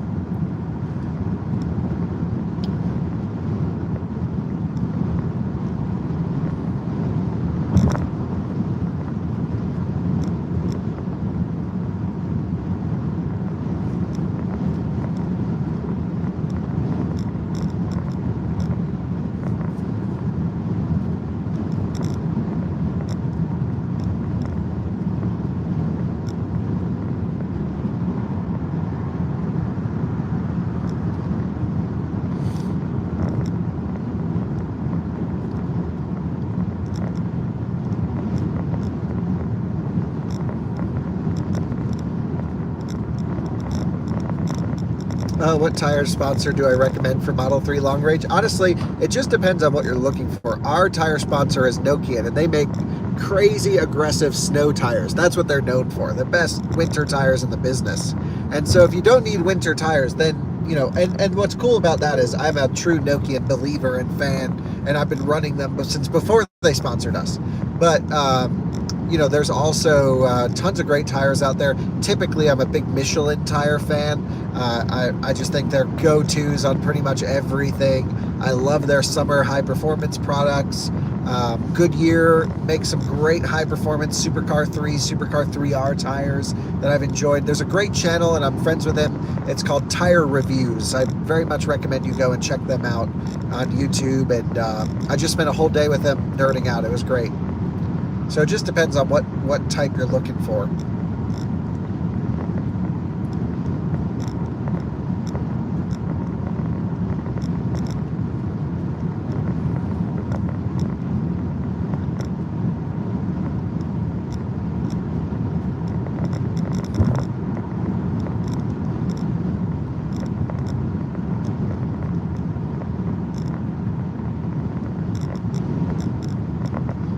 Beverly Hills Police has a Grand Touring Lucid patrol car? That's hilarious.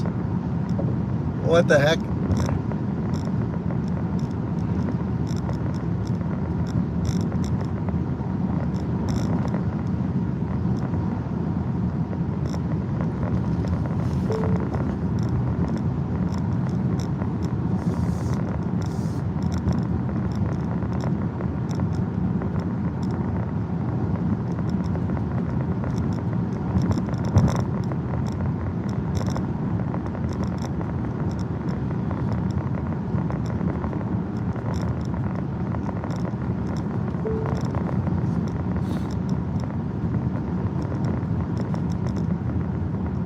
I think we've had better service on the return than we did on the way out.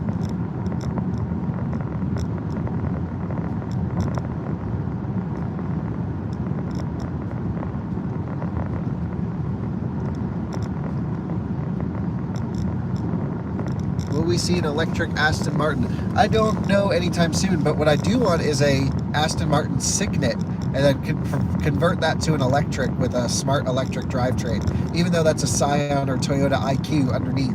Be cool to, well, actually they made a Toyota IQ electric, or a Scion IQ electric. I don't remember how it was branded here. So you could technically build a Signet out of that.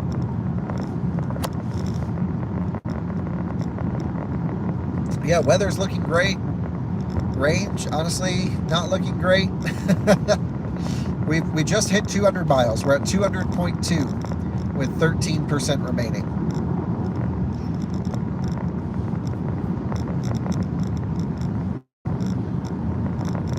We have just crossed the 200 mile mark and we are cruising along nicely. And hands on the wheel, they are just switched out of eye tracking mode. But the range is not looking as promising as I was hoping, especially from an 87 kilowatt hour usable battery pack. But let's continue. Weather's perfect outside. Everything's looking good. So split ahead. Pay attention to road conditions. Pops up every time there's an exit. And then it says vehicles merging every time there's an on-ramp. Pretty funny.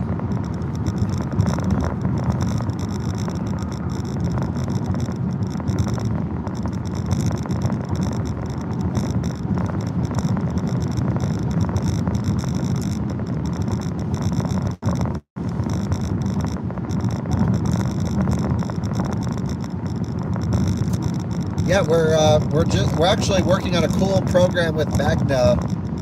I guess I don't really want to announce what we're doing with them, but it's epic. Totally epic. So I guess I'll let you guys know at some point when we make the first announcement. But we've been working to something really cool. And it consists around us designing and engineering our perfect electric car, given a certain price point, with all the compromises we'd have to make along the way. And my idea is, hopefully this will help me and you understand the design compromises an automaker has to make when making an electric car. And so we would do like a year-long series on what does the perfect out-of-spec electric car look like given a price point and the engineering challenges to do it. And then maybe we'll even make a prototype or something. I don't know. We got a lot of options there. We haven't fully signed off on it, but that's what we're thinking. So just wanted to keep you up to date on that. But hopefully we can lock it all in tomorrow. My fingers are crossed because that's so cool.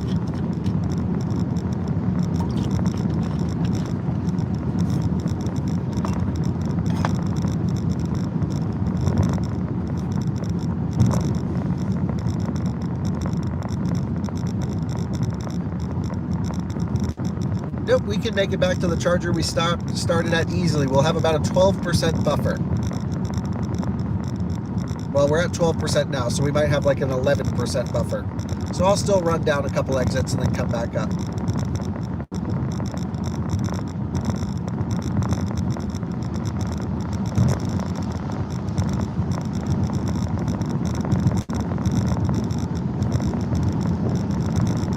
Yes, my dream car is basically a Twizy with 1,000 horsepower and, yeah, 100 kilowatt hour battery pack.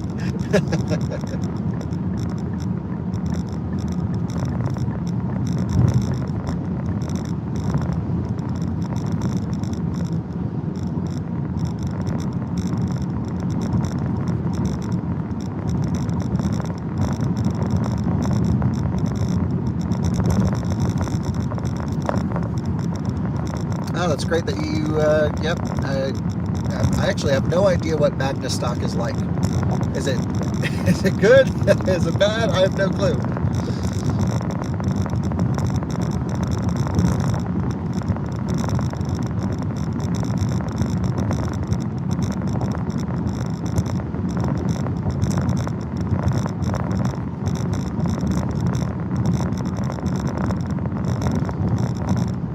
Next car for a hogback video, I think, is going to be this one, the Ariya. I also don't know if I've ever run an Ioniq 5 or ID4 in the hogback. So there's a lot of cars we need to run in it. The problem is the hogback videos just don't do well. But I still think they're important videos to cover.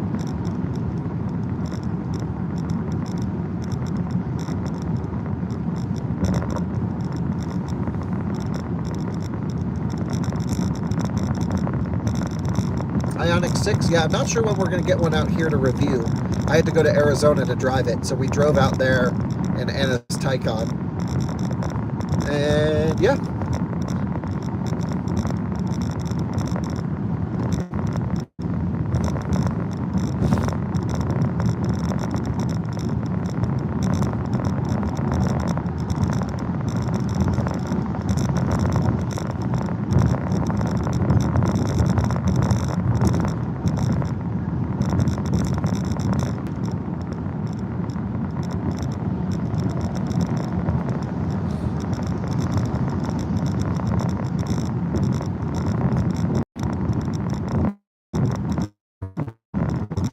I'm not expecting too much here. Yeah, apologies.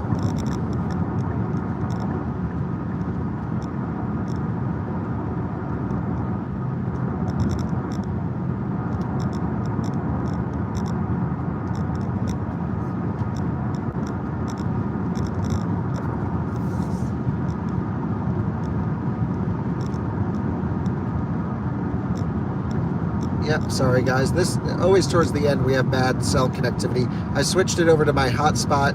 It's possible the Ariya ran out of cell coverage. But I made a U-turn. We went past where we started. I think you guys are with me for that. We're at 9% state of charge right now, and we're still cruising along great at 70 miles an hour. By the way, the Ariya gives great power all the way down to 0. It still has like 40% of power at 2%. The mountains are now off to the left since we made a U-turn.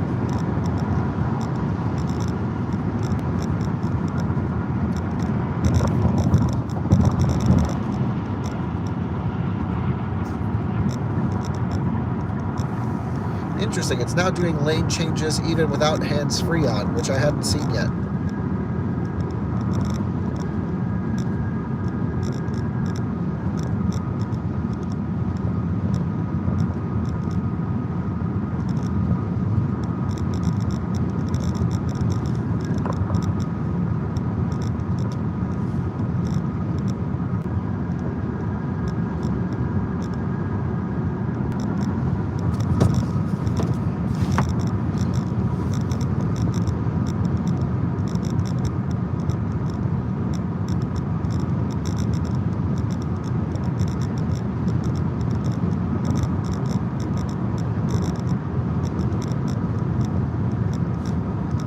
Do I think it will sell good in the US? Do you mean this, the Ariya?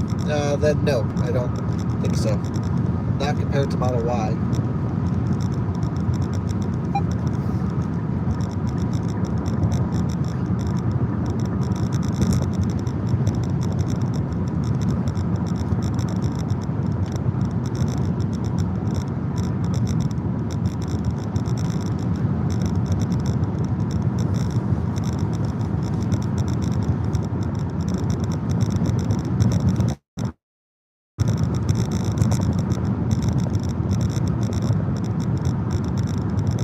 Yeah, I'm excited for Circle K. I think right now they just need to prove they can build out as good of a network here as they did in Europe. And, you know, I know the people there, obviously, the friends of mine, you know, Brandon works for them, and, you know, they got it, but it's hard to build out infrastructure, so time will tell. Fastest speed I've ever gone in an EV is 165, 168 miles an hour, whatever the top speed of a Taycan Turbo is, Turbo S. I don't think I've been faster in an EV than that.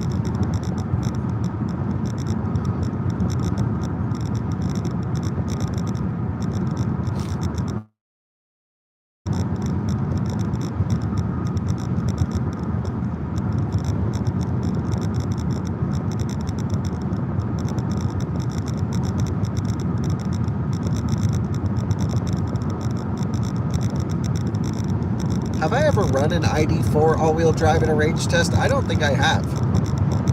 I think just, I don't know, ripping it on the Merit. That used to be my daily racetrack commute.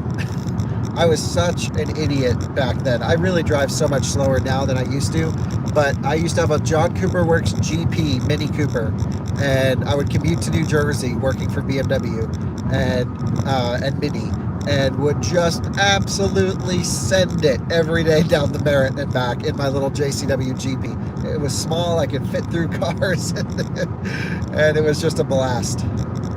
Allegedly, of course. But statute of limitations has passed, so I think we're okay.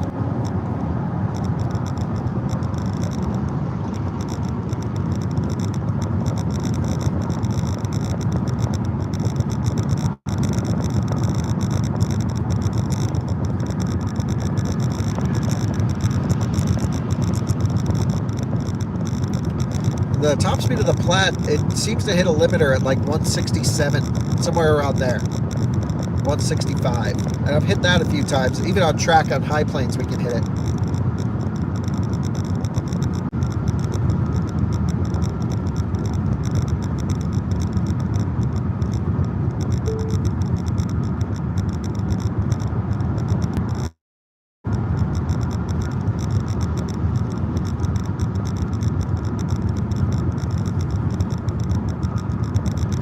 We are at 5% state of charge. I think this is where we're going to flip around. It should put us back at like 2 to 3% state of charge, and on the return. So let's pop off here. This should be pretty good. I don't think we can get the next one and back down.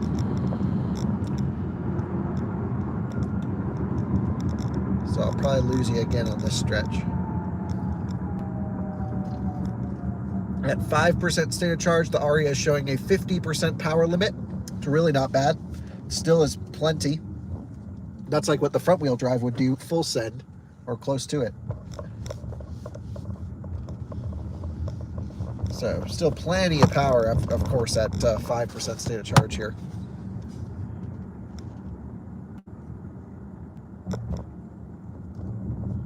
And I noticed even at 0 there's some, so we might be able to go slightly below 0. I have a feeling there's a buffer in the car. I don't know how low it goes, but we're about to find out.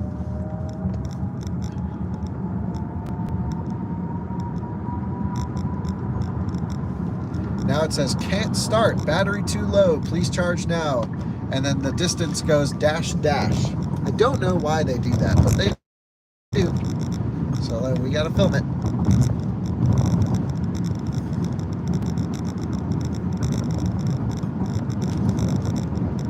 We are now on our final highway portion leg, and we are at 5% state of charge. We're a couple miles away from the exit. We'll run it down on frontage roads. At 5%, the Ariya shows can't start, battery too low, please charge now, which seems like a pretty aggressive warning. You'll also see this little white dash right here.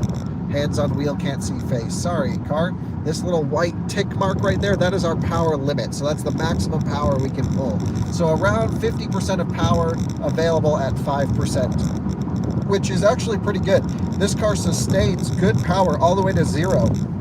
This will now be my 3rd time running this car completely to 0, and the last 2 have been really easy, really good experiences. I'm thinking there must be some buffer below 0 as well. That would be my guess, but we're still a few miles away from the exit. I'll let you know the highway range when we pull off, and then we'll run it all the way on the frontage roads until we're dead.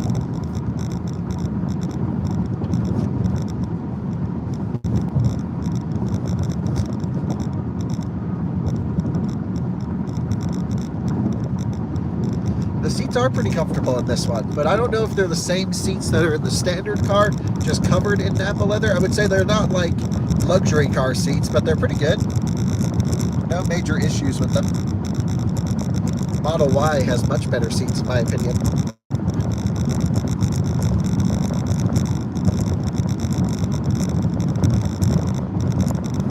Okay, it is bouncy. Suspension's doing a good job though.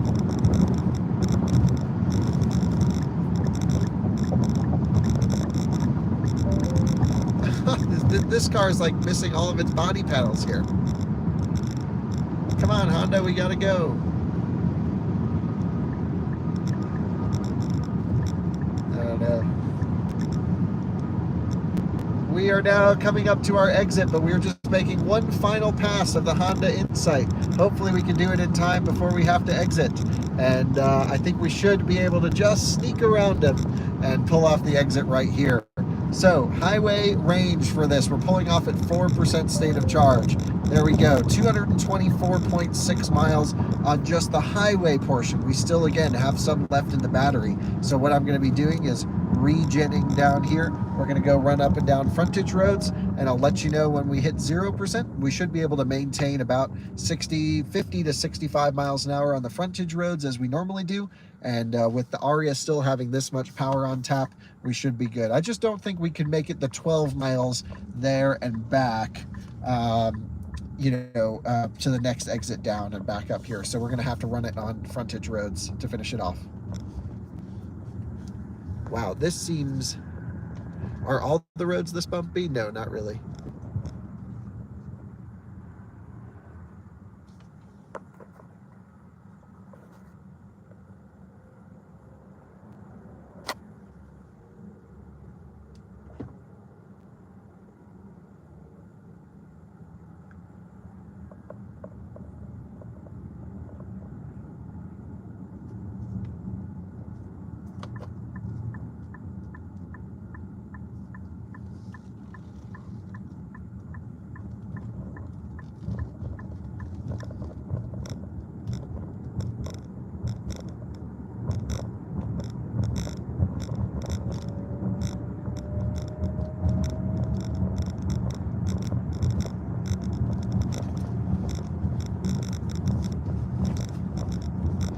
Does not tell me any more mileage prediction. Once you hit 5%, the miles just go away. It just says dash dash.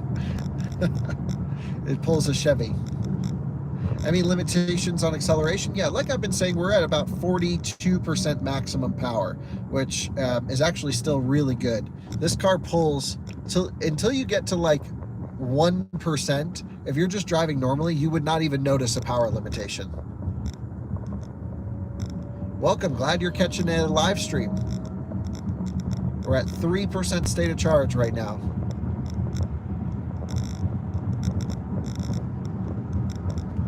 We usually lose service up and down this stretch. I apologize if that's the case today.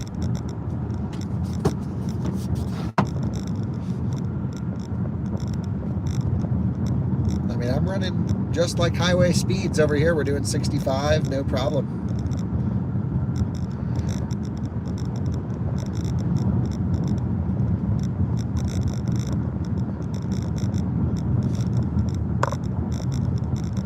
We are in Wellington, Colorado right now.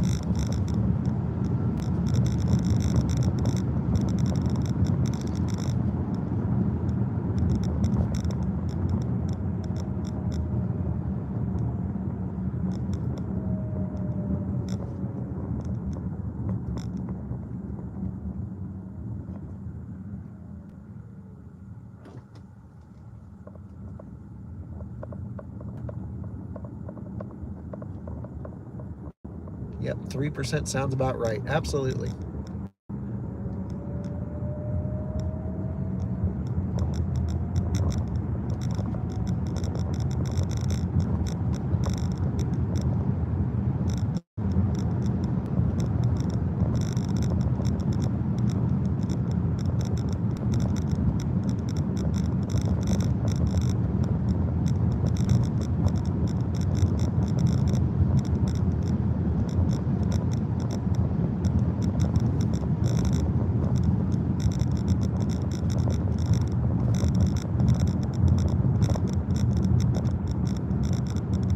We are now at 2% state of charge. So I think what I'm going to do is actually brake here and make a quick U-turn situation. Skirt. Skirt.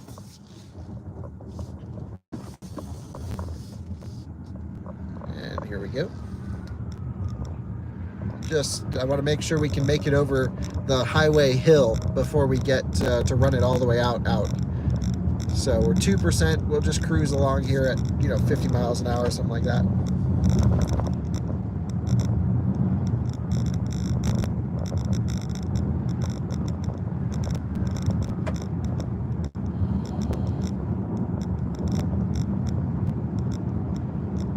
So you're saying the Megane charge is better than this? It is the same platform, but someone was just commenting today about how their Megane charges.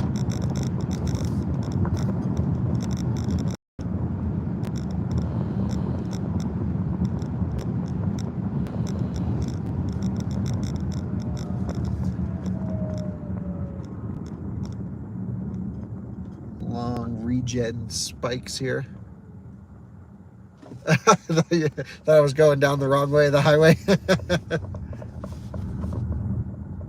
Battery's getting low. Yes, we are at 2% state of charge right now.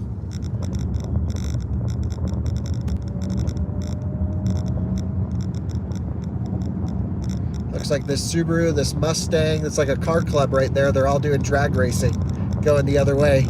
Yep, there they go. I can just see them rip, and some carbon came out of the Subaru. Cool to see some car enthusiasm up here in northern Colorado. We don't have enough of it. But look, it's 2%, still at 40% power limit, I should say 40% power available. It's rocking along great. No issues. They really did get the power levels right at low state of charge, that's for sure.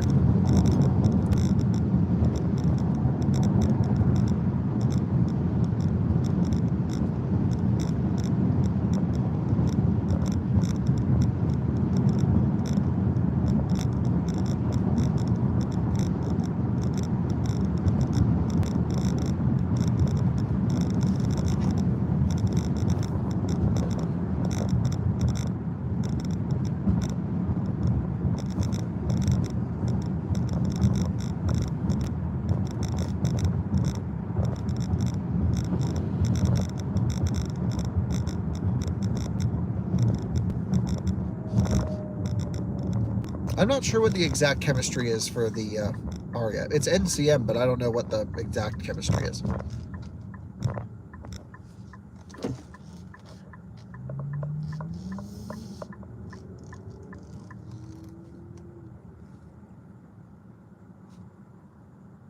I have not heard about the Project Aero made in Canada EV. No. Rolling coal in the Cummins.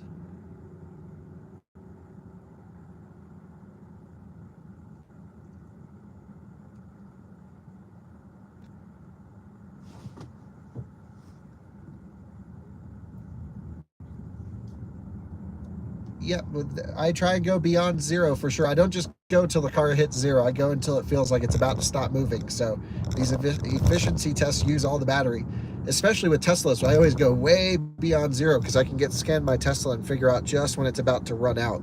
And hopefully the Ariya doesn't die on me today, but time will tell. So now we're running on the closer frontage road that we can't go quite as fast on, but we can really, run this thing down.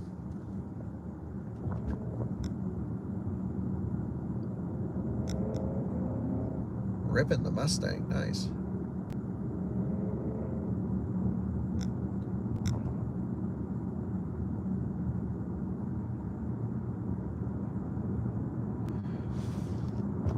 We have now reached 1% state of charge. You can still see pretty good power availability here. We're going to head out and continue a little bit farther away from the charger. My feeling is there's still quite a bit of energy left in this pack, so let's run it all the way out. Let's get it below zero, and hopefully we don't run out, but hopefully we can eke every last mile out of this thing.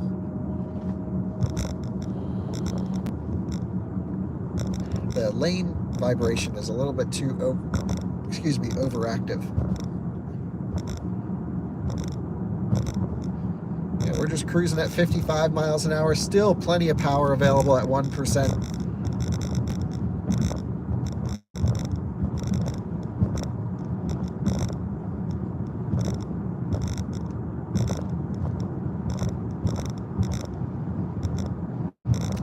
I really don't know if this just shuts off when it hits 0 or what. I've only run it to 0, not below 0. So my backup plan is if I die, I'll just Uber Uber to get the Rivian and then tow it to the charger, is my thought process. But it's definitely not near any milestone numbers, no matter what we do. So I'm not sure how important it is that we run it till it dies or we just get it close enough, because it's not like we're going to hit 250 miles. We're going to be well below that. Well below that.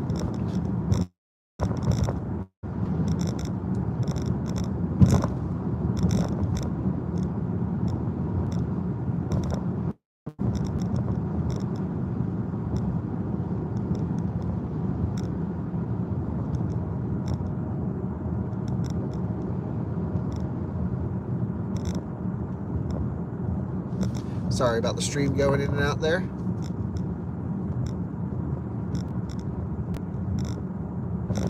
My thoughts about driving the Ariya, very good, very good. Temperature 66 degrees Fahrenheit right now. The Ariya is a great driver. We are at 1% state of charge. Any car can be towed. I agree. That's what we're going to be doing if it runs out.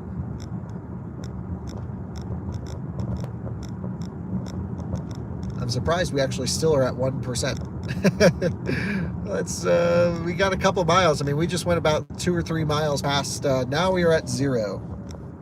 Welcome to 0% state of charge, but the regen actually just pulled us up to 1% as we pulled some of the pack voltage up there. And that's why when you're running EVs low, you always want to be gentle on them, and you always want to spike some regen into the pack just to give it some life.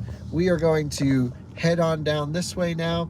It should actually drop down to 0 on this acceleration run. There we are at 0, and we're going to head back towards the charger and see what the final tally number is. But we are at 0%. We're still miles away from the charger, so let's hope it makes it. If it doesn't make it, yeah, we'll tow it. But I'm pretty sure this thing has a buffer. At least the power levels down here would indicate, yeah, this has got a pretty big buffer below 0.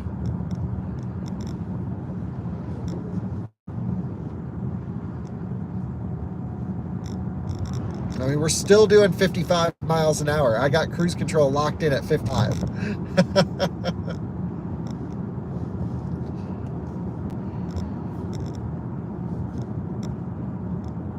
We have cruise control locked in at 55 miles an hour, still at 0%, cruising along just great.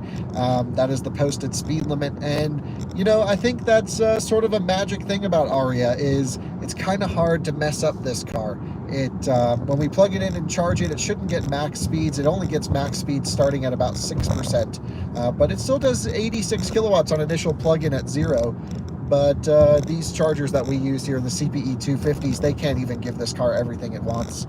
So yeah, cruising along, 0%. Still got some distance to go. No care in the world, no turtle mode, nothing, just cruising.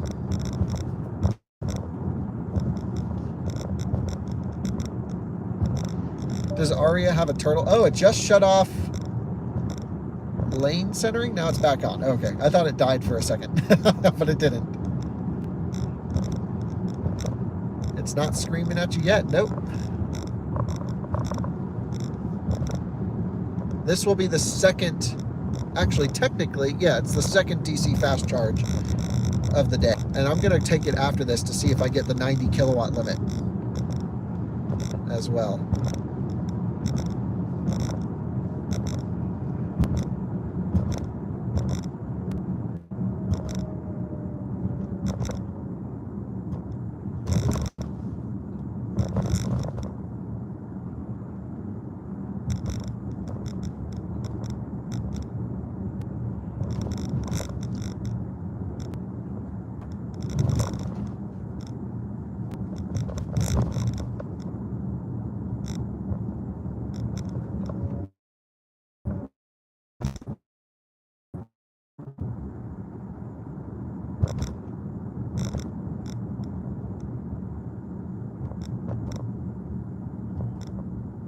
Yeah, driver assistance systems usually use a few hundred watts, but on a range test, we use them in every car because I feel like that's pretty representative of a real picture.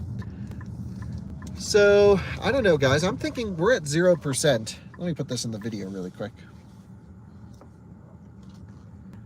We are at 0% pulling into the come and go, but this thing is still moving and still has almost 30% power availability. I don't know. I feel like we'd be given in if we just plugged in. I think this thing has more left in it. So we made sure the chargers are available. I say we get a couple more miles on it. You guys, the viewers, will see there's not much. There's not like there's a milestone number that would make it sound cooler, but we do range testing one way, which is we get all the energy out of the battery pack. If it's got some in there, we're going to use it. And that's exactly what we are going to do here. We are heading back out on the road, hopefully not to run out and block traffic. That would be a disaster. But hey, sometimes you got to do it for the vine. So let's go rock and roll.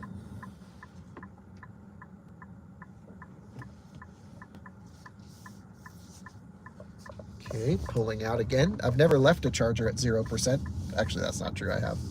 But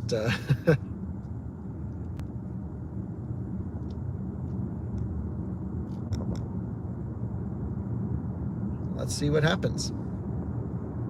So far, we've already gone, I think, 3 miles or 4 miles since we've hit 0. And the car seems to be behaving normally. I don't see any turtles on the screen, which I'm pretty sure is like you have to throw up. Well, Tesla doesn't throw up a turtle, do they?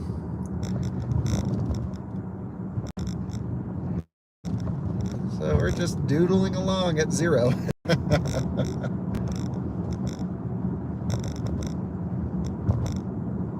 Yeah, if we were to tow this, we would want to flatbed it for sure. Or put a dolly under the wheels to get it a couple miles of the charger.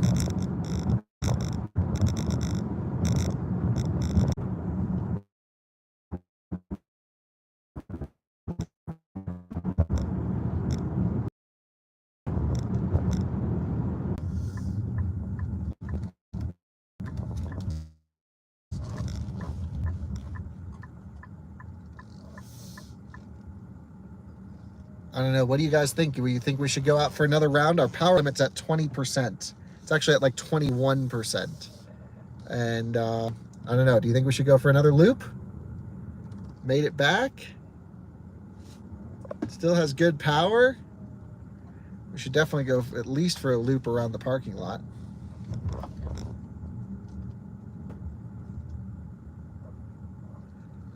I don't know.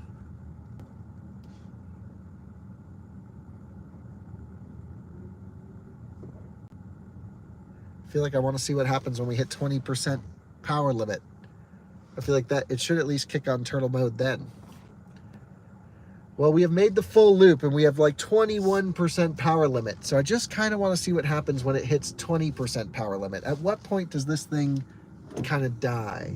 And let's hope it's not here in the middle of the intersection. I'm just being really gentle on it. Small speed increases. And we're still rolling. This thing is still going somehow. So let's get it back up. Well, let's do another little run. Why not? We're at 20%. Okay, folks. Hopefully I'm back. We made it.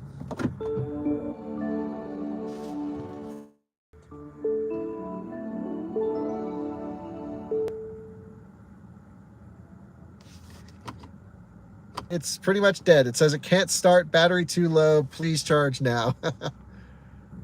We have a battery too low, please charge now. If I missed that, it actually was saying it can't start, battery too low, please charge now. I think we got pretty much everything out of it. Let's plug it in, get it juicing, and there you go, the final tally. Yeah.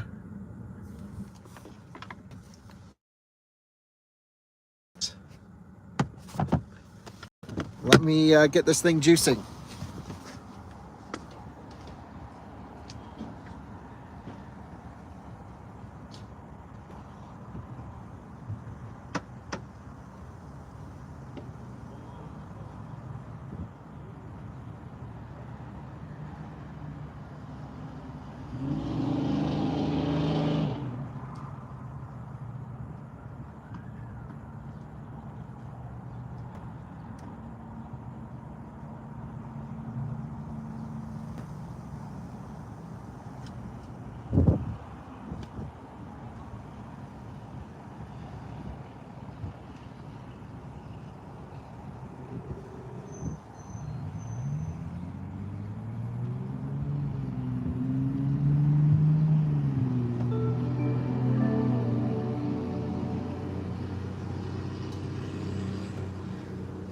Okay, we are charging. I don't know what happened there, but it wouldn't accept my charge point card.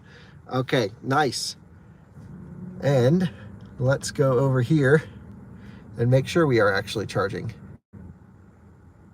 which we are now. 18 kilowatts, 20, 25 kilowatts, 30, 40, 50, 60. It was wide open throttle pretty much the whole way here. 67 kilowatts. I did spike some regen in. So, yep, the full video. I think I'll end the live stream. Hold on. Why is it, what? It should go to me, I would think. It's just mirroring the image. Do you guys see that too? Or do you see me?